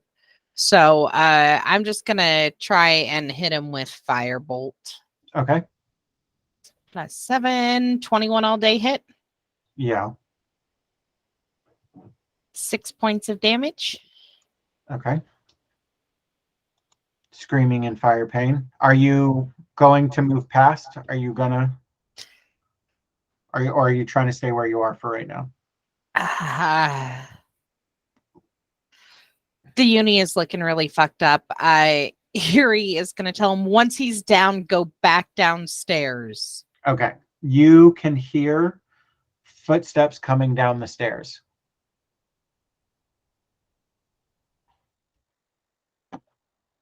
Yeah, that's good. It's like the 13. That's good news. Everything's good about that. Things are going great. Things are going. We're fine. Everything's fine up here. How are you? Ants, Yeah. your go.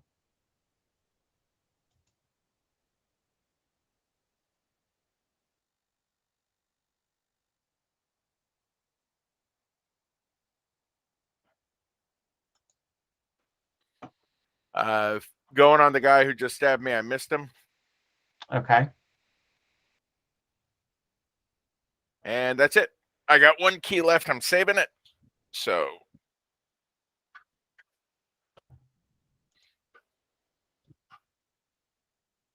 All right. Nope.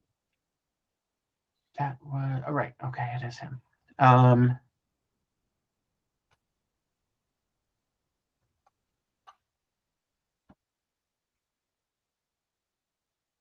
The one who is coming down the steps, Becky, closes with the uni.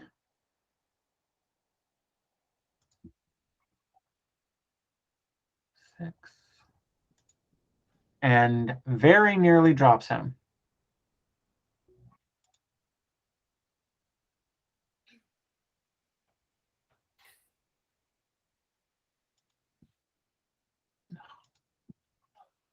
And you get missed with 2. You're a dodging, blocking, bracers, motherfucker.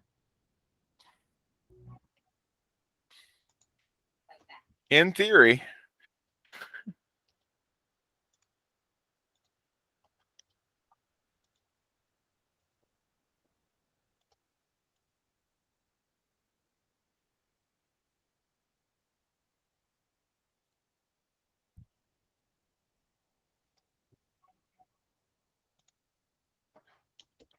The uni drops the one that you had burned, Airy, and turns to swing on the one who just stabbed him but misses.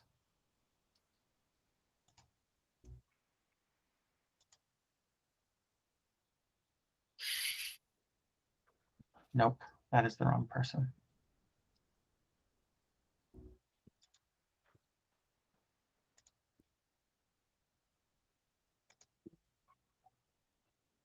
And you block 2 more. Okay. Ting, ting, ting. Airy.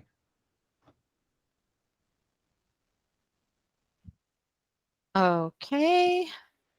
Well, You hear footsteps stomping in from the ground floor. okay.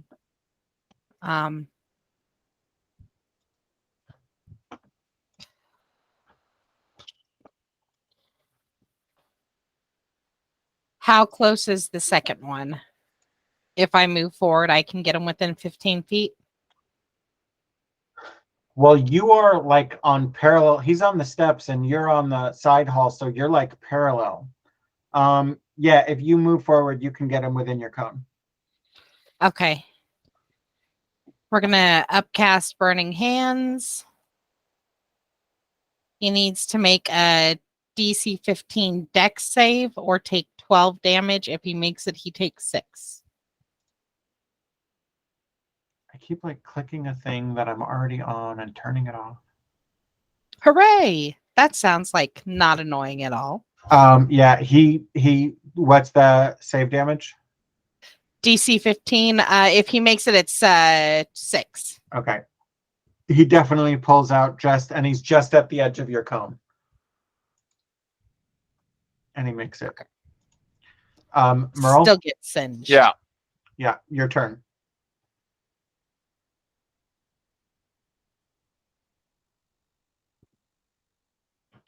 Another 13. Fuck it. I'm gonna spend my last key. You're just barely missing this guy. I know. So don't forget that you have, and we'll retcon an unarmed strike, but I'm pretty sure if we go under actions. No, I only have the one. No, you have a bonus action that is just unarmed strike, and you can. Oh. Okay. Right. So if we look under actions, right, it's your unarmed strike. But if you go under bonus actions, you can always do the unarmed strike.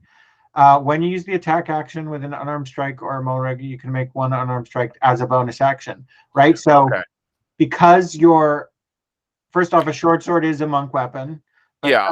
So for last round, yeah, roll an unarmed for last round.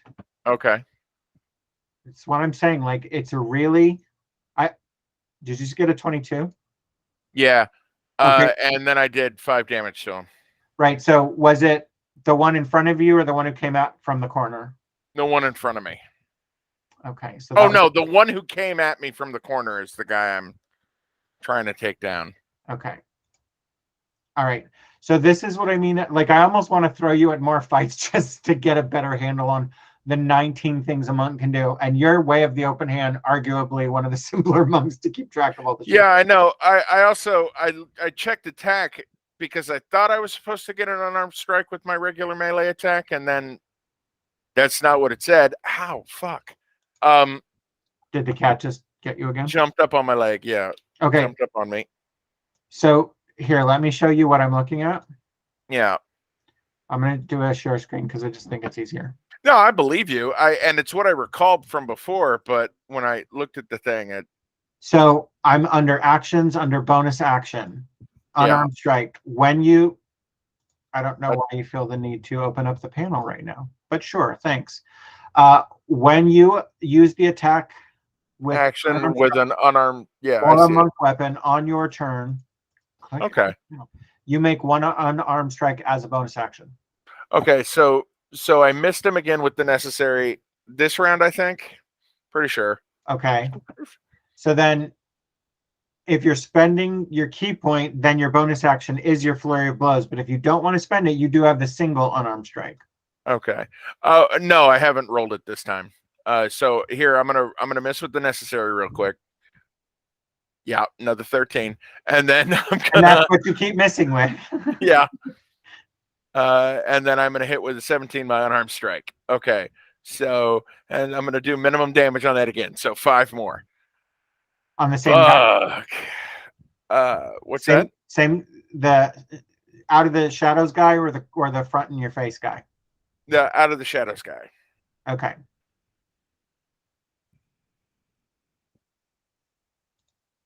I'm gonna roll another fucking 13 with the necessary. It's all I've rolled with necessary. You really, I think you hit the first round you fought, and then you Yeah. exactly missed their armor class by 1 every single other time. Yep. Yep. Okay, this one. Becky.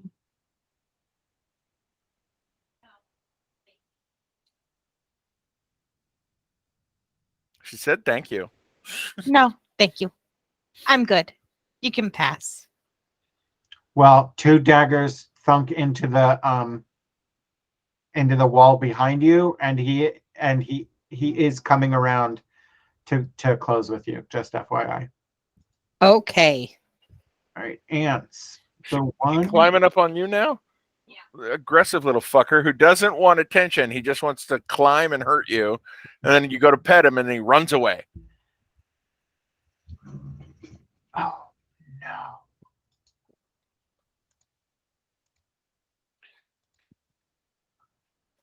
And the one in front of you sinks this blade perfectly between your ribs, and you take 9 points of damage. Oh shit. Don't do it. Well, I forgot to say thank you, no. So next I think I'm going to play an inquisitive rogue. A halfling. We'll just balance it out this time. It'll be good. Just be even.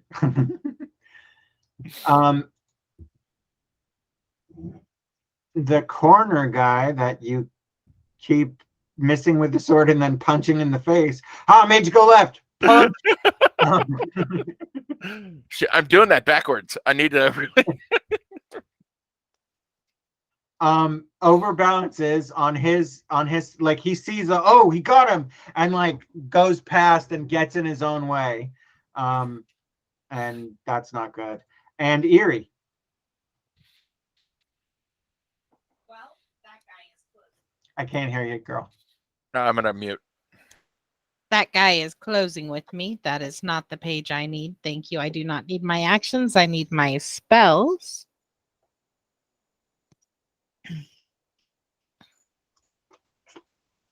And we're going to check another firebolt, which is a plus 7, 23 to hit. Mm-hmm. And 7 points of fire damage. And as a free, I'm going to call out, we've got at least one on the 3rd floor.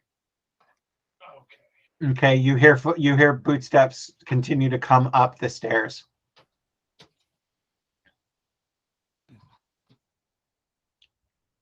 Excellent. Um, I hope that's our you- backup. Are you retreating, or are you just standing there while he runs at you? I am pulling back, yes. Okay. I cannot cast. Yeah. You can I've cast already- and move.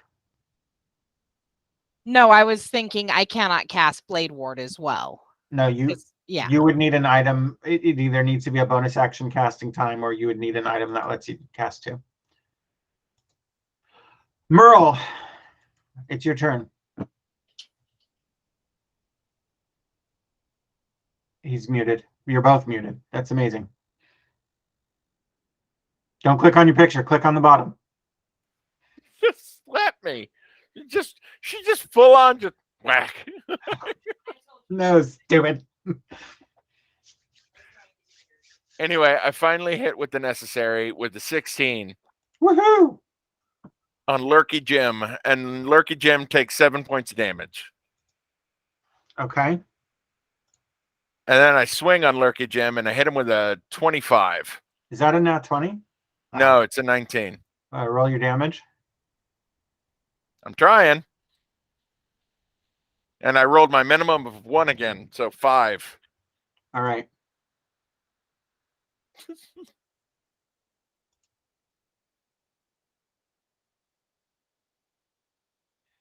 Okay. You are retreating backwards, and 3 uniforms come running up past you. Start shooting these things with an automatic crossbow. No, they're not special forces, but okay. um,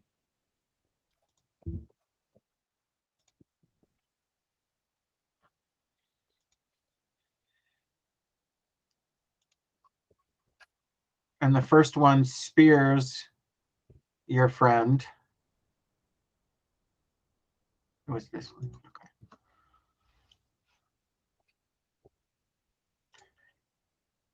And then the next one misses with a crossbow, and the next one after that also misses with a crossbow.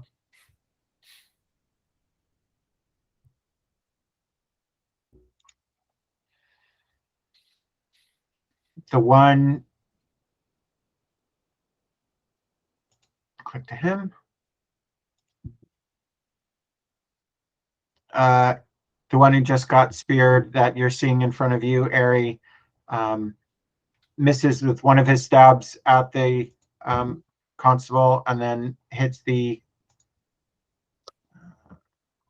for how much?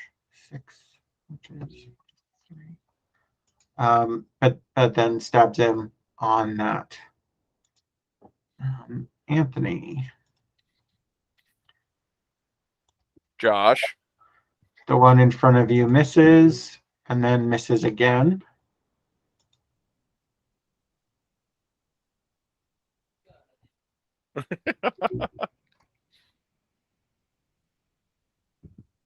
The uniform who was that uniform down, the one who was fighting the guy who came out of seat? No, he's still up, right? You said he was barely. The guy almost dropped him when he hit him. Yeah, that's it. Okay. I think he's going to try and stay out of this fight so he doesn't get killed. We already told him once the one guy was down, get out of here. Okay, then he's clearly getting out of fucked here. Well, there's not really space for him to move now with 3 more unis on the stairs. Yeah. Anthony, Lurky Jim misses you and then misses you some more. It's that kind of night. And and Ari, it's your turn.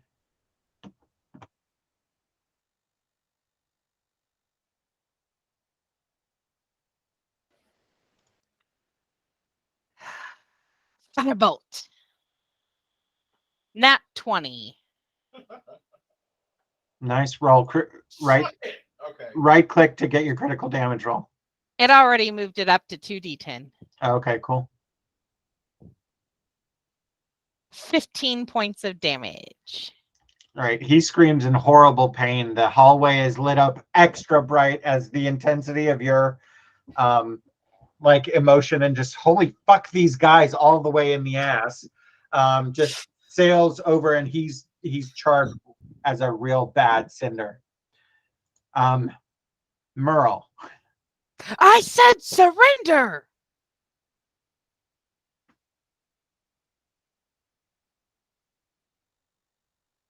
Merle, it's your turn. Yes, I rolled a 2 with the necessary. So keeping that going. Well, at least you didn't get a 1. Now I'm going to spend my last key point. Okay. Are we No, punching? I already spent my last key point. Did you? Do you think these guys are going to let me take a quick short rest? No, I didn't actually get the effects because we had the discussion about the thing. Yeah, no, I don't think you did because you did the unarmed instead of the flurry. Yeah, that's what I'm saying. So I'll use it now. Okay. If you let me. Yeah, obviously. And we're still punching Lurky Jim, right? Yep. Well, Lurky Jim, that 23 hits Lurky Jim. All right, 7. He's looking bad, real bad. And make fucking that. I don't know if that'll do anything. Prone doesn't do anything but give him a disadvantage. So yeah, Wait, and then wait. I missed No. Was it? What is his save? The dex or the or the strength? Dex. What's the DC? 14. Oh no, he stays up. And then was Okay. that an 8 to hit?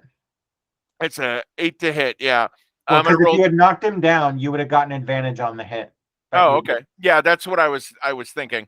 Anyway, now the damage on Lurky Jim. Oh, 7 more damage. So What damage? flurry of blows. The second flurry of blows that hit. The second first flurry of blows. The second flurry of blows did not hit. You rolled an No. 8. Oh no, I already rolled damage for that. I thought I had rolled damage for the. I thought I hadn't rolled damage for the first flurry. Well, of you blows. got 7 both times, but Yeah. no. So yeah. Oh well.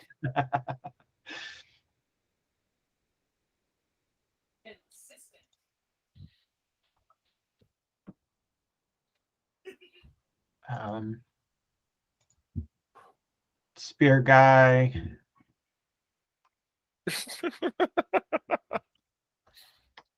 Hits. Did he get on camera at all?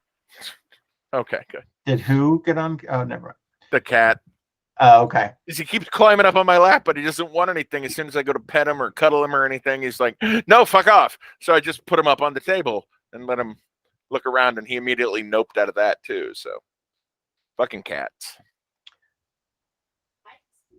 All right. Yes, Well, he does. all right. Well, Spear guy hits again, and these officers really need to go back to the fucking crossbow range because they're hitting a mostly dead bad or missing a mostly dead bad guy real bad. Mm. No. Ferg.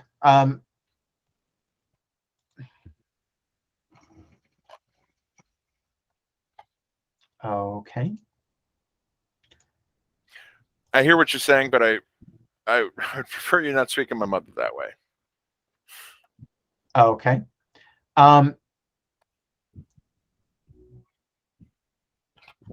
The mostly burned guy puts his short sword right in the throat of the uni who's been spearing him and drops him. Yeah, Well, that's not good. that sucks. I'm not a healer. I am resisting the urge to go cop killer, but not so much that I resisted the urge to explain that I was resisting the urge. I mean, do we really have to be proud of you if you tell us exactly why we should be proud of you for resisting doing something? Not at all. Anthony, you get slashed on a draw cut with a short sword for 2 points. Jesus. Okay.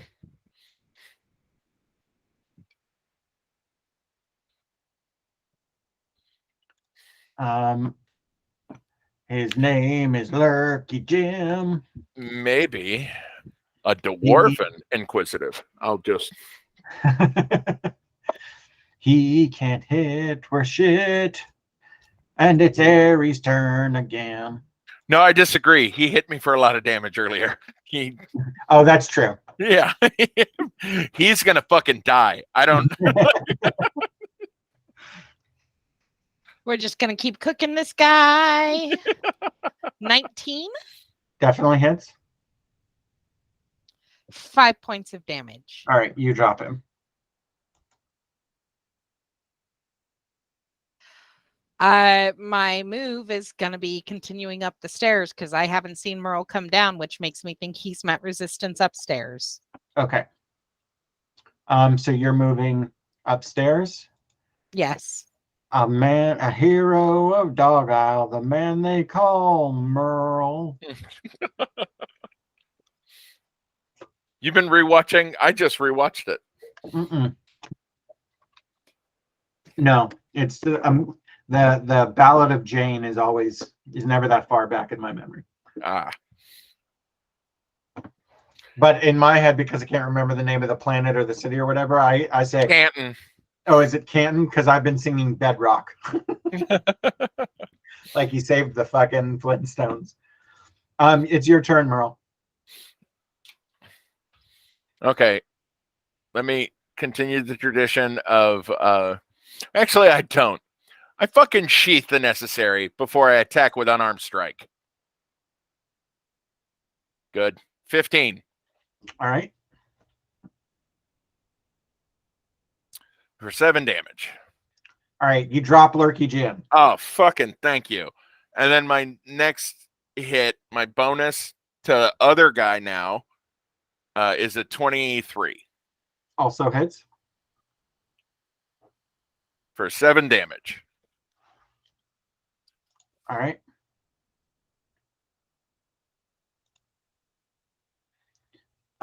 The soldiers, not the soldiers, the Uniforms? uniforms are using the dash action to get up. They go right past you, Aerie, to the surprise of precisely no one. I have such little legs. It's so hard to run. They're so small. They barely reach the ground. Gnome Inquisitive would be fun too. I can just. Okay.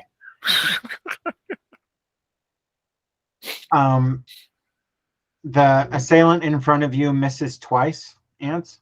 Okay.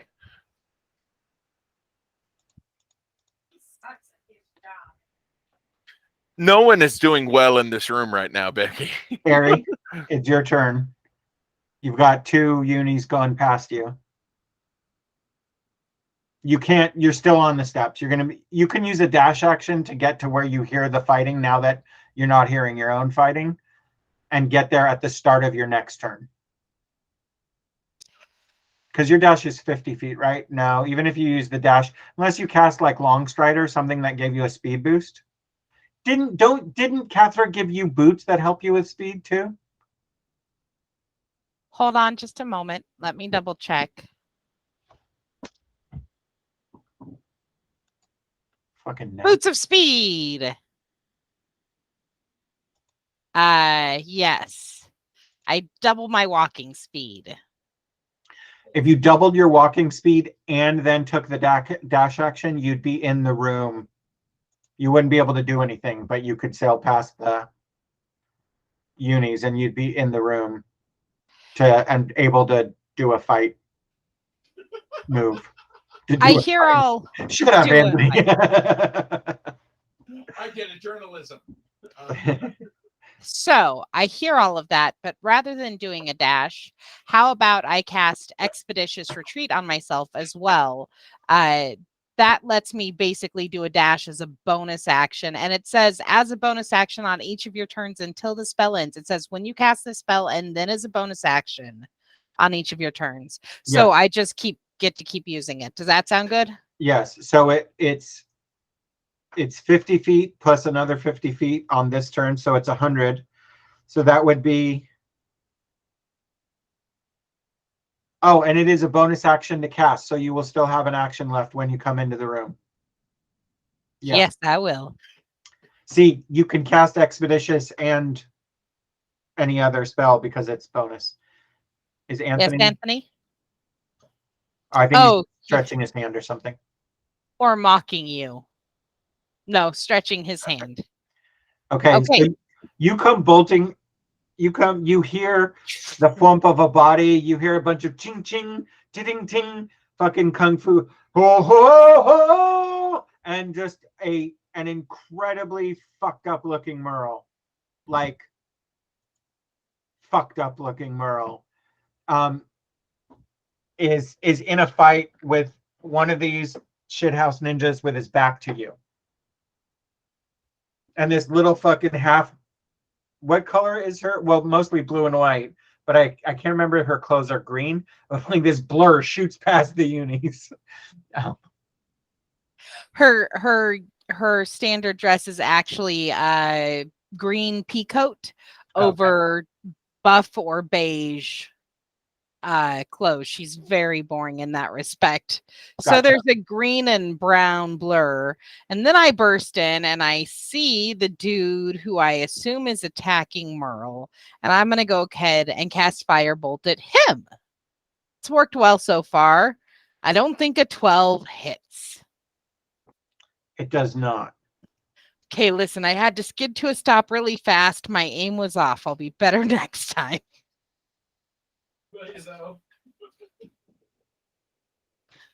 All right. Okay. You cast what you cast. I don't think I can do anything else. You have a ray of sickness. But the firebolt is an action. So it's casting a spell.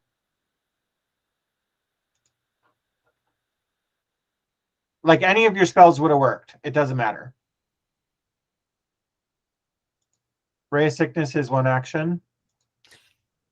Yeah. Thunderwave is an action, but it's not a good idea because it's everybody has to make a con save around you. And it's the reason I don't want to do burning hands either. Right. Ray of sickness and firebolt both have the same hit bonus, but I only have 1 second level slot left. So Gotcha. Okay. All right. The room lights up in a flash. You know, this has not been a very well lit room, but a firebolt goes sailing past. We didn't give this guy a fun name. We didn't give any of them a fun name except for Lurky Jim. And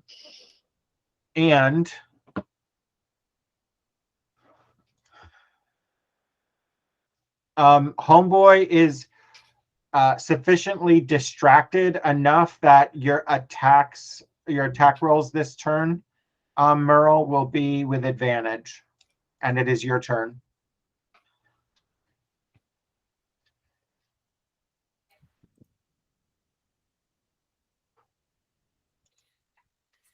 Here comes Aerie. She's a berserker. You know you can right click and just tell it to roll. Yeah, with I advantage. do. I fucked up. Okay. All right, 22, roll your damage. 5. We need to make you need to go up a level so your Kung Fu die can be, that's not what it's called. What is it called? Your monk die. Natural 20 All right. for 8 damage. Okay. Still got a 1 in there. Good job, buddy. Oh.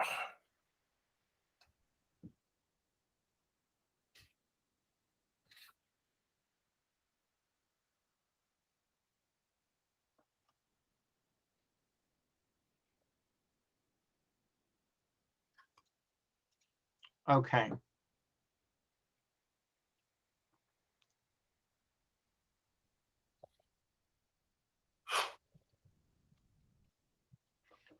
Um,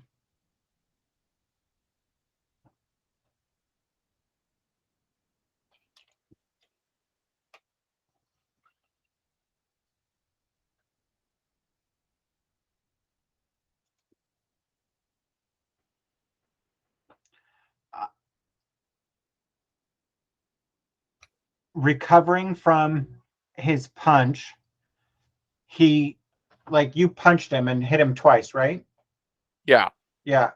You go pap pap, and your last one like hits him real hard, and he spins all the way, throws an arm out, does a slash cut, and you take 4. God damn it. And he,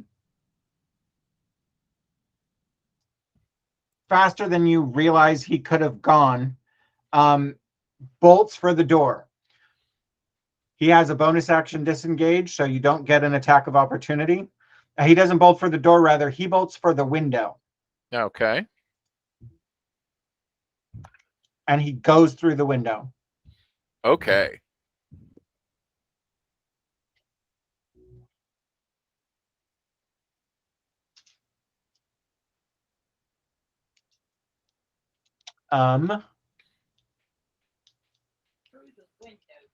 Hold on. I need to look at something before we drop all the way out of. Oh my God.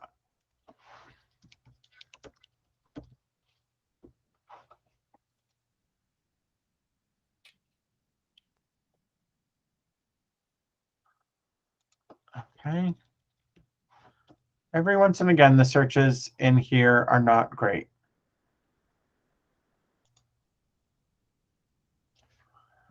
Okay. Well, I don't. Do I have just? Yes. Okay.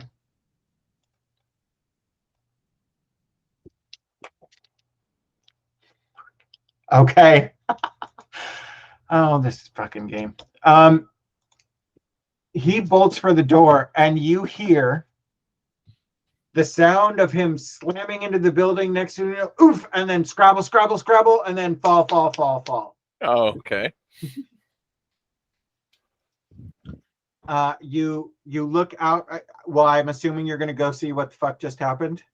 Yeah, I'm gonna go look out the window. Yeah. Yeah, he whatever he was trying to do, based on the sound, you can tell it didn't go as he was planning, and he is sprawled in a hey, I've broken a couple of limbs in this fall position down in the alley.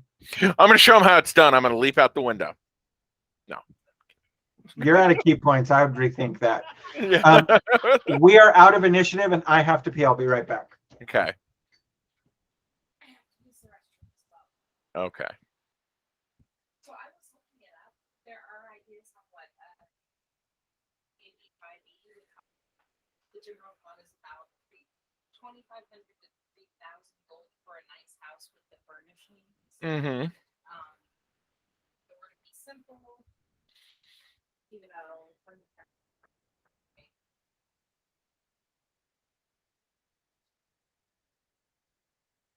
I have to go use the restroom. Yeah.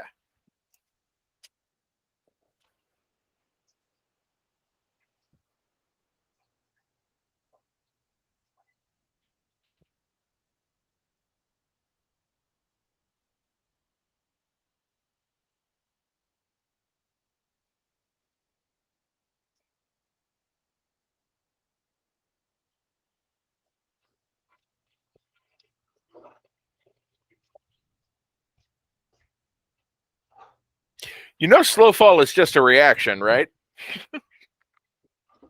Slow fall. Yeah. What do you mean? Your I mean, yeah, my monk ability. It's just a reaction. It reduces the damage by 20. No, I thought it doesn't require a key point. Nope. Well, there you go. That said, I'm not going to do it. I'm down to 2 hit points. I'm not stupid. Although it's a d6 per 10 feet of damage or per Yeah. 10 feet of falling. And I Yeah. rolled like a 5d6. I got a 13, which was enough to kill him, but it had like 2 1s and a 2 in that damage. No, I thought about it. I was like, odds are I'd be fine at the same time. Let's not wave our dick into Fate's face. He looks like he's not getting up, right? It looks like Yeah. he's not jumping up to run off. Okay, then I'm not going to do it. If he jumped up to run off, though, honestly, after that fight, yeah, I would jump out that fucking window. But you were pretty much like, okay, so this combat's winding down. Oh, good. Like either he's going to get away cleanly or, yeah. So. Yeah, no, he rolled a terrible dex roll and then just fell. Yeah. Yeah, you'll get that. Oh. Excuse me. Bex went to the bathroom. Yeah.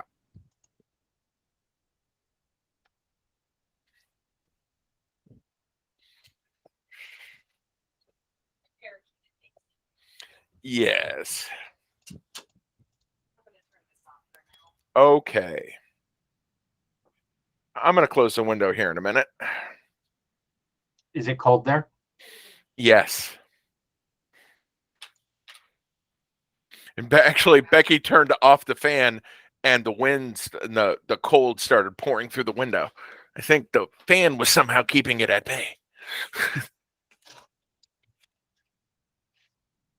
Hooray!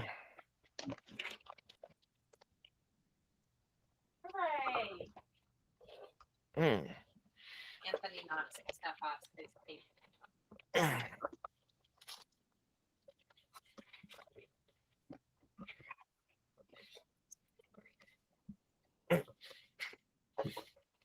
Ah, fuck.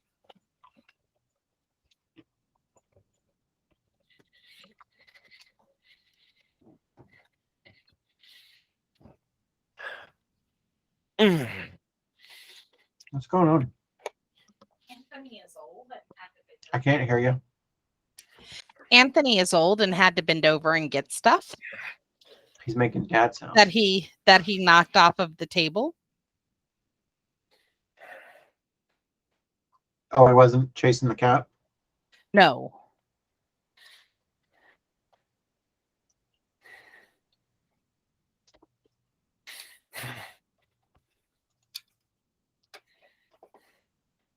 All right, the unis come busting in after. You guys take a look at you, and both of them key into their badge that they need medical assistance at the address. Da da da da da. And they're like, one of them who's wearing like corporal stripes, like so you and goes, do you need help down, sir? You are pretty wrecked. Even Ari looks a little chewed on, but not very much compared to Merle. Yeah. And not bad at all compared to Merle. Yeah. That's the note. That's the note to end this on. No. That fight is Ari is in much better shape than Merle. Earl She's too. Fuck that guy. Much better shape than either of those guys. Yeah. Everybody else is fucked up. Yeah, I cannot tell you. No, I can tell you. Those bracers of defense helped you out a lot this fight. My AC being high is yeah, yes. Yeah. I know that saved my life. Also, the fact that my wisdom and dex are not shitty. And I am a monk. Your damage dice suck though. Indeed. You know what? Fuck this sword. I'm just gonna punch you in the. See, I can connect when I punch. Yeah. That was the most amazing. Yeah. When you actually went, no, I'm not doing this anymore. Going for the D6. Going for the fuck it. Yeah. Jesus. Yeesh. Okay. You go downstairs. That hobgoblin sergeant comes up and he's like, why don't you two just like, and you can tell this guy's got a lot of years on the force, and he's like, inspectors, you two look like shit. The healers are on their way. Merle laughs like Anthony is laughing. Yeah. He's like, the healers are on their way, but Inspector, and he throws you a flask. Yeah. And he goes, you want to take a sip of that? He takes a sip of it. Is it whiskey or a healing potion? It is a very minor healing potion. And I'm rolling on your character sheet, and you get four. I'm going to heal you for 4, so I'll just do it for you because you appear to be. I'm fine. I could do it. I got it right here. I already did it. Well, fine. You do it then. I did do it. When I tell you to take it, you take it. Okay. This went to a weird place very suddenly. That was the Smothered Brothers. But yes, as soon as I said it out loud, I'm like, that sounds like butt stuff. Okay.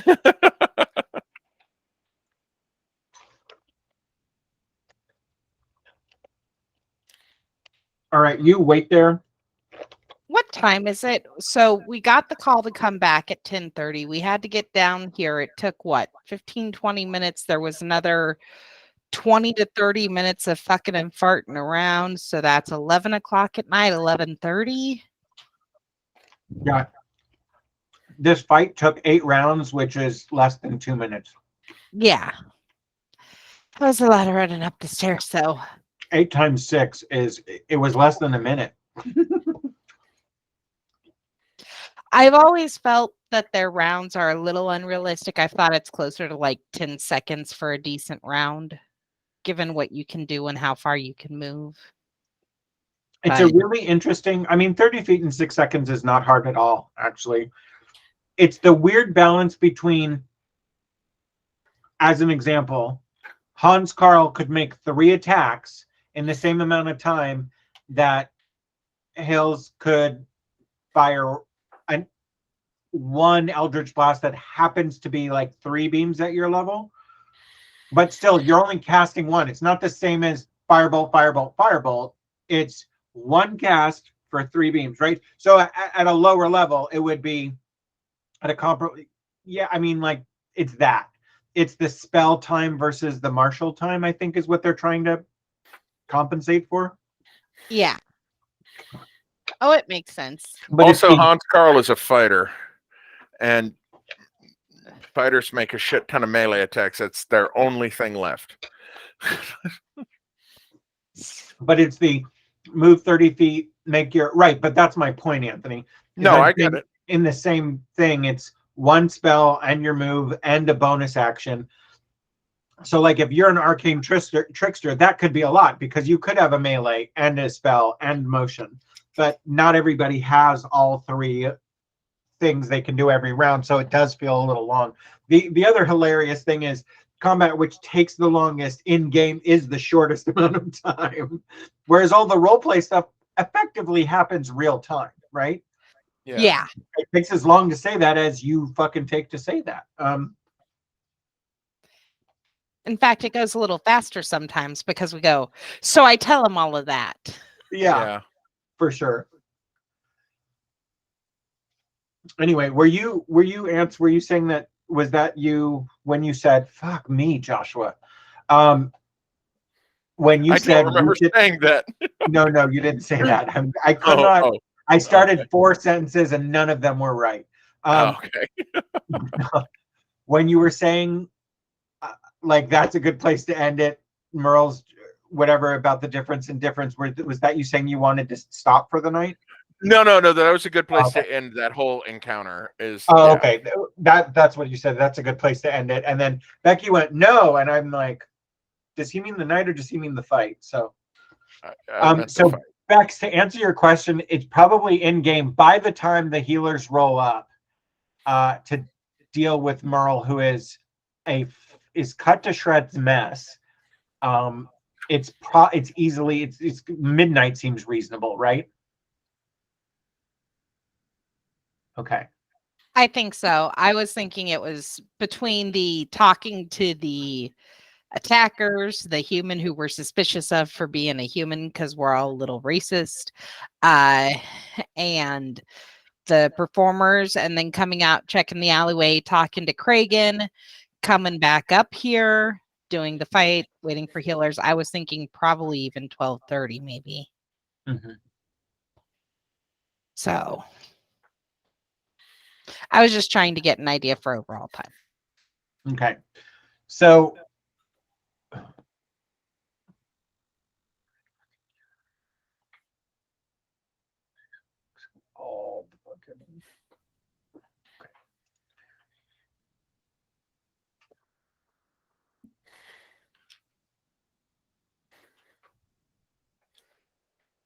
all right, the healers heal the uni who got stabbed first pretty well.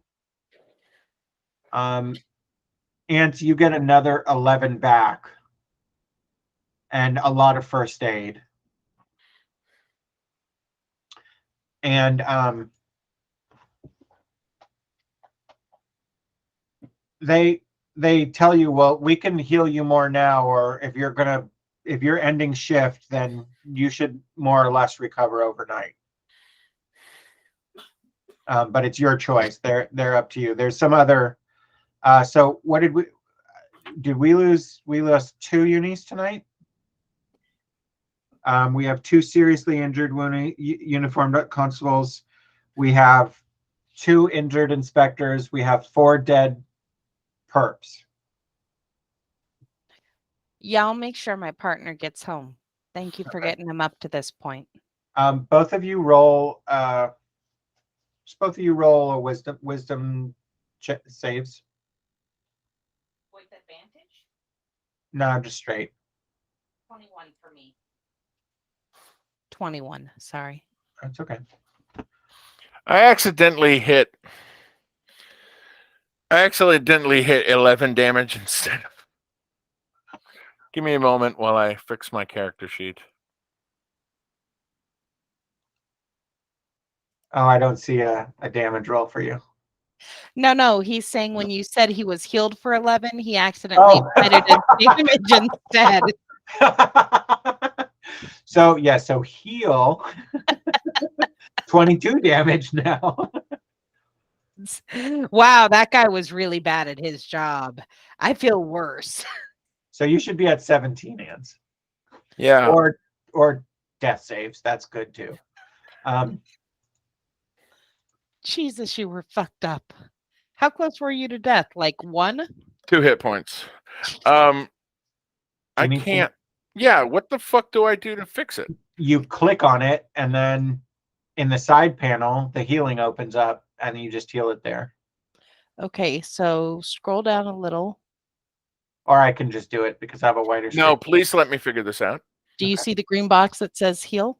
Mm-hmm. Type in the number there. Just do 17 because that's where you should be at. Hit apply changes down below. There you go. Okay, thank you.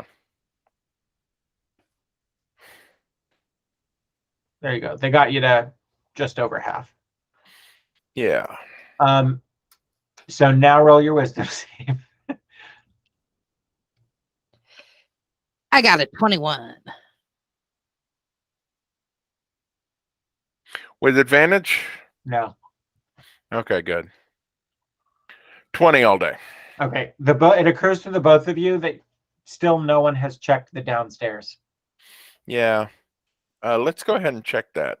Now that I got 17 hit points back. Okay, give us a couple of minutes you can spare. There's down below we got to get to. The sergeant tells you that he's going to go with you on this one, and he brings 2 more guys. And he looks at them and he's like, "No, go back to the wagon and get spears." Yeah.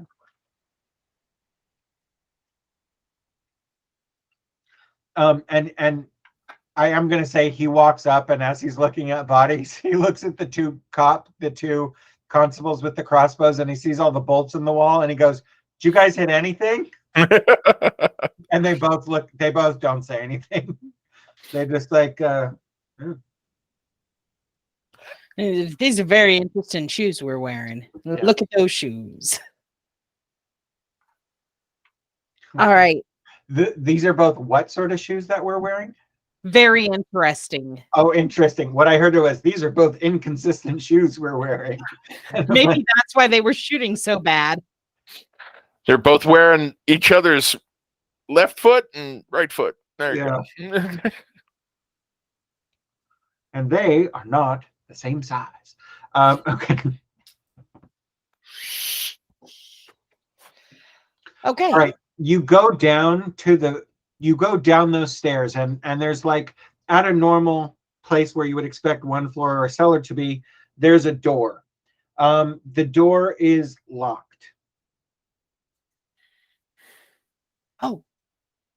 But Does somebody have knock? I have thieves' tools, which I would assume would let me in. If you successfully use them, so do I. Yeah, roll your just roll with your proficiency bonus. Roll a d20. No, if you click on your proficiency bonus, I think it will. Oh no, it won't. Yeah, roll a d20 and add your +2 for proficiency. That's dumb. It's the tools rolls that they haven't done a great job with here.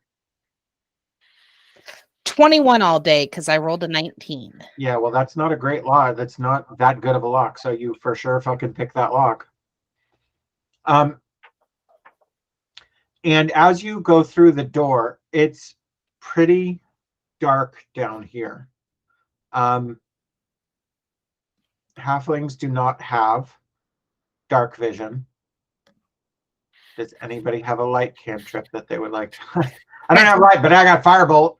Okay. Oh, What do I see over my tiny partner's shoulder with dark vision? So what you see is another, like maybe 6 steps, but it's not like a room or a hallway anymore. It sort of fans out into a half circle shape. And there is another very large door, larger than the one you came through, but this is like an archway. And both of you rolled perceptions with advantage. I assume everybody's being quiet. yes. Also, I have torches and prestidigitation, so Yeah. All right. Well, that you can, while he's looking, you're lighting torches. You said perception? Yes. with advantage. Nat 20. So 22 all day. Why are you going good now? 23. Yeah. Okay. You can hear the sound of like trickling water from the other side of the door.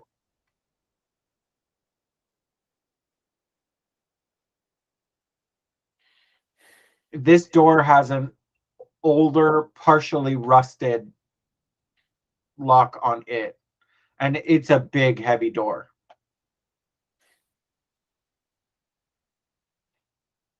And Sarge goes, "Do you guys hear fucking water?"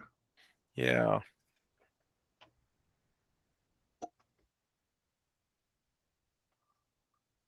You gonna try that trick again, Inspector, with your little toothpick there? I mean, what's the worst that could happen? It could be some kind of trap and flood the room with water and we all drown. Yeah, what he said. Okay, well then I recommend you stand back a little. I'm fine. 17 all day. You need to keep working on it. You can feel like this looks, a lock this old looks like it should be like a 3-pin lock. And so you're doing a 3-pin technique and you're like, oh, I think this is actually a better lock than that. So you can roll again with advantage. But the DC on this lock is 20.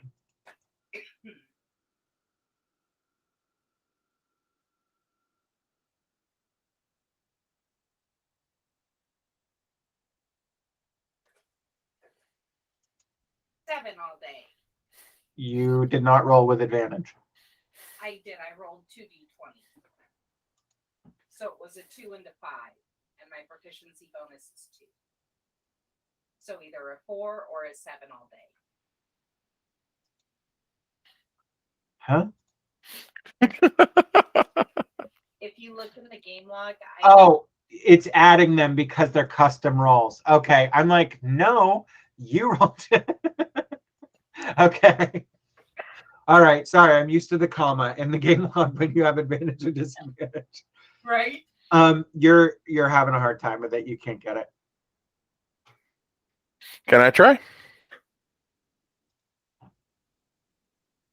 You absolutely should, because Erie is starting to mutter a very impressive string of curses. And here's the really neat part. Okay. It keeps going through common and dwarvish and gnomish and halfling, and there is a little bit of infernal thrown in. It's spicy. If you tell him it's a 5-pin, if you tell him what you know about the lock, you'll give him advantage. He's not going to automatically get it though.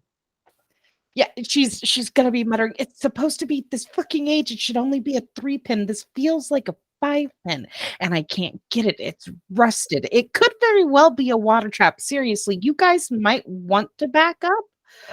I can't get it open though. There, Merle. Now you can do it with advantage. So you have to do 2d20 and then add your proficiency. to the higher one. I'm gonna roll a con, which my con bonus is +2, my proficiency bonus is +2. I am proficient with thieves' tools. I'm rolling a con. And telling it with advantage so it doesn't confuse Josh a second time. Yes, yeah, 21 all day. Nice job. Well, Okay. only because you told me what to expect. You're like ching ching ching, and like honestly, Merle, it does take you a little bit of strength on the last 2 pins. You can feel you're fighting like Rust. mineral buildup is what I was gonna say. But yeah, you're definitely fighting rust. And you're like, well, no wonder she couldn't get it. She's just a little halfling. Okay. Oh, let's stop with the racist halfling nonsense. You guys were fully encouraging Devo and Darge with it earlier. yes, we were, and we were wrong to do that. You get it through, and between the dark vision and the torchlight, what you see. Also, everyone roll a con save, DC 11. 17 all day. 14 all day. Those are both higher than 11, Josh. Okay. Oh, good. All the constables save too.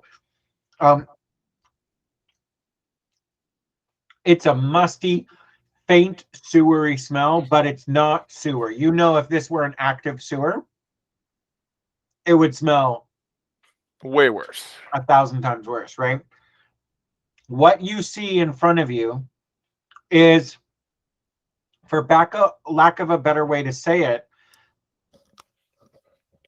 looks like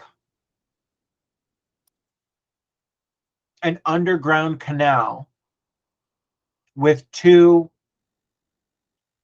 person-and-a-half wide sidewalks on either side of it. And it looks like you could fit about an 8-foot wide canal boat in it. And it's got a Roman arch vaulted ceiling, Roman style, that goes about 12 or so feet.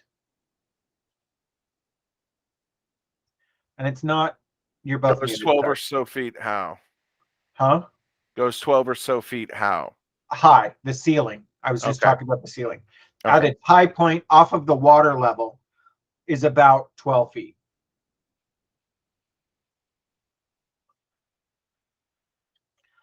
And you can smell mosses and must and not a lot of air, and you hear water moving through it. And it not, now that you're down in it, you all kind of like push out into it. This smells like some of the more stagnant parts of the river as it does sewage. It's not true sewage. It's more just like water that's barely moving.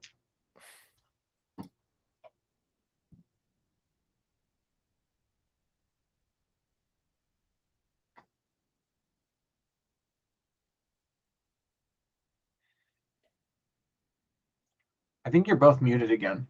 No, I Oh. was just very, very quiet. Yeah. I have been muted now, however. Shit. We're gonna have to wait a minute.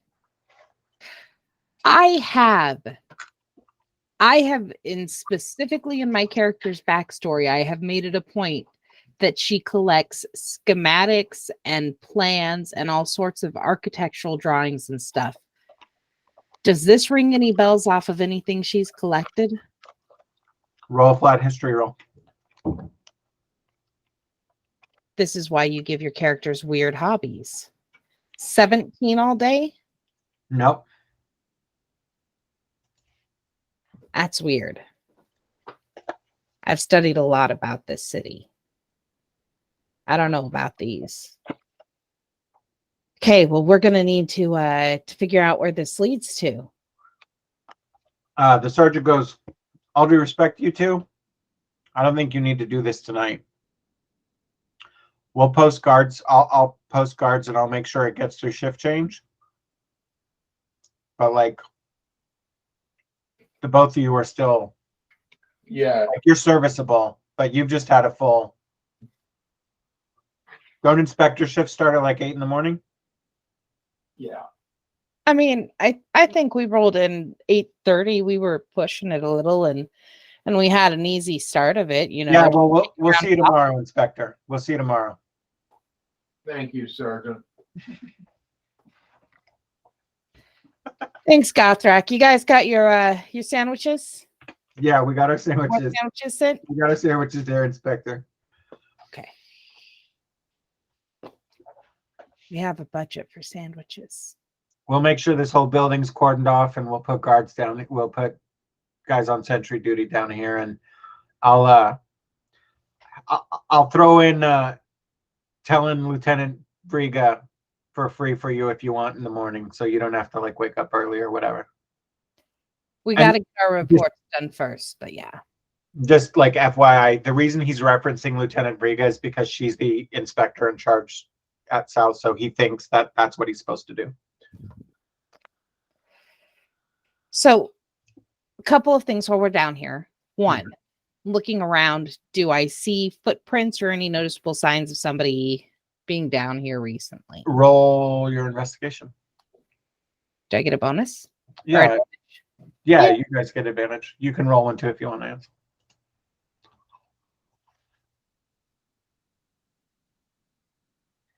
Nat 20. So 25 all day for my investigation. The both of you can see that despite how rusty and shitty that lock was, there has been movement down here recently. It's difficult to tell how much, but you can see like where the door swings open. It's a double doors that open this way. You can see the moss has been cleared. Well, it's thinner in any case, and you can see definite signs that there's parts of it near this opening where people have been trotting and re-wearing the fungus and moss and stuff. So somebody was definitely down here recently. Can we see which way they went off to or came in from? Or is it too difficult to tell? I think it's too difficult to tell. I don't think that, like, you know what, you can both roll flats or nature, or I don't think either one of you have survival, right? Because why would you? I do have survival. Okay. You 'Cause I can both was roll flat. Years. You can both roll either a flat nature or survival. The DC is pretty high though. Well, I'm doing nature because that's better. You don't 6. have- You're not proficient in survival, you Looney Tune. Oh no, I'm not. Never mind. You have a +2 because of your wisdom. You think I'm smart, you dummy? No. Merle got a 22 on his nature check. Jesus. And what Merle can tell is roughly orientating yourself down here is a little difficult.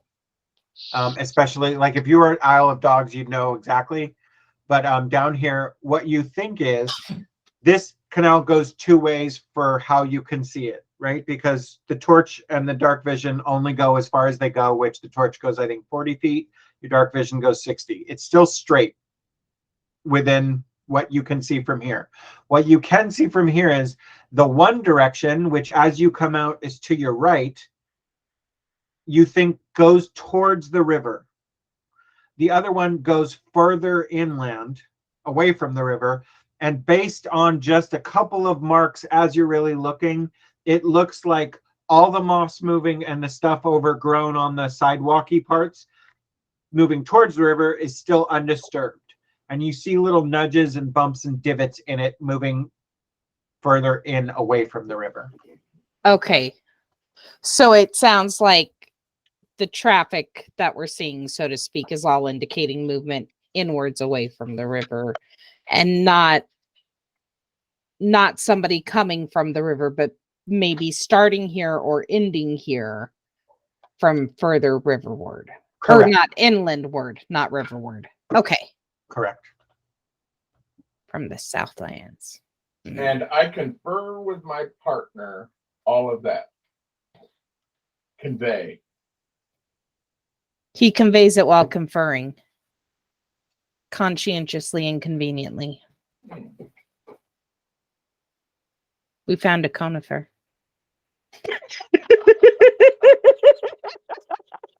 I don't know. Okay. There was a lot of cons there, so I had to keep going until I got a reaction. Thank you. I appreciate it. You're welcome. All right. Well, shit. Yeah. If we got I know we need to sleep, but also there's recent movement heading south. We can look at it tomorrow. I mean, technically it's later today, but yeah. Before, yeah. You were the kid that got kicked out of the sleepover, weren't you? I never got kicked out of sleepovers because I hosted them. Thank you. Okay. There was much more room in my home than Finn's. Well, as children. Well, except for cousin Catherine. She always hosted when she had the chance, but she'd never kick me out. And also, Uncle Dorn wouldn't have let it happen. Why do you even say that? You just reminded me of the kid. Can you mute for a second? You just reminded me of the kid who goes, it's already tomorrow, right? That was a pretty good dinner we had earlier. You mean dinner we had last night? Shut up. Last night and earlier aren't mutually exclusive. People from Phoenix are called Phoenicians. Listen. Has Anthony been farting the whole last 30 seconds he's been sat like that? No, I was petting a cat, though. I did fart earlier and to give you a thumbs up. When you watch this back, you'll see when I go. You'll see me go. And then. Gotcha.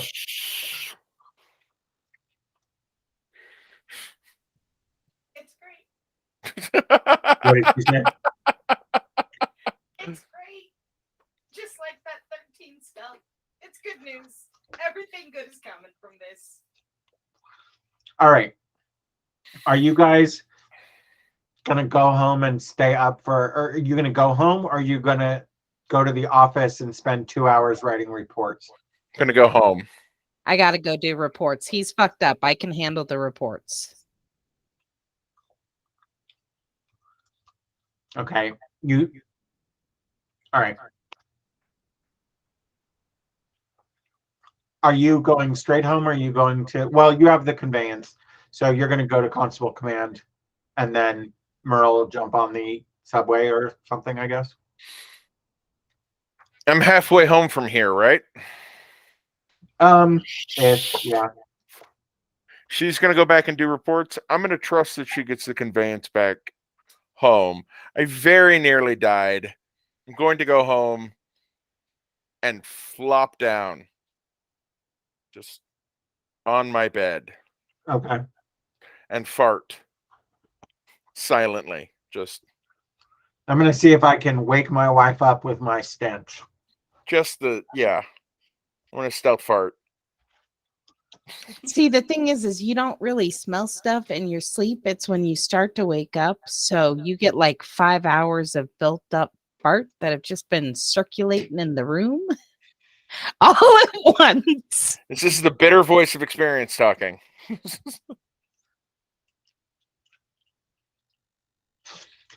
I'm going to go home and Dutch oven my wife until she wakes up. Sometimes he mistimes things and he farts and then closes the car door on me. That with alarming frequency. That's yeah. It's Just- like he's doing it on purpose. It's kind of like that thing when they say, for girls, spray your perfume on his pillow so he thinks of you. Fart in her face as you leave. What Becky's saying is the metformin's not working out for her. I mean, I'm glad you're not dead. So that's good news. Okay. So from here, does that mean Merle's just subwaying it straight from here instead of taking the ride and then going back? Yes. Okay.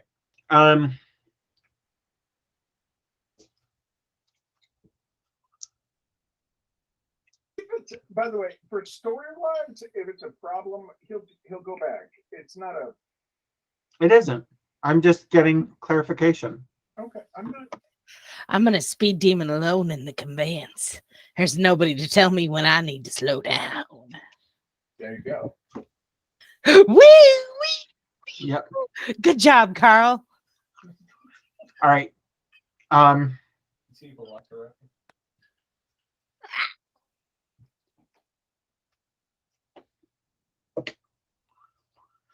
Becky, or Ari rather, you get into this report and you estimate it's going to take you to like write everything correctly out between 2 and 3 hours. So go ahead and make me a con save DC 12.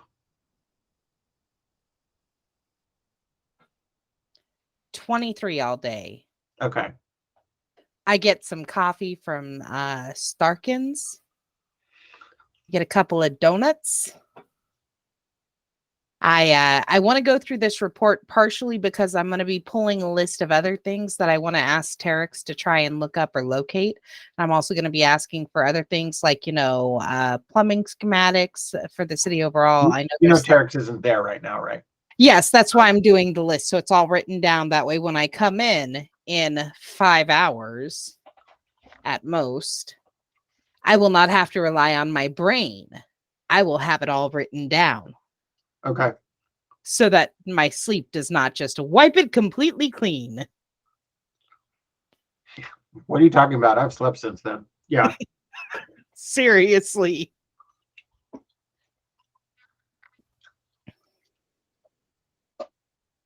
Okay. Cool. Well, Merle, you get home and you can take a long rest. Ari, what time do you think you get home if it takes? Well, we said it was about 12:30 when the healers showed up and we were poking around looking at stuff. Figure 15 to 20 minutes to get back to Constable HQ, or would you say 30? There's no traffic at this point. Yeah, so 15 minutes and ordering coffee and items. So probably 4 a.m. If you say the report's going to take about 3 hours, it'll Okay. probably be 4 around when she wraps up. Okay. Then when you go home and then wake up in time, do you ask for dispensation to come in late, or are you just trying to come back in on time? Who's on the desk? It depends on who's on the desk. None of the inspectors are on the desk. There's a night senior constable sergeant on the desk. Because it's crazy. Well, actually, hold on. Hang on a moment. Because it's a Saturday night is the only thing I'm thinking. You're absolutely right. And if I don't have...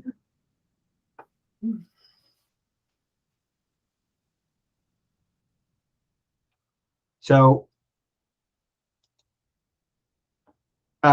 roll a dice and tell me odds or evens. Odds. Odds? Yes, and I rolled a 9.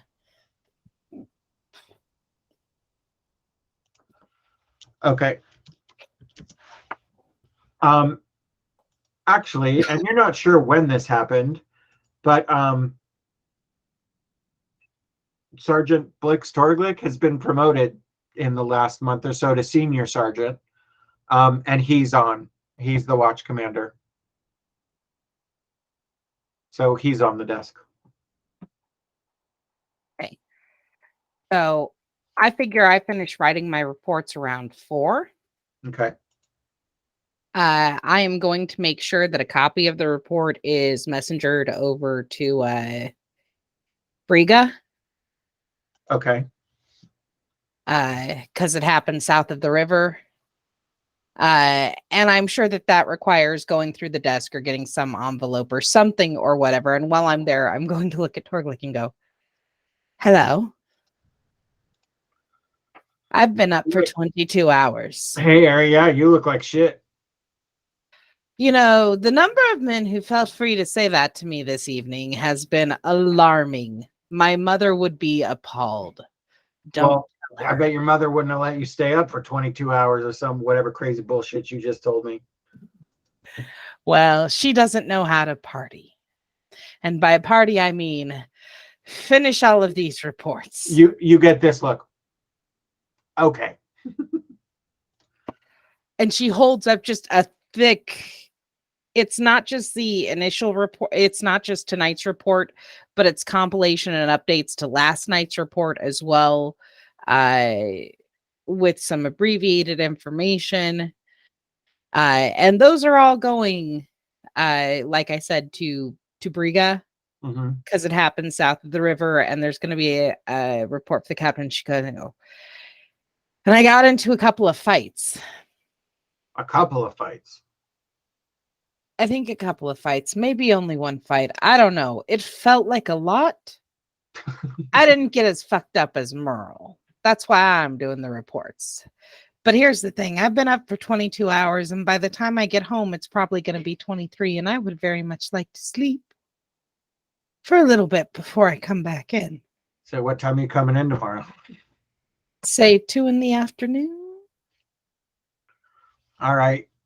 I'll leave a note for your partner. Thanks.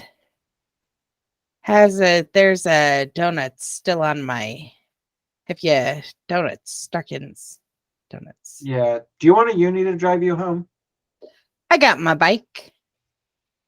Ding, ding. Awesome. How about you radio back in when to let us know that you got home? You got it, pal. Or badge back in. He wouldn't say radio. That's not a thing.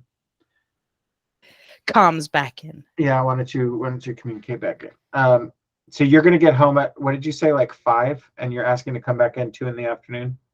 Yeah, I figure by the time she winds down, it's going to be around 5. Coming back in at 2, that would give enough time to get some decent-ish sleep.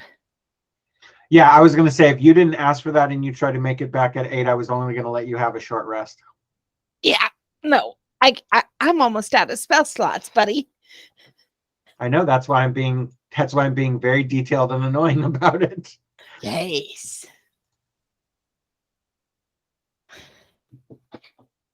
Oh, you sure are, aren't you?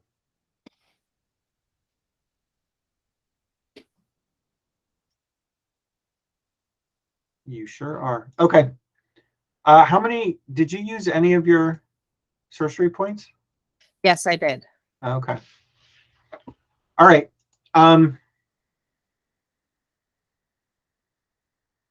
Yes, excellent. So you go home and you can give yourself a long rest as well.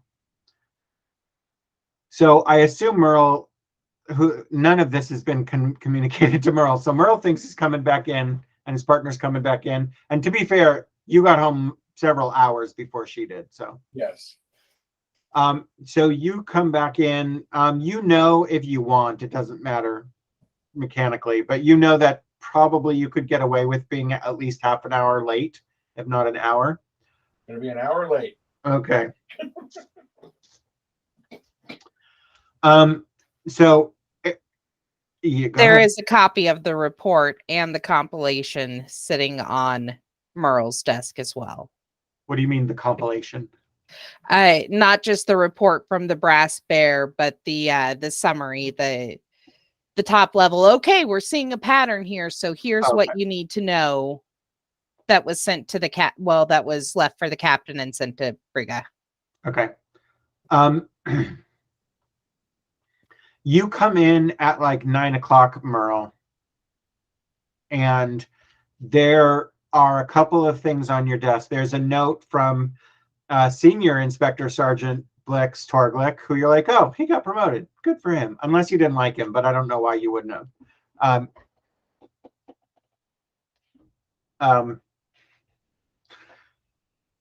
and it says your partner didn't leave here until almost 4 a.m, and so I gave her dispensation to come in late. She'll be in. Expect her in around 2 p.m. I verified that she got home okay. There's her paperwork, and then there is there are the like brief statements taken from the unis in front of the brass bear, if you want to look at them. And then there's a note from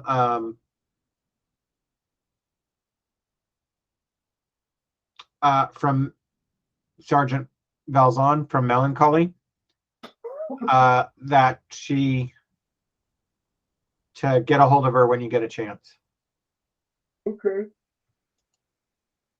Would you move, baby?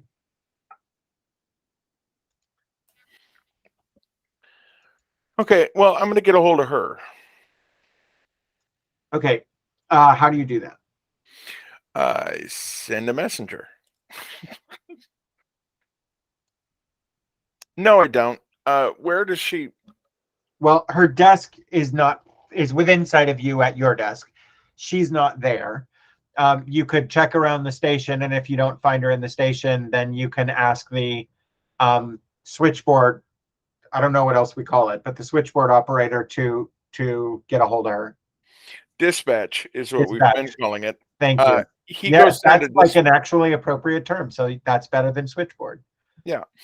He goes down to dispatch then, if she's not at her desk. She's not at her desk. Dispatch is on the same floor as you. Okay. You find dispatch, and they go, "Oh yeah, she and her trainee are out in the field now. So do you want me to have her call you?" Yes. Okay. Tell her she wanted me to, and he hands her the note. Oh, okay. And so she wanted me to contact her as soon as I was available.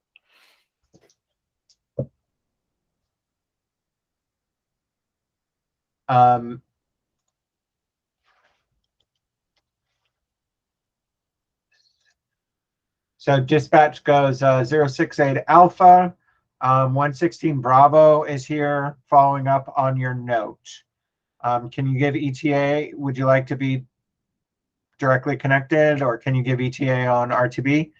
And you hear Melancholy's voice and says, "Yeah, I'll be RTB in about 40 minutes. I'll talk to him there." Okay. And then he goes back to his desk, thumps his forehead against it, picks his forehead up, reads Erie's report, and then starts on his own. Okay. Well, if Erie's written the whole report, I don't think you can write like amendments. You don't have to write like a full your own version, though. It's because she's lead. Yeah. Okay. Then he'll write his amendments. Yeah, he'll do those. Okay. So because Ari more or less covers it, you just write some corroborating thing. You have to write more about your different experience in the fight, because that was completely separate from Ari for a bit.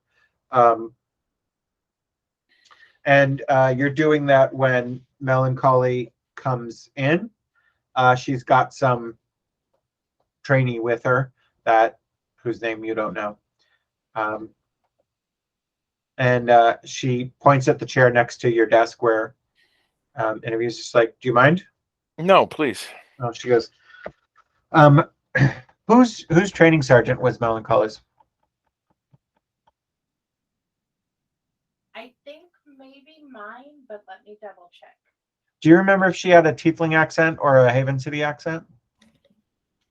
Tiefling. Okay, she goes, "Well, I hate to be the bearer of bad news yet again. But another one of your cousins was attacked and killed last night. Okay. It wasn't at the recumbent abbess, although I think he's a regular employee there. There is another..." Sorry about that word. That's a dumb place to pause. You're talking, Josh. Where the fuck is the map? Okay. There is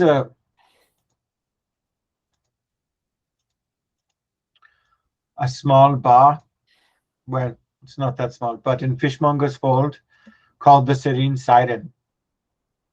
And it was a very similar attack. They were receiving a shipment of something late at night, and several people were killed, including your cousin Ross. Okay.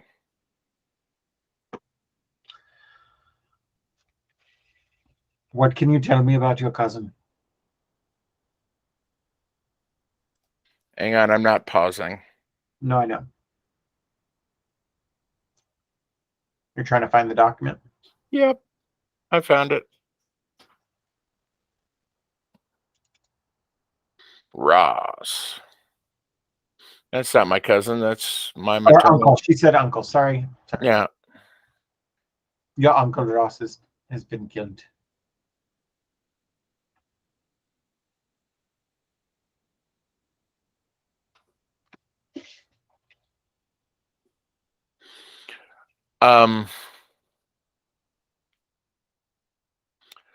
He's a real piece of shit. Was he in the OG as well? Yeah, he was an enforcer for them. He's part of the Shadow School of Fighting Fellowship. Trained in the Shadow School. Oh, some really stealthy dark motherfuckers, yes? Yeah.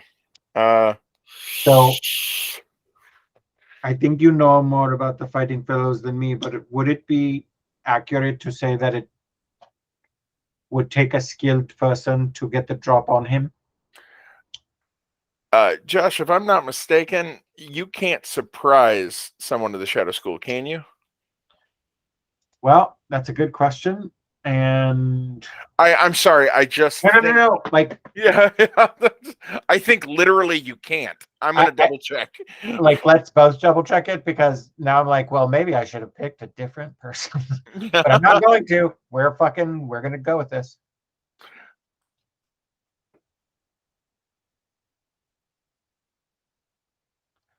Wave the shadow. What level are you thinking he would have been at? So I don't want to read the whole thing if I don't have to. I want to say 6th. Shadow step. You gain the ability to shadow step in another way. Yeah, no, I'm wrong. It's something else. Okay. Yeah, it's pretty hard to.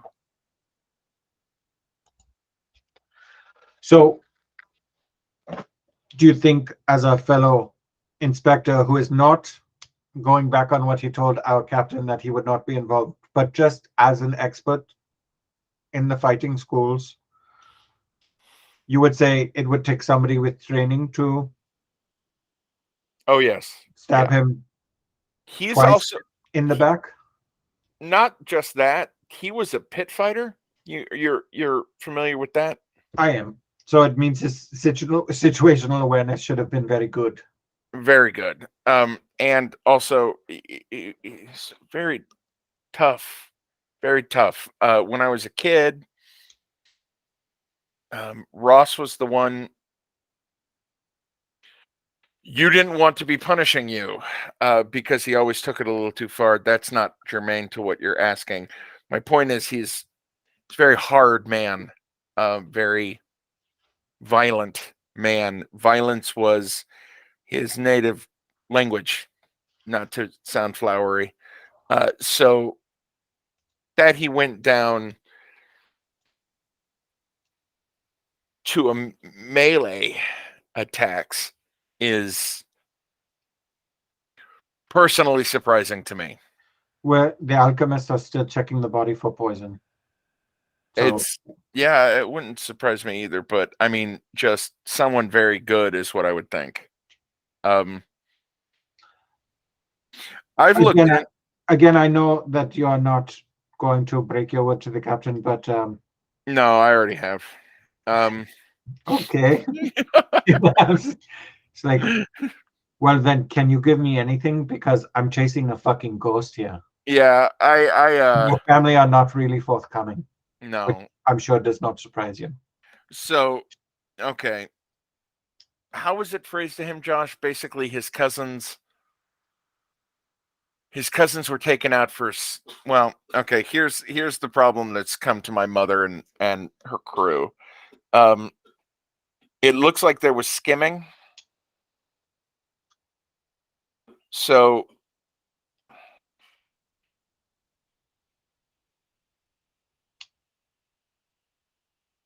Becky, what were you about to say?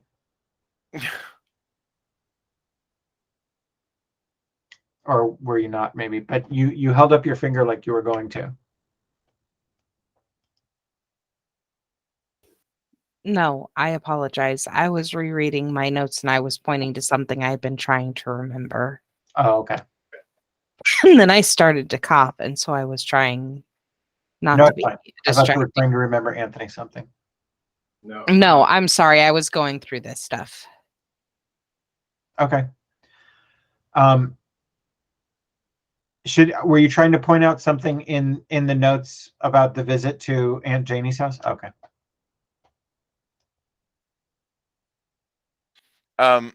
He tells her what Janie gave him. Like she's. It looks like there was skimming, and That's not what Janie said. no. What did Janie say? Again, Anthony is the one who has introduced skimming into this scenario. I know I did. And now I'm just going to keep saying it. Yeah. I won this election. What Janie said is your mother is checking with the other captains and trying to say, like, but everyone's saying this wasn't a punishment. If there was skimming, then the way Griselle is behaving is though she genuinely didn't know what was happening. So if there was, that's what she kept saying. If there was, she's caught in this weird position between I was aware and didn't punish, or I was unaware and just didn't know this was happening in my own house. Yeah. But that's all predicated on that giant if. Yeah. Which if this was punishment, but then from what she's heard, she hasn't heard one way or the other that it's punishment or not. He doesn't give up Janie as the source, but he says, I asked around and this is what I've heard. Okay. And he goes, and now that I've stupidly admitted to that to you, I'm going to go talk to the captain. You don't have to do that. I'm not going to. No, I know I don't. No, I know you don't have to. And I know my partner wouldn't have to. And I know Glenn over there wouldn't have to. But you see, I was sloppy with this pen and I got this shit all over my face. So I'm going to. All right, your oaths. Yeah, my oaths. Yeah, also Anthony's been sitting here thinking about it going, yeah, he broke a promise and he's not gonna let that slide. I was just was gonna actually, when I ran into the captain, say captain, but now that he's done that, he's just gonna go over there. Okay. Yeah. The captain is in his office. Happens to be in his office. So just to be clear, yesterday the captain started with both of us and ended with Erie. Today it starts with Merle. Maybe it will end with both of us. Who knows? When you say end with both of us, what do you think will end? Maybe our lives, depending on how much we try his patience. Oh, Captain? May I have a moment? Sure, Inspector Sanderman. How can I help you? I have to make amends to you immediately after making a promise. Because you weren't able to stay away from your family's business after you expressly told me that you would. Yes. Precisely that. I see. I didn't get myself involved. I just asked around and found out more information. Mostly because I don't want to see whatever way my mother is fucking up presently spill over into the neighborhood in which I live and have made my home my entire life. So I asked around. This is the information I discovered. Have you passed it on to Sergeant Valzon? Have I? That's who I just talked to, right? That's Melancholy's last name. Yeah. Yes, I have. Were you in my position and I in yours, what would you do? I would fire me, sir.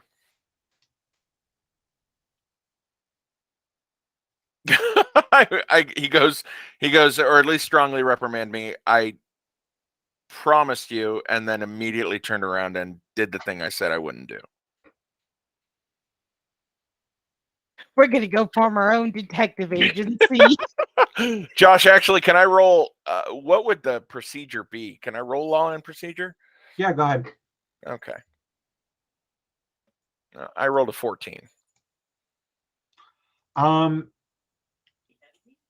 At the very least, you're going to get a write-up in your jacket, and you may get suspended. Mm-hmm. But you're not getting out of it without a write-up. Yeah.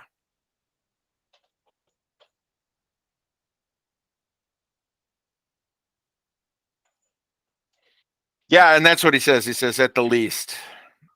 But I'm compromised. I can't keep my fucking nose out of things that I should.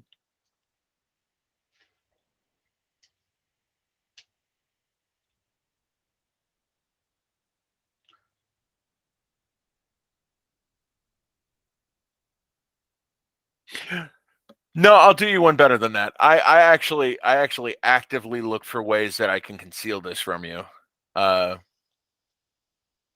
Did you really? Yeah. Because you're shite at that. Yeah, I am. I had a near-death experience last night, and I've rethought some things about what the job may be doing to me, and I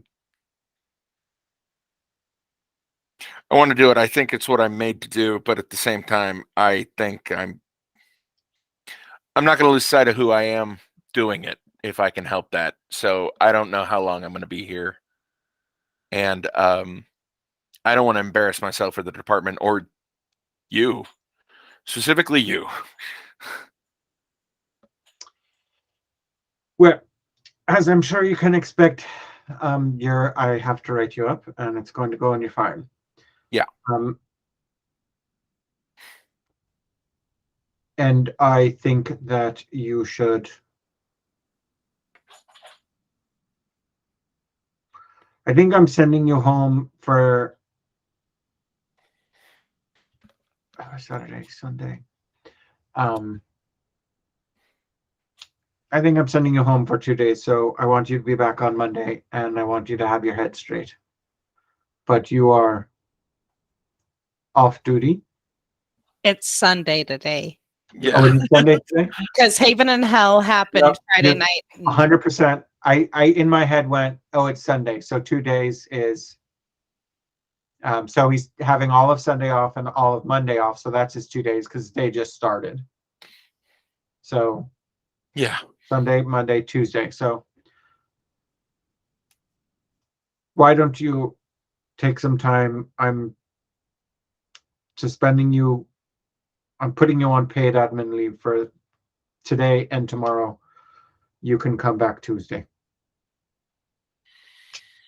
Thank you, sir. And he walks out of the office. He looks at you and goes, "You're welcome, I guess." He goes, thank you for not immediately firing me. I guess you're right. I need a couple of days. Thanks. I appreciate that for getting my head straight. I understand that it's a suspension. I'm going to go. Thank you. And then he walks out. As you're talking, there's like paid administrative leave. Paid administrative leave. Thank you. If Mrs. Sanderman happens to ask. No, I'm going to go home and tell her everything too. She was out. Anyhow, thank you. So he's going to go straight from there to the recumbent abyss. Okay.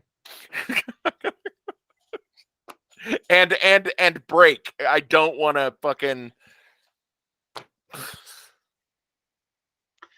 I am sorry personally to Becky. I'm sorry, baby. Okay, so I have a question for you, and I'm asking you as the son of a sheriff. Yeah. If Jeff had been put on, I know it's Steven. If Jeff had been put on 2 days of paid admin leave, would they have taken his badge and his gun?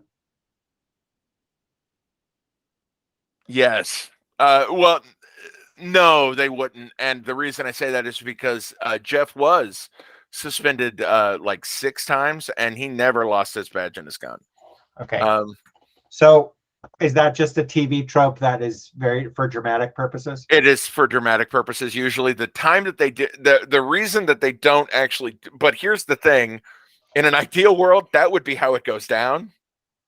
And Haven City's a little closer to that. In the actual world, the reason that doesn't happen very often is because of the Brotherhood of Police Officers, which is a powerful union and lobbying group. And if you were to do that, your union chief would land on that captain with both fucking feet, and the department. Okay. And they get blue flus and all kinds of shit. You are not unionized. No. Okay. So yeah, that would be. So I want you don't have to delete them off your sheet, but you need to unequip your weapon of warning and your badge. Okay.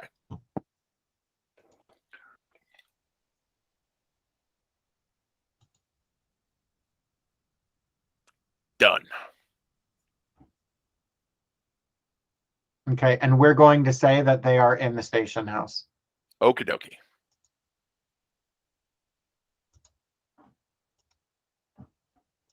Like, this fucking sword doesn't do me any good anyway. All I do is miss. No, it does me lots of good. It tells me it keeps me from getting price tag. So yeah, I love the necessary. I just don't like it very much as a weapon. All I do presently. is miss no matter what. Yeah, okay. And you get on the subway and you head to the recumbent abbess. Yeah, but first Becky comes into the office. No, Becky's still a fucking sleep by this point. Oh, that's true. Okay. When Becky said 2 p.m., I'm like, oh, Anthony's going to get himself into a bunch of trouble by 2 o'clock. What the hands up in the air specifically was, hey, Captain, you know how I promised you something? I immediately broke that promise. Jesus fucking Christ, Sanderman. Okay, well, what should I do? Well, a write-up, definitely. Probably a suspension. Yeah. Okay, well, you're getting a write-up and you're going to go on paid admin leave so you can go home and get your head straight. Yeah, that's what I'm going to do. I'm going to go straight home and I'm going to talk to my wife. I'm going to get my head straight. Thank you, Captain. All right, so you turn in your stuff. What do? Recumbent abbess. What the fuck? I think Anthony's like, I wonder if Anthony's like, you know what? I didn't like how I did in that fight. I'm going to get Merle killed so I can roll up a new character. No, I really like Merle. Let's make that absolutely clear. I am not John Smithing this character. I'm not going to go into the recumbent abbess and shout and demand to speak to the head crook. In order I to walk get into my the recumbent paladin abbess killed. and go, well, what the hell do you faggots want? Yeah. Oh, okay. Man, I love that movie. That's such an underrated movie. Wild at Heart? Yeah. Yeah. I ever tell you how this short sort of warning represents my individuality and belief in personal freedom? Okay. Okay. Do you go talk to Eurydice first, or do you head right to the recumbent abbess? And straight to the recumbent abbess. All right. Well, the abbess Strike while the iron is stupid. Okay. The abbess, I believe, is a bar. Right? It's a I don't know that you have in the backstory clearly defined exactly what it is. I know it is a tavern. It is and has some fun. Illegal, specifically unlicensed. Yeah. It's upstairs it's the first floor of a building. Upstairs are apartments. Those apartments are rented out to sex workers who are not licensed. Right. And then does your mother live in this building? Does your mother and stepfather? I think so. Yeah. That would make sense. We didn't define that. I do know what the recumbent abbess is because we talked about it. I Yeah, it's just not apparently written didn't down. write it. Yeah. We keep talking. It's mentioned a bunch of times. Okay, Yeah. so given that it's by the time you get there, like 10. Yeah. Because you just all, oh no, because Melancholy had to come back in. So it's like 10:30. Yeah.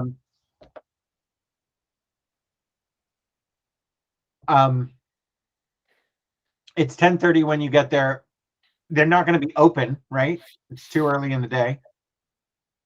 Okay. Yeah. No, I'm you're right. asking you. I'm asking you. Would it be No, open? no, I think they would be open. That's the thing is Okay. that there enough here is my reasoning for it if you want to hear it. Do you, Yes, not- I oh, will okay. tell you now. Sorry. Okay. Fair. She's a mid-level capo as we've defined her, so her margins are very thin, and I don't think she can afford to turn away business, so I think the place would be open. Now, I also don't think she's probably working there in the morning. I'm willing to bet, though, somebody on her crew would be. Somebody on her crew would be there, if not her, then Frost, or Frost close enough at hand. Okay. That's what he's thinking, because that's what Anthony's thinking. But yeah, no, I mean, this is the one part of the world where I think this is a part of the world, not a part of the world where you have a better vision of it. So that's fine. Okay. All right, real quick, odds or evens? Even. All right. You walk in, there's like, I imagine tables in the front and a bar and all that sort of shit. You walk in and people are there. Yeah, he doesn't have his tabard either. He's in his. Yeah, it has been taken. It has been taken away. Yeah. You see a bartender who's not on your background sheet, but you know him. Okay. And everybody knows your face, and he looks at you and he looks you up and down. And as he's standing there in the doorway. He makes eye contact with the bartender, and then he goes and he lights a cigarette. Okay. He draws from the pull tab, the old-fashioned pump tabs, puts it on the bar, slides it down to you, and goes, "She's in the back." He picks it up and goes walking back. He goes, "She's in a bad way, Merle." And Merle just looks at him and keeps going. Okay.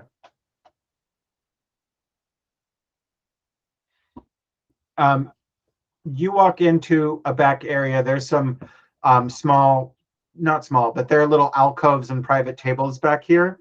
And you come back here, and there's Frost and your mother at a table, speaking animatedly. And she looks up and sees you, and kind of does this. You were going to come to me eventually. What? Oh, because you know everything so well? Because you know this life so well? Am I wrong? You didn't want to be a part of this, Merle. I know your name. That was a slip of some other person's tongue. You didn't want to be a part of this, Merle. No, I was going to respect your wishes. You lost. I know who I lost. I lost both of your cousins and now one of your uncles. Is it from within the guild? Well, or do you why know would yet? I tell you that, lawman? Interestingly enough, I'm on administrative leave. So. Oh, really? What did you do? I was born your son. So. You're putting your fucking discipline on me? He goes, you asked. That's my answer. So, what are you doing? I'm sitting here talking to your stepfather. I don't know why you're here, Merle. You don't want to be here. You don't want to be in this life. You made your choices. You don't get the. I'm sorry your cousins died. And I'm sorry about your uncle too. I know he wasn't your favorite, but nobody here is your favorite. What the fuck are you doing here? The fuck are you doing? I'm Seriously, handling my business. Are you? Because you've lost 3 boys in 2 days. You know what, Merle? No, Giselle, what? It's Grizel, but that's Grizel, fine. sorry. Grizel, but that's I'm fine the one because who I called named you. Earl earlier. We're fucking even, Stevens. Let's knock that shit off. Not gonna hold that against you. It really does feel like a power play. Shut up. Who are you? What are you doing? Well, Marvin. No, this is your passive aggressive thing with your mom, is constantly getting each other's names wrong. She's like,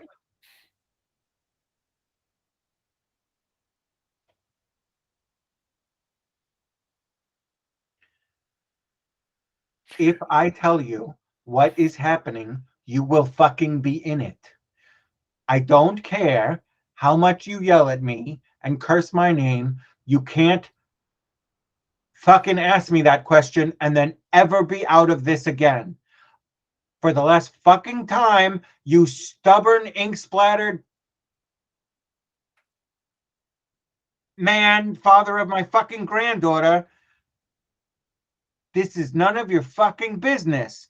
And if you keep pushing, then you're gonna. I made a long time ago a decision to respect your wishes. And I have respected your wishes. She's not playing with a knife. Yeah. And I've respected your wishes. You don't want in this, whatever it is. You're right. You I don't want don't. to end this. I'm going to ask you one question unrelated to that. Are there any other crews in the OG on the island? It's just you, right? It's just you and your boys.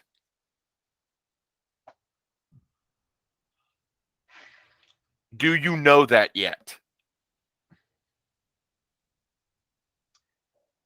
Ask me that question. Ask me it again, exactly how you just asked it. To your knowledge, are you the only crew in the OG on the island? Yes.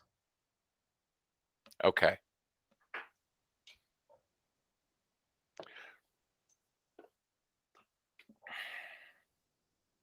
I'm done. And he goes, no, well, you know what I mean. And then he goes walking out.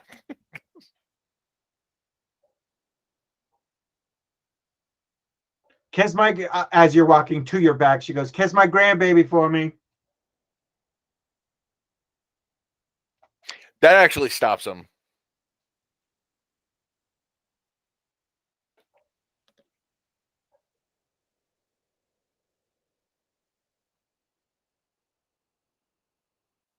And he turns around. Do you want to know her?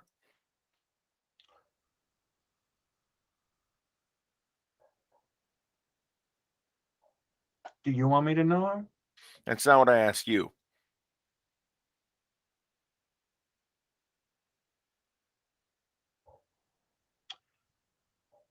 I'll tell you what. I know that she's safe as long as she's on the island. That's fine for now. Okay, he goes walking out. He doesn't say anything else, just goes straight out.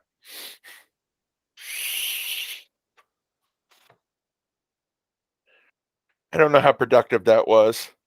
That is not me stonewalling you as a DM, by the way. I didn't take it as such. I kind of really liked all of that. That felt good. I like that. That makes him way more conflicted. I'm going to take your little episodic cop game and I'm turning it into my own personal sad quest. Fuck you, Josh. Okay. It's not what I'm doing. No. The No. conflict- I know you're the fact not. that she goes.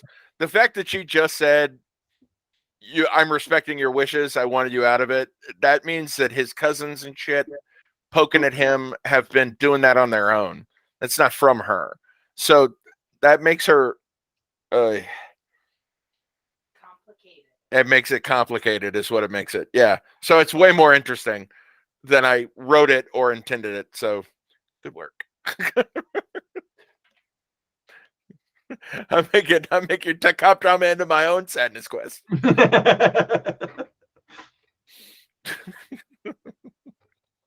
Okay. Now he goes home and has to tell all of that to his wife. Yeah, you come in the door and she goes, "Hi, honey. What are you doing home so early?" Oh, I'm on administrative leave for 2 days. Let me tell you why. Okay. Yeah. Do you want to role play that all out, Josh? Or We don't no? have to. Okay. Yeah. What's that? Paid administrative. Paid administrative leave. Oh, did he not say that? No, he did not. I'm on Okay. paid administrative leave. And then you tell her. Everything. Yeah. Okay. I actually include Erie when I tell her the story. You include Aerie. Oh, in Aerie's involvement in it when Yeah. you tell Eurydice the story. Yeah. Okay. It was the all pronouns that it threw me a little. I got it. My I'm with bad. you. No. Okay. Yeah. I mean, sometimes if I'm not so busy being technical, I think it would just occur to me. Okay. Well, what are you doing for the rest of the day? Oh, he's gonna go contact NPCs that we haven't written. Who are constables on Dog Island, because they might have insight into other crews operating on Dog Island. Okay. We're gonna switch back to Becky. Please. But she has to turn her camera back on. Sorry, I was checking a patch of dry skin on the side. Oh no, it's fine. All right, so now Becky unmute, and unless you do something on your way to work, you come into work, and as you're walking in, Lieutenant Yavelda stops you and goes, "In case you haven't heard, Merle admitted that after promising to Captain he would not get involved with the case with his family, he admitted that he had gone and talked to a family member, and he is on paid leave until Tuesday. His badge and constable weapon are on his desk, so if you need to contact him, you will have to do it old-fashioned way. Do you want us to assign you a temporary partner, or are you okay on your own?" I'm fine on my own. Okay. Well, Do you want to? We have who's rolling around free. And can I play them in the meantime? No.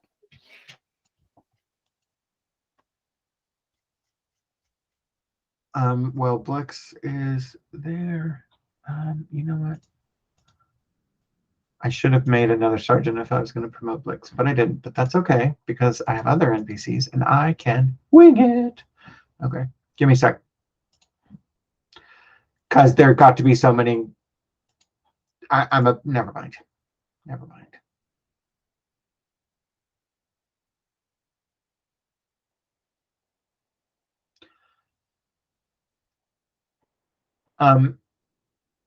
She says there's I'm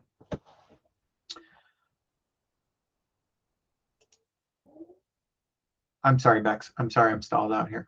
It's okay. I literally just finished. Meanwhile, at 2 p.m., Erie returns to Constable HQ to find out her partner is on paid administrative leave until Tuesday. That's what I finished typing. As you said, I'm sorry, Bex. I'm stalled out here. So Okay. It's because I have to go. I split my command south inspectors and my command 1 inspectors into 2 different campaigns. and instead of just opening two different tabs, I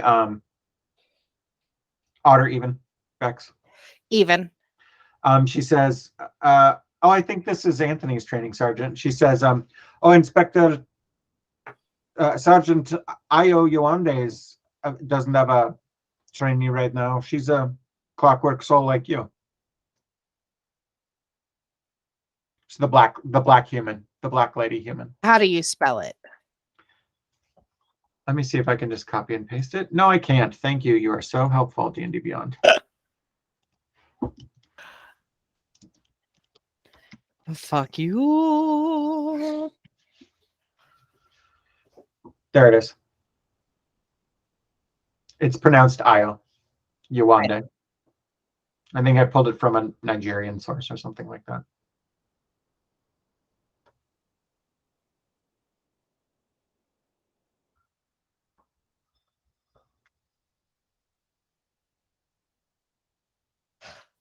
Certainly. Yes. Ants, I'm not gonna let you roleplay it because you do have to roleplay with your NPCs and stuff. Also, do you want me to throw a 7th level sorcerer at you to just like learn the character sheet super fast, or? Oh, that's fine. Okay.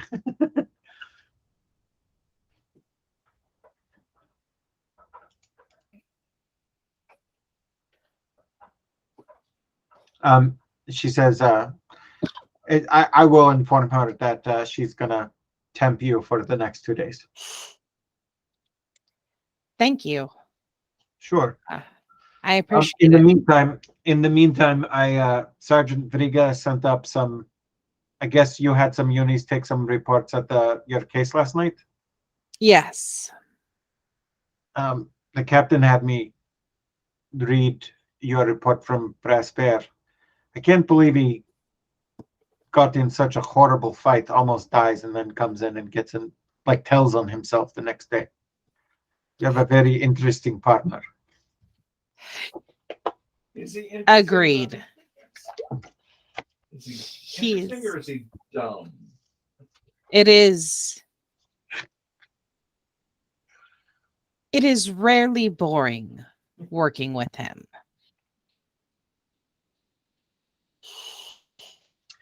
Well, all right. As soon as Sergeant Yolanda is in, I will make sure she comes to see you. Thank you. So you left a list of things for Terex to look up for you. You get to your desk and that list is gone. And you see a report of like a stack of in a folder of the reports from the not the rabble, the crowd that the unis, the statements that the unis took. So what do you do? I'm going to pick up that folder of statements. Mm-hmm. And I am going to head upstairs to the records room to check and make sure that Terex was in and picked it up. And then going to come back down and start going through the statements until Sergeant Yawande is available. And then hopefully by that time, I'll have pulled up a list of best follow-up options. And we'll go from there. Okay. Is my plan.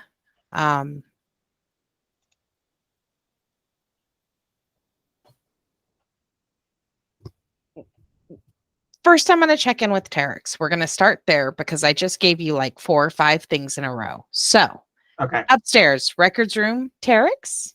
Okay. Yeah, you go in and Terex is there. And tell me again what was on that list that you gave her? Okay, give me just a second. I am scrolling up to it because I have it listed out in point of fact.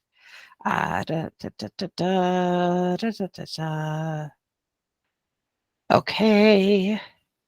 Asmodeus, Robinette Talbot, and Thrift Fiends were in the first list. The second list was the underground sewer lines and potential hidden canalways or secret passages. and information about this dwarven tale. Okay, well, she doesn't. She just got the list that she got today was the underground canals and the dwarven folklore, right? Yes. Is there anything on the list that she would have just gotten today? Anything else? Not the one from today. No.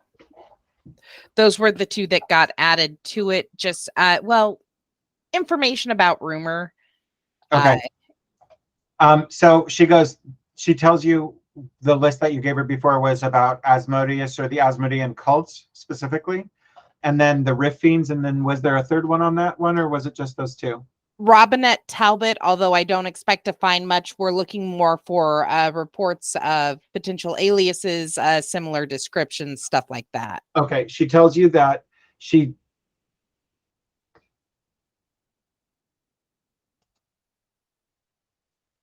is she not? No, Fiends. No. I apparently forgot to do something. She tells you, so we'll start off with the Rift Fiends, and she's like, I didn't find anything. Whoever or whatever they are, we don't have any records on them. Nothing. I even looked in some of the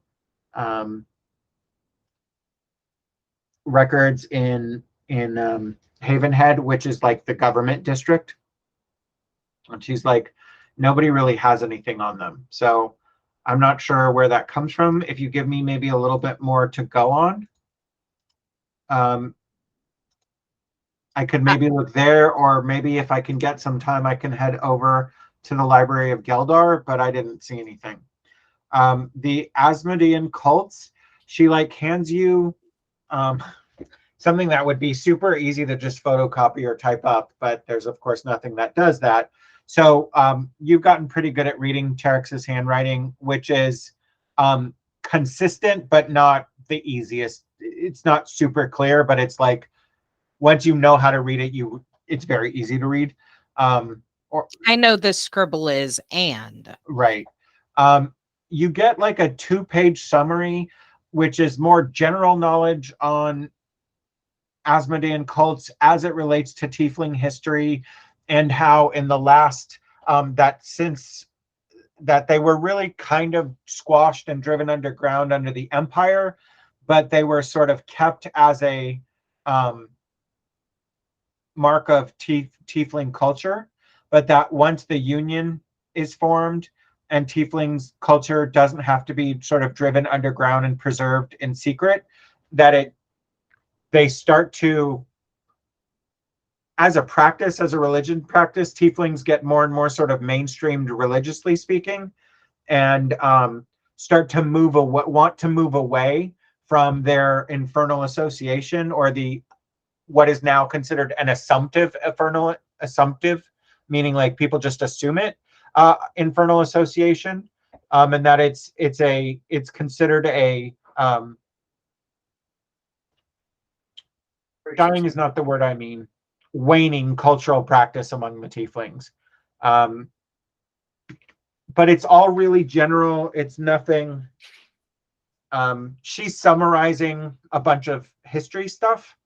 And then there's like a little note out of the sort of written summary structure that basically says no records of any in Haven City in the last 200 plus years.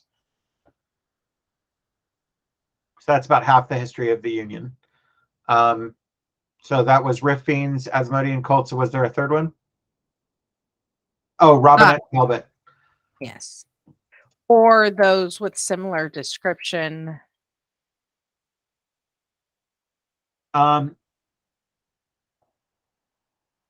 It was a long shot. Well, on the natural 20, what she could find is the only mention of Talbot as a surname is from Upper Sydenham and Camberfiel, and So many tabs open. The Upper Sydenham district, the Camberfield district, and Honor Oak districts.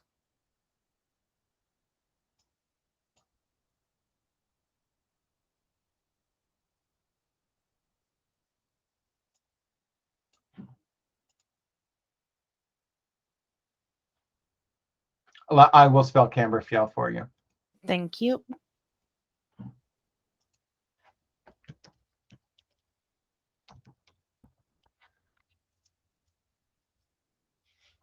That was nowhere near.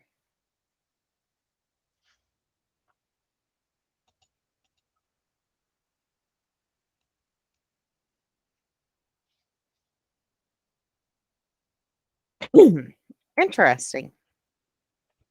All right. She's like, those are from census records, though. There's nothing criminal there. Not even close. How far back did those records show it? Start of the Union. Okay. I didn't. She goes, actually.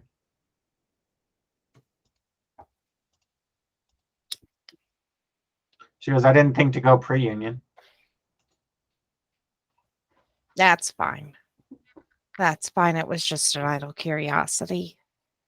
All right. Well, thank you. As always, you're amazing. Is the new system, is it actually easier to look things up now? For our stuff, yeah. And then when I have to go out, we were the only ones, like everywhere else I do research for work has already a system. So yes. Okay. It's still not done. I'm still working on it all the time, but yeah. It's going to be a constant battle. It's amazing that you've been able to accomplish anything with all of the requests I put on you. Thank you.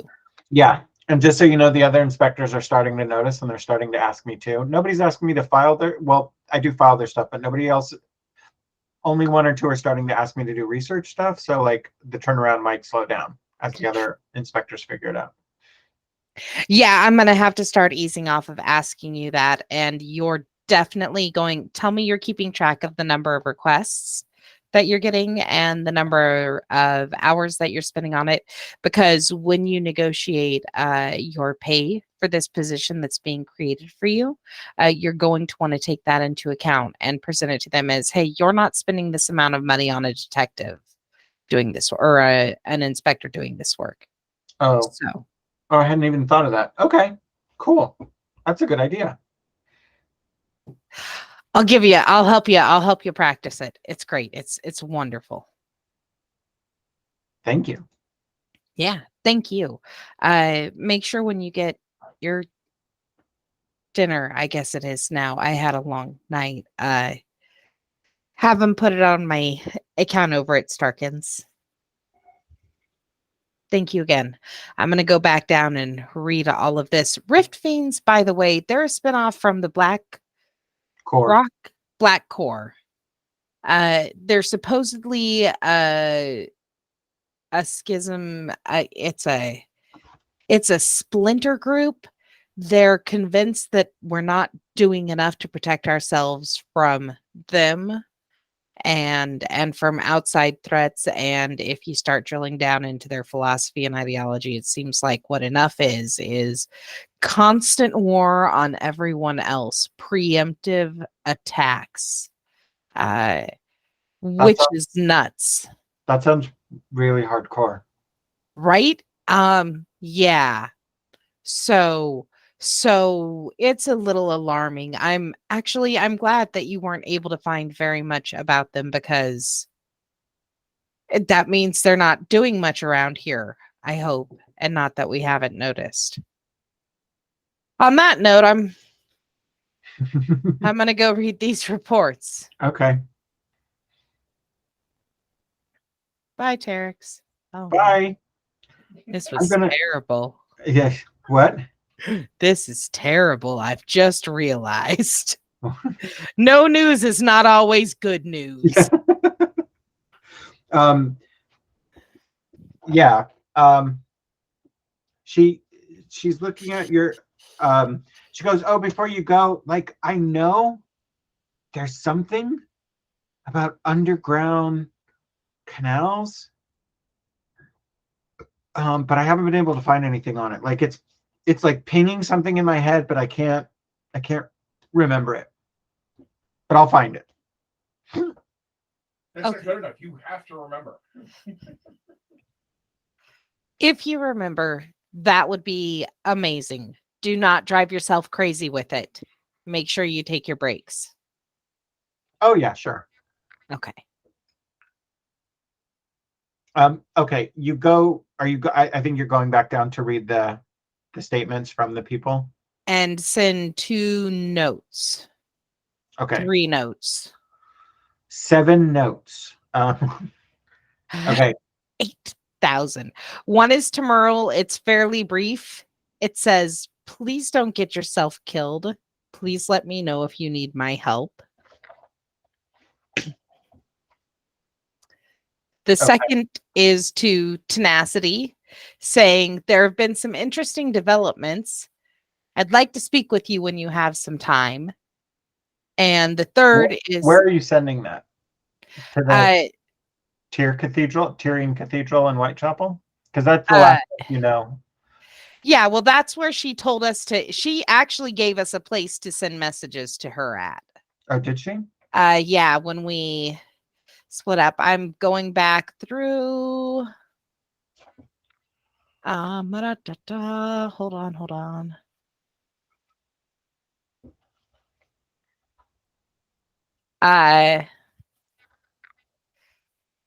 Yeah, the Temple of Tyr. That's what she says. Okay, that's what I thought. Yeah. Yeah.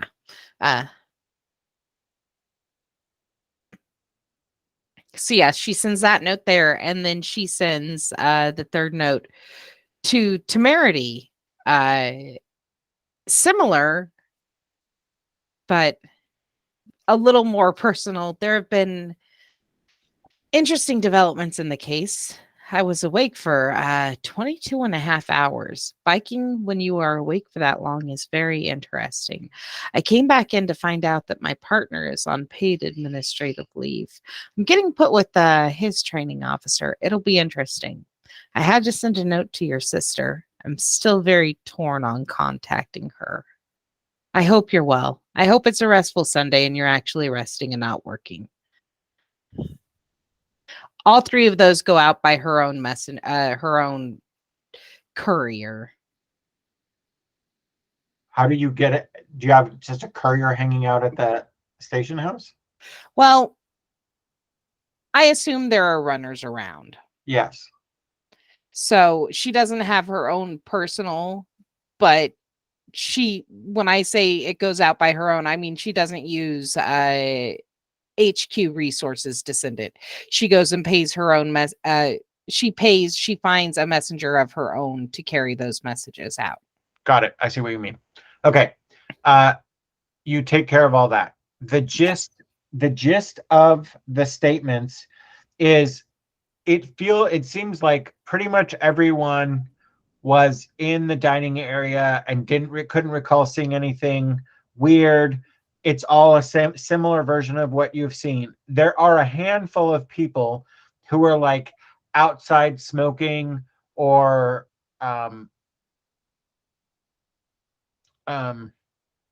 doing something outside waiting to come in or something like that, who did see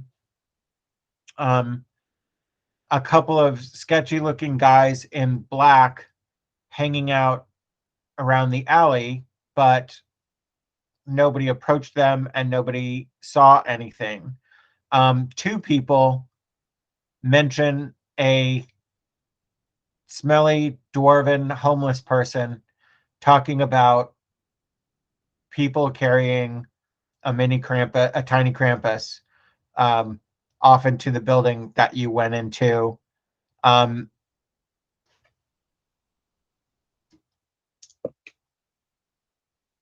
not bad. One report mentions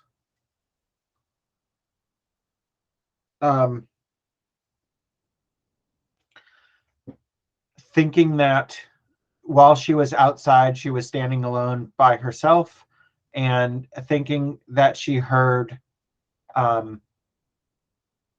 screaming or crying coming from someplace she couldn't figure out, and then it sounded like it was echoey and maybe coming from the sewers.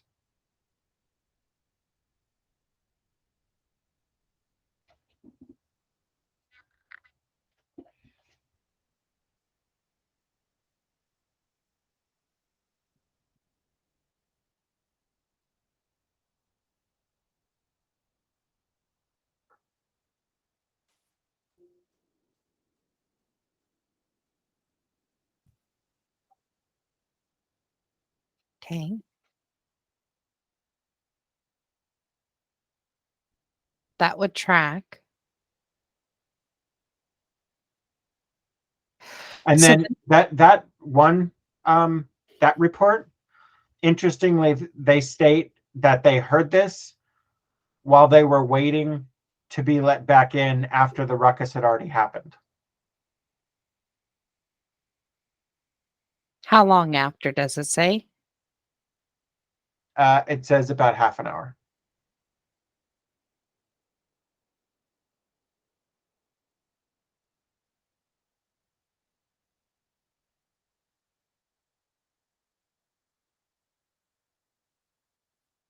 Half an hour? After the initial ruckus, yes. Yeah. And that tracks because you guys didn't even get there until about that, and then you spent time interviewing, and then yada yada yada. Yeah. No, that's just what were they doing for that period of time? Oh, that building's going to have to be fully checked out. Okay, that's interesting. Yeah. All right. That's a lot of information to process. I'm going through and making notes on small things I want to follow up on. Uh, I want to talk to the person who heard the screaming in the sewers half an hour after. I want to talk to whichever uniforms and review anything that was found in those in that building, in those flats. I want to take a look at that. I want to definitely go back and talk to Dibdy, if possible. Yeah, Crow Dibdy. Yeah. I need to also speak with Robinette down in the cells because you're a liar. Because he's just been hanging out there for a day at this point. Yeah, he gets to sit there for a day. It's the weekend. Takes a while for things to get processed on the weekend. And also, he's a liar. So we gonna talk. Okie doke. But I don't want to go into that alone, so I'm kind of waiting. Yeah, Io gets there about when you're done reading those, and she's like, "So I hear you have a case for us because your partner has run afoul of the captain for the first time.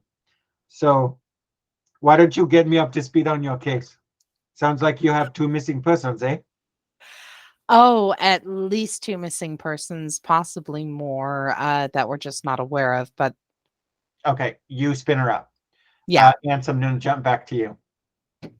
Because all that reading through reports, blah, blah, blah, it takes a while. Yeah, we've about caught you up.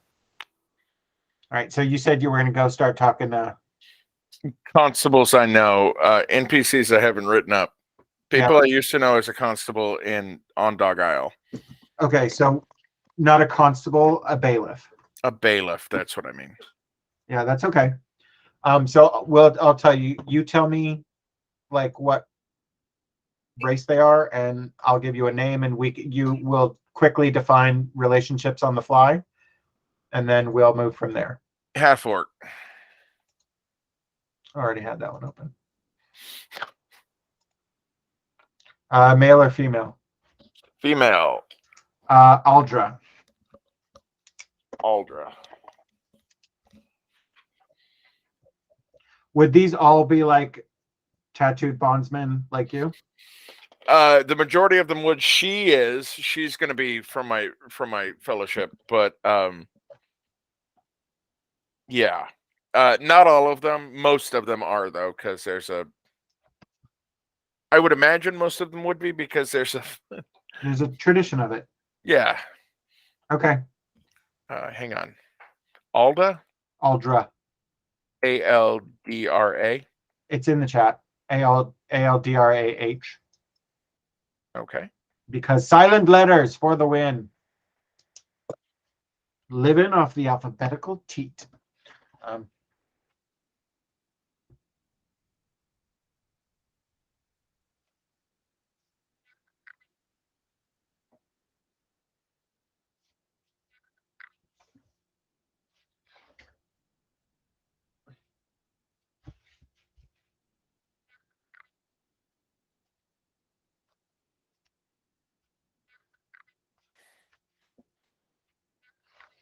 Okay. Okay.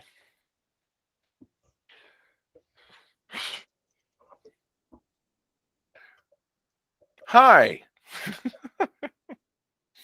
Hey, you.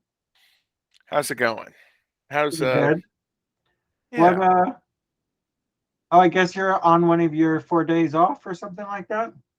I'm on administrative leave, and I info dump her. She's like, well, I mean, you always were complete letter of the law on the oath keeping, so yeah, that all tracks. I would say I'm sorry to hear about your cousins and your uncle, but we all know, right? Yeah. We're all from here. We're all from the neighborhood. Yeah. From the island. From the isle. Round the way. From around the way. Yeah. Any crews that could stand up to the recumbent abbess crew. Not on the isle. Not on the isle. Yeah. I mean, if they are, they're not anybody we know about. Right. Where would I even start looking? I don't know. Well, I can tell you what some of us think. But this is just us kind of it's something to go on, Alda. Right? Aldra. Yeah. She's like, well, everybody at first assumed they were getting punished for something that they did. But then, I mean, OG's tight-lipped, but we're all from amongst the reeds and shit. So everybody's got kind of a big mouth when it comes down to it. And when we kind of heard what was going on, that your mother was checking out with all the other captains and everybody saying that they didn't do it, then we're like, because nobody's taking credit for that. And everybody's acting like they don't believe each other and not doing it, because everybody's sure nobody would come after the abbess on the isle unless they're just not from here, right? Yeah. So either it's another OG crew from one of they've got to be somebody close, right? Because if they're trying to merge territories, so that leaves us the small yards, the bow. We don't got a team in tall sails. We mostly stay out of there. And then Fishmonger's Fold. So if somebody's moving, I mean, she goes like maybe across the river in Greenwich, but you know that I think there are pretty strict rules about joining territories with water in between, right? Because it's too hard to manage. Fishmonger's Fold. Yeah. Who's got that? So Ants, tell me, is it going to be like one of the lighter races, or is it like a dwarf, halfling, gnome, or is it more like a goblin, hobgoblin, orc? The way I see it, they're always gonna the guild is always gonna give preference to dwarves. They're gonna give gnomes. Yeah, they're gonna give preference to them. That said, the district itself has its own ethnicity, has its own flavor, and you can't work somewhere that you're foreign to. Right. So yeah, I don't know enough about the ethnicities of the thing. It's one of the most compelling parts of the story. Right. Um, And I don't have it written out, so that was very useful of me, right? well, I'm curious to find out now. How about Okay. that? So here's what we're gonna do. You pick a die, and we're gonna say that on an odd it's a goblin leader, and on an even it's a gnome leader. D12. Okay. Okay, baby. Becky's going to bed. Becky's Okay. very yeah. Hang on a second. Yeah, she was reading as either really high or really tired. Give me. Oh, okay. Okay. Well, Becky's gonna go puke. So Oh no. I said, "Give me a kiss." No, I'm gonna go puke. Okay. So Your kisses make me puke. yeah.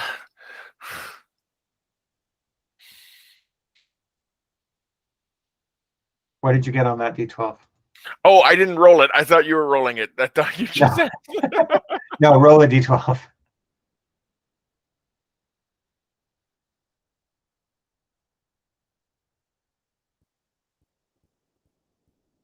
A 6. So I believe we said that was going to be a gnome. Yeah.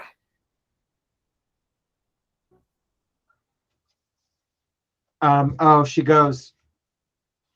Oh, I think the captain in Fishmonger is a gnome named Melanie Winterchill Murney.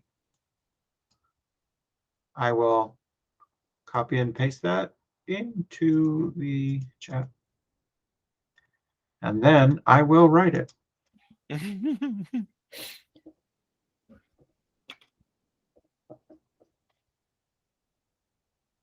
You know, it's a lot of fishing, obviously, given the name. So it's a lot of seafood, moves in and out of the fold. So river food, that sort of thing. Yeah.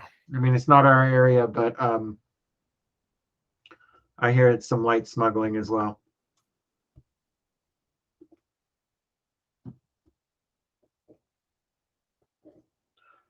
What do you think made her sick?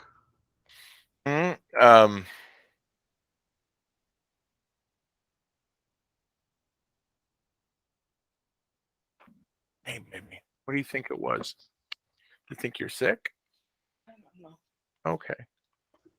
Okay. She's got she's had a headache. We think it's the allergy to lavender, but she also has a weakened immune system, so it's quite possible that she's coming down with something. Yeah, so that's what I think. I'm gonna write down Melanie Winterchill Murney.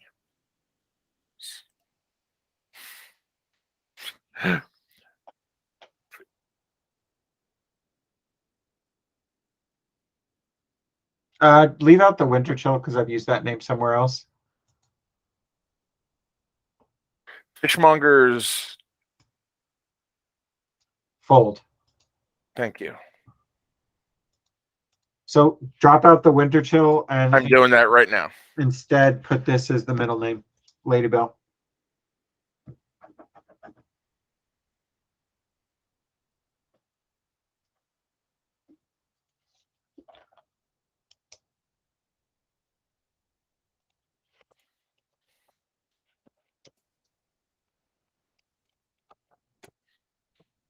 Okay.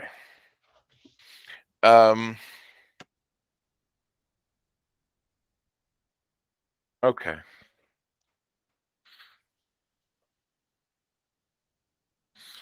Let me look at the map, Josh. Can you project it to me? Sure. I would love to. There are so many tabs. Hold on. All right. I'm going to choose the wrong one so then I can switch to the right one because That's cool. And then if we could zoom in on Dog Isle, I'm going to look at all the places joined to it. There we go. there's Isle of Dogs. Yeah. This is called Blackwell Shipyards Maritime Market. Its nickname is Small Yards. Yeah. These are the places she gave you. This is the Bow. Its Yeah. whole name is the Bowed Waterfront, but it's called the Bow. And this is the Fold or Fishmonger's Fold. Okay. So yeah. So this is 200, just looking at the connected sort of places. And again, the Bow is more of the Bow and the Fold are like one off, one away. Mm-hmm. Here's also Small Sails where Aerie lives. And here's Tall Sails. Those are more residential. Would the OG have a presence there? No. Okay. They're gonna have Maybe residents. yeah, they'll live there. Yeah. But yeah, that's not gonna be turf. So this is almost a full square. The aisle is almost a full square mile.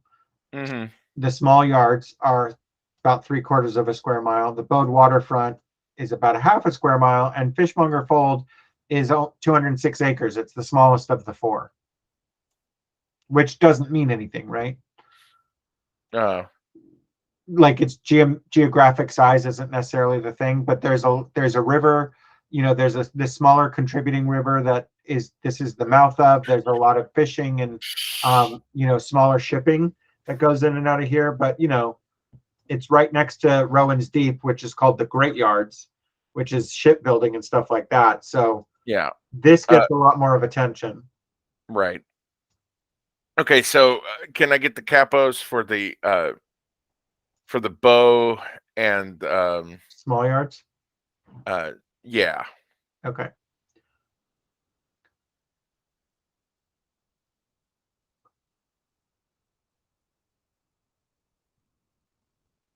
Okay.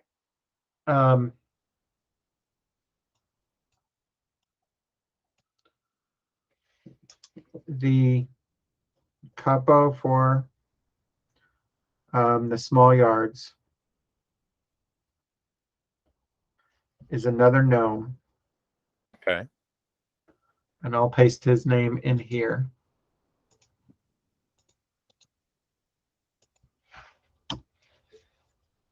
Jindy Green-fed Billy. Jindy Billy. Yeah.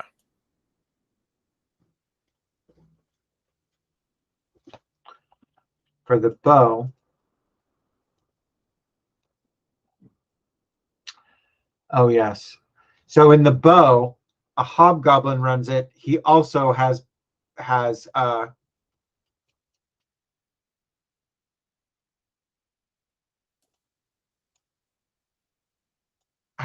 positioned himself as the head of the local bailiffs.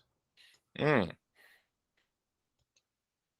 And his name is Gorgoth Hateblade, which is the most hobgoblin name ever.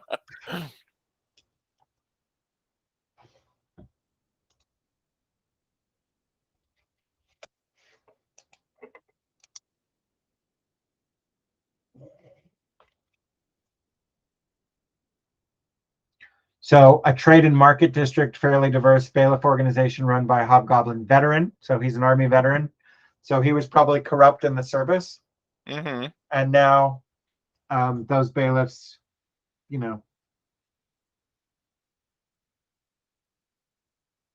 sometimes you need to grease them a little bit more to actually get them to uphold the law. Right. Okay. He's not going to go running headlong at this.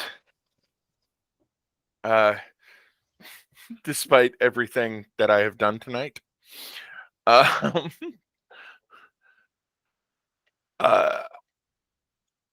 don't know how good a stopping place this is for you if you had something else in mind. Well, I didn't have this in mind at all. So no, I know. So yeah, I could stop if you'd like to. Okay. Is there anything else that you think any other conversations or anything that you think you really need to get done? Not right now. I think he's Anthony. I don't want to say it was a whim. I was sitting here thinking like I don't want to get this far afield from this character. I like this character, so I just derailed your whole fucking thing, and I'm sorry. You didn't. You didn't. You actually. You actually gave me a really interesting way to do a thing I've been waiting to do. Okay. Okay. So Well, I think what I want to ask you is, are you like tired and you want to stop, or you want to stop because you feel the need to go check on Becky? I feel the need to go check on Becky. Also, I have a splitting headache that I have been nursing for the last, I don't know, 3 hours. Okay. But what were you gonna say, man? I also don't want to stop you while you're rolling or trying to get things out of your head before they float away. No, I mean, like, if we could quickly, what I don't want to do is forget that Okay. we're in the middle of this day. If you want to say, like, here's what I do the rest of the day, then at the end of the day, I can, we can do a role playing scene. But also, like, if your head is killing you, then I would rather not do a role playing scene with you. It's fine. I'm fine. I will live. I would rather do that. I would like to do that. So let's do that. What he's going to do, he's not going to go talk to the heads of all these other crews because his mother's already done that. And there's no insight. And so that's, and what's he going to do? He's going to go in and demand to speak to head people? No, he just knows who they are and where they are. And he's going to go look at their operations. He wants to see for himself who is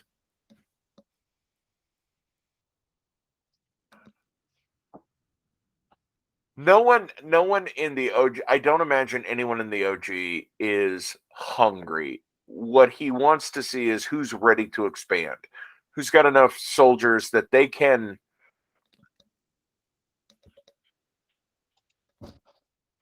do it, because what they're doing is shadow warring if it's the OG, which it may not be. So, well, okay, I say that, but I don't know. You may have like, that's what Merle thinks. So, yeah. Okay. That. So let me sum all of this stuff up for you. And I'm glad we're recording it because we lost our note taker.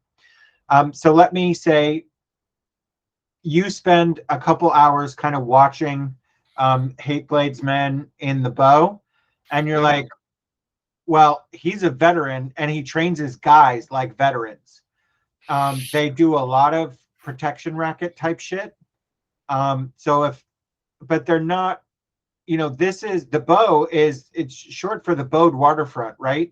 Mm-hmm. It's a traded market district, and he's mostly working off of like protection, right? He's not into smuggling. He's not selling. You can't tell that he's running anything like the Abyss there. But if you want to talk about like who got the troops and the skill, Hateblade has that. When you look at Jindy's territory, like you're doing the thing where you clicked on the screen instead of the actual thing I just did it to. When we look at Jindy's territory in the small yards, he's got a nice little operation. He seems to not have the head bailiff on a payroll, but he's got enough going on.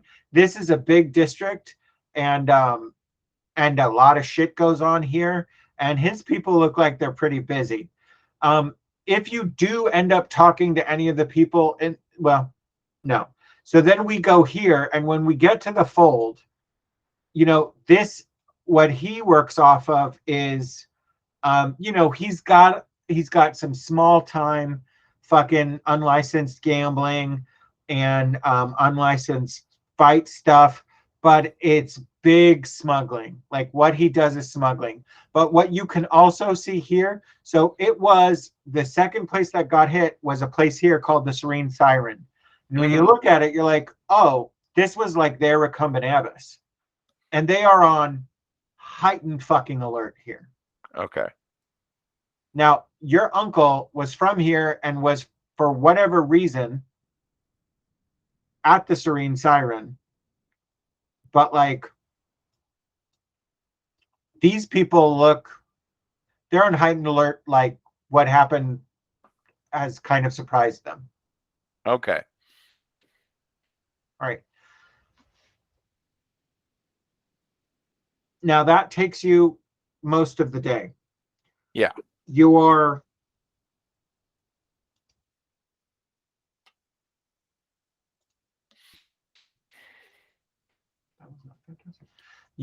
how are you getting from place to place? Subway? Yeah, subway and foot. Okay. You're on your way back towards the end of the day. That's a pretty packed fucking day. And a lot Yeah. of you just mentally, you're not just walking around. You're not the most subtle looking person. So I imagine being sort of stealthy and just trying to look subtle. Yeah. Luckily, it's cold weather, so he's got a scarf on. Yeah, you can, everybody's like fucking this. Yeah. Right? So, Yeah. No, I mean to cover his face. Okay. His jaw, anyway. He needs to, yeah. Right, but still, also, if you put a big hood up, it's harder to see all that. But sure, you cover your face with a scarf and all that sort of thing.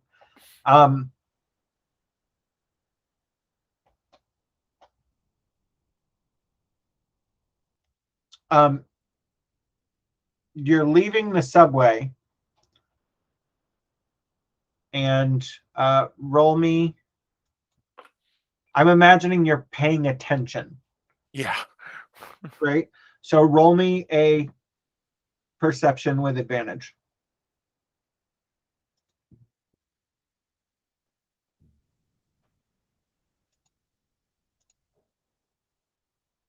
Dirty 20. All right. You get off, and 2 trains over,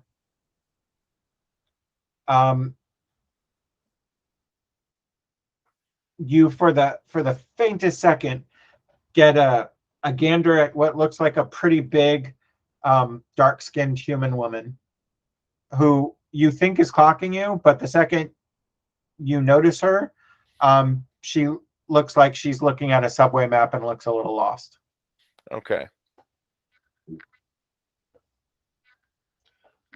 I just did the lean forward and thumbs up because I farted. Okay. Well, what he's gonna do is stand as though he's waiting for another train. Okay. He's not gonna cross platforms, so he's just gonna stand there. What he's hoping is that's gonna draw her to stand out as well if she's a tail. Okay.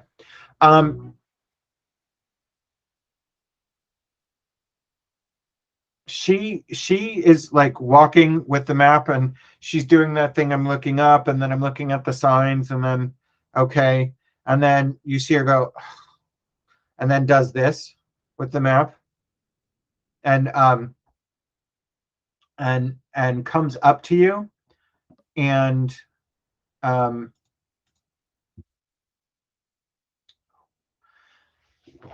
she goes, "Hi, I'm not from Haven City, and I'm, the subway's great, but I'm a little lost.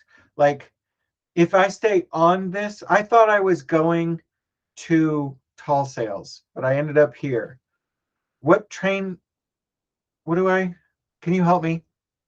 Sure. Yeah, I don't know. What would I roll, Josh? I would like to roll insight. Go ahead. See how full of shit she is, or Go ahead. seems. Okay. Doing a flat roll, rolling a 4. So she seems pretty trustworthy. Yeah, she just like, yeah, she's given me nothing is how I take that. Yeah. Okay. What is she asking? And do I know the answer to? She's asking you for subway directions. You absolutely know. Okay. I give them to her. Okay. She goes, "Do you know, I really have to go to the bathroom. Do you know if there's a restroom in the station?" Yes. Yeah. How long until the next train? He tells her all of that information and then sits down. Okay. And starts reading his Lythander devotional. Okay. So you tell her it's going to be 6 minutes. It is going to be 6 minutes. She goes up to the bathroom. and the train comes in 6 minutes. You know, more people start coming onto the platform. You know how the subway works. It's not like you get a clear shot of anything. Are you continuing to look for her? Yeah, I'm continuing to clock her if I can. If I Well, can see her. to go to the bathroom, she had to leave your line of sight. So now you've Right. got to keep paying attention. So go ahead and roll an investigation, a flat investigation. Okay.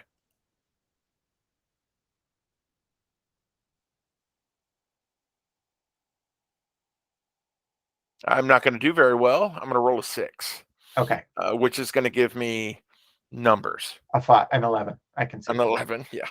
All right. The train that she asked you about, that you told her about, came and left. There was a lot of people on the platform.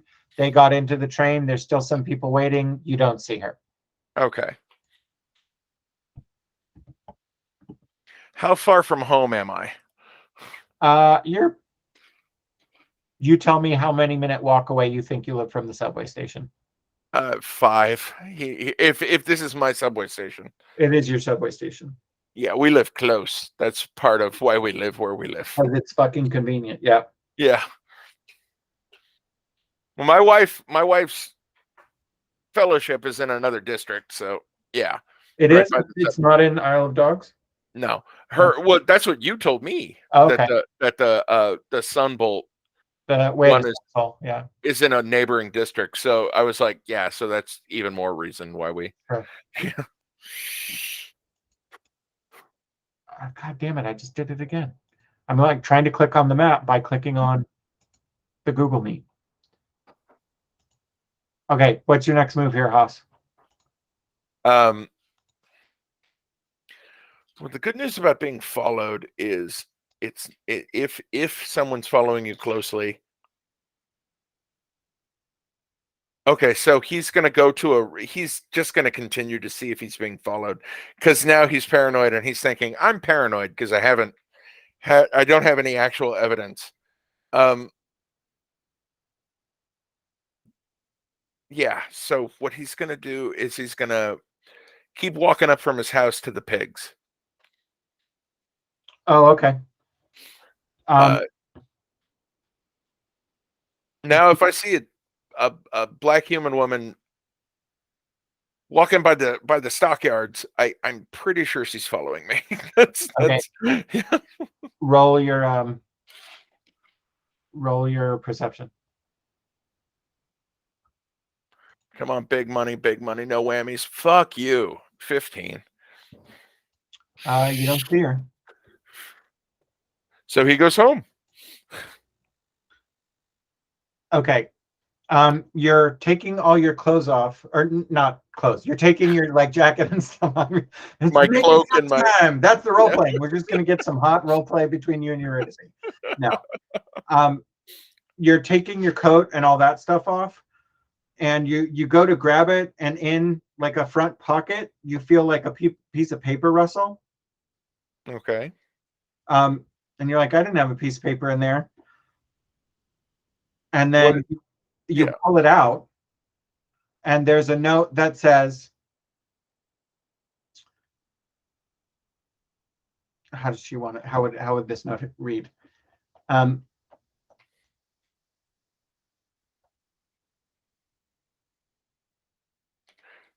It reads, well spotted, and then meet me where they whelp the puppies. Okay. He goes to meet her where they whelp the puppies. Okay. God damn it. Why are you saying God damn it? Because I spotted her, but then I didn't spot her again, which may mean I wasn't being followed. But now I get to ask myself, was I being followed? And I missed her slipping it to me. Missed her slipping the note to me. So fuck. Yeah. When did you eat all those chemical toilets, kitten? Jesus. Okay. You get there, and she's bound up in her coat and like a purple hood, and you see the woman, and she's turned and like waiting for you, and she has kind of a smile on your face, on her face. She doesn't have a smile on your face. That would be weird. How would she even do that? Ah! Okay, yeah, he goes walking over to her. He goes, "Hi, Merle Sanderman." I know. She says, I know that you're really worried that whatever's going on right now is going to spill over onto the rest of the aisle. And I'm here to assure you that it won't. And who are you? You can call me Shota. Okay, Shota. Roll another perception real quick.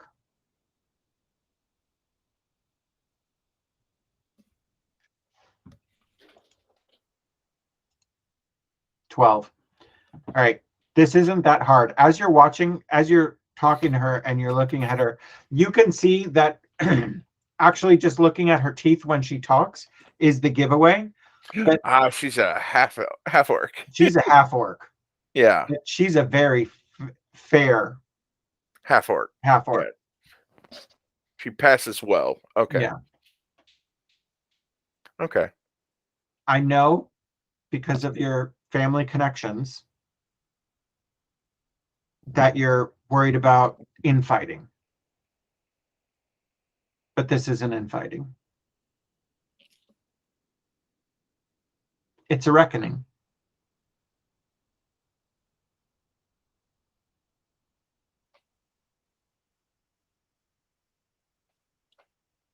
Is it inside the OG or out?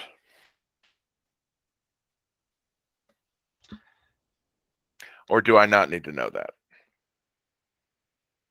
Well, the thing about those tattoos is if somebody asks you what I tell you, you're going to give them the answers, right? No. If I promise you I won't tell anyone what you disclose to me, I can't do that. It's the oath keeping of a truth speaker. So promise me you won't tell anyone this conversation, not even your wife. I promise you I won't tell anyone about this conversation, even my wife.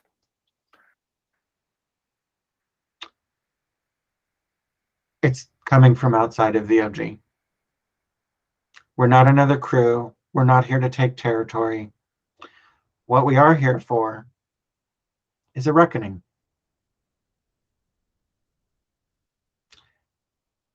If your mother keeps moving livestock, gonna hit closer to home next time. Understood. We don't care about any other part of it. No more trafficking. Okay. Right.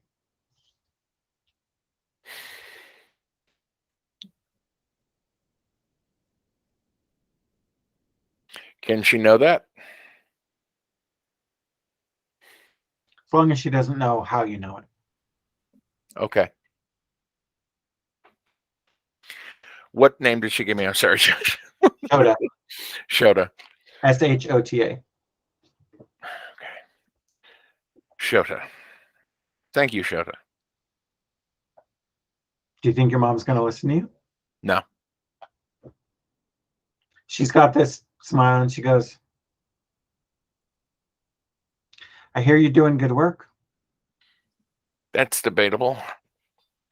What do you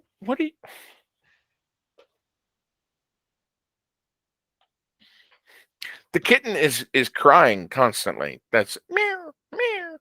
It's, okay.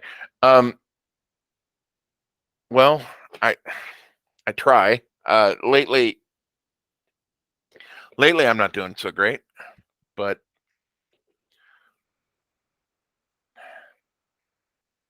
I don't know if I'm cut out for this. But I also don't think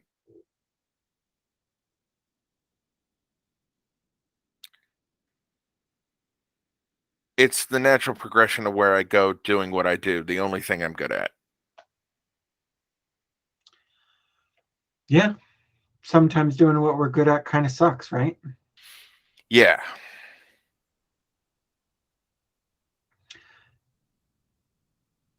Well, and she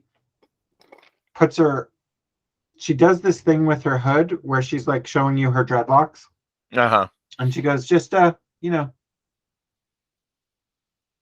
keep your ear bent. Check the ears. Check the ears. One more time, Josh. What did she say? She goes, keep your ear bent. Check the ears.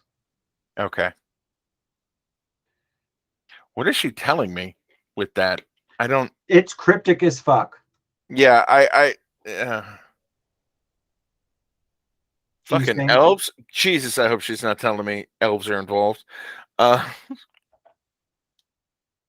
mean, say what you're gonna Yeah, say. he goes.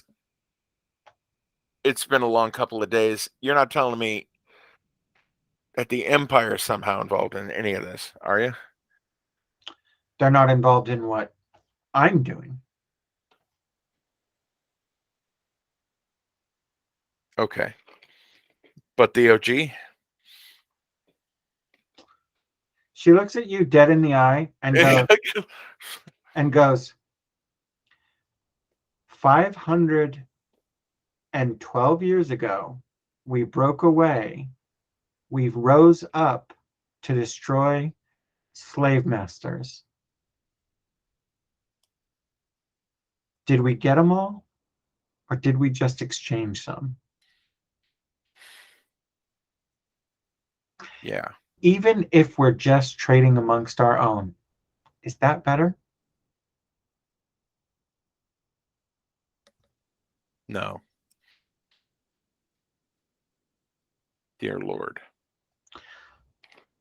Do you know why your mother took your father out? Why is that? Because he was a lot like you.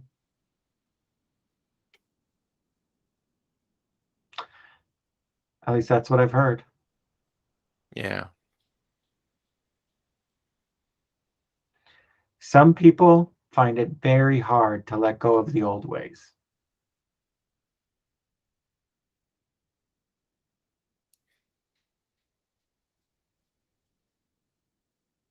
I gotta go. Thank you again. I'm gonna pass it on. I hope she listens. I doubt she will.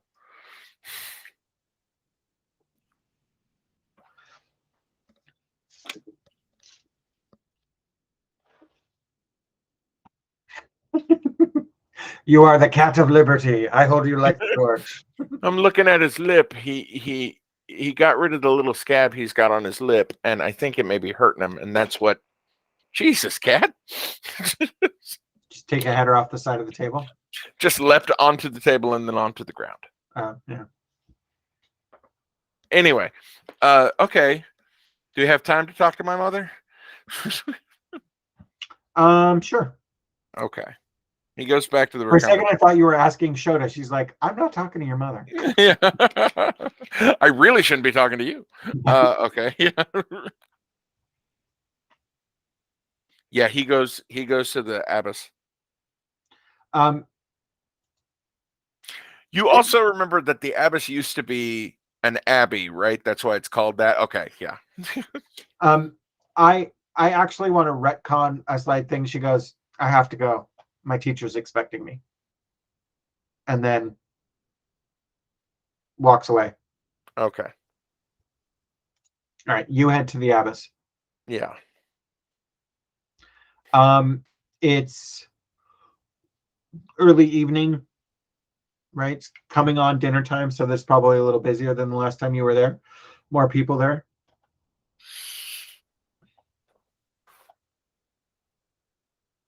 Yeah. All right. Yeah, it should be humming actually. Yeah, your mom's actually behind the bar in full smiles, like hostess mode. Yeah. She sees you. She's like talking to somebody, and this and that, and da da da, and then she sees you come in the door. Is like, and then he's like, not the face I was expecting, but and okay. then goes back to what she's talking about. she turns to one of the bartenders, and you can see she's asking him, can you cover can you cover my chunk? And then Yeah. looks at you and goes like this and motions you to the back. I go to the back. And she comes and she says to you, and she says, or she looks at you and she goes, what can I do for you? Stop moving livestock. What? What? Stop trafficking in people. It's not the OG. I spent all day. It's not the OG. I can't tell you how I know, but I know. This is coming from outside, and it's over livestock. Merle, Yeah.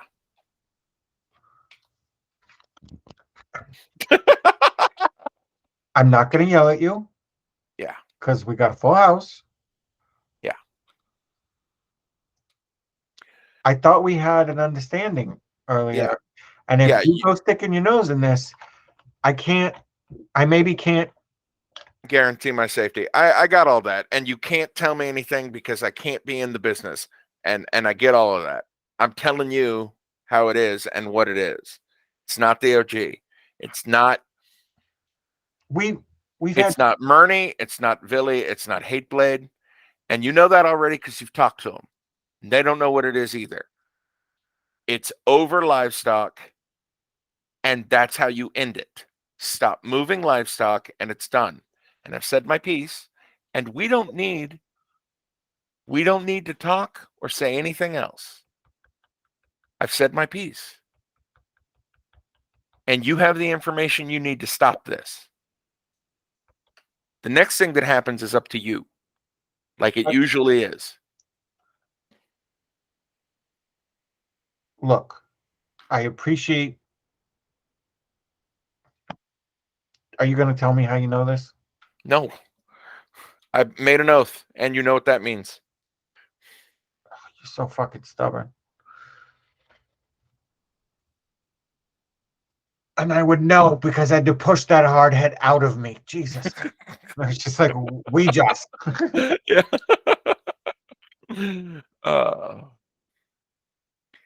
I know the guild. I know it's probably guild business. I don't know for sure. I suspect it's guild business. But that's what it is. So if you're angling to protect yourself against another captain, he doesn't say captain because he's talking to his mother. He says skipper. If you're aiming at another skipper, you can stop. Okay? It's coming from outside. I promise you, you won't see them coming. Like you already haven't. And it's over livestock.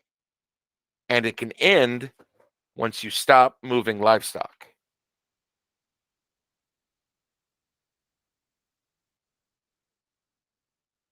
And you got to carry that up the chain to your bosses.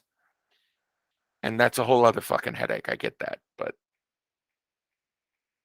it's not good news. It's just what's up. Merle, Merle, I can't do anything with that. Okay. I mean, fuck.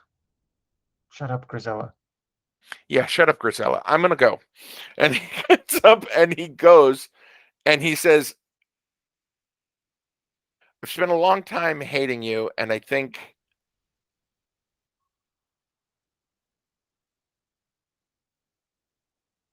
I'll never forget you for killing my father. He didn't say forget, he said forgive. I'll never forgive you. I figured, yeah. Yeah. I'll never forgive you for killing my father. There's a lot of things I won't forgive you for. And in a lot of ways, I think you're a giant piece of shit that does more harm than good. She actually laughed. And he goes, Well, I think you're a giant pain in the ass who thinks he's better than everybody, so. fair. But I think we're coming at fidelity from two different sides. And I don't think you're evil. So I don't want you to die stupid. Don't die stupid, Ma.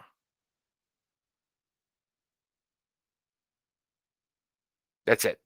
And he sets his mug down because he got a mug. He got a fucking pint coming in here. Yeah. Does- And then he walks out. Well, on your way out, again, to your back if need be, she goes, head on a swivel, baby boy.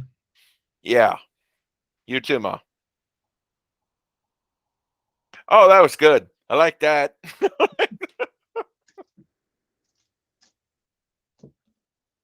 Ow. I wish I didn't have to do it through a fucking headache, though. Yeah, me too. I'm sorry. What's that? Me too. I'm sorry. No, I asked you to keep going. It's Okay. it's cool. It's cool. I mean, I'm just still generally sorry that you have a headache. Yeah, thank you. Yeah, I say that to Becky all the time, and the typical answer is, "Well, you're not the cause of it. It's commiseration, my love." It's okay, man. Thank you so much for running. I had a good time. I'm sorry. I'm sorry about the shit earlier that made the awkwardness. Don't worry about it. Like, honestly, me saying it, and then I was No. instantly not awkward about saying it. I just like, that's If why it's I said something. It's well, that's been going. The thing that makes me embarrassed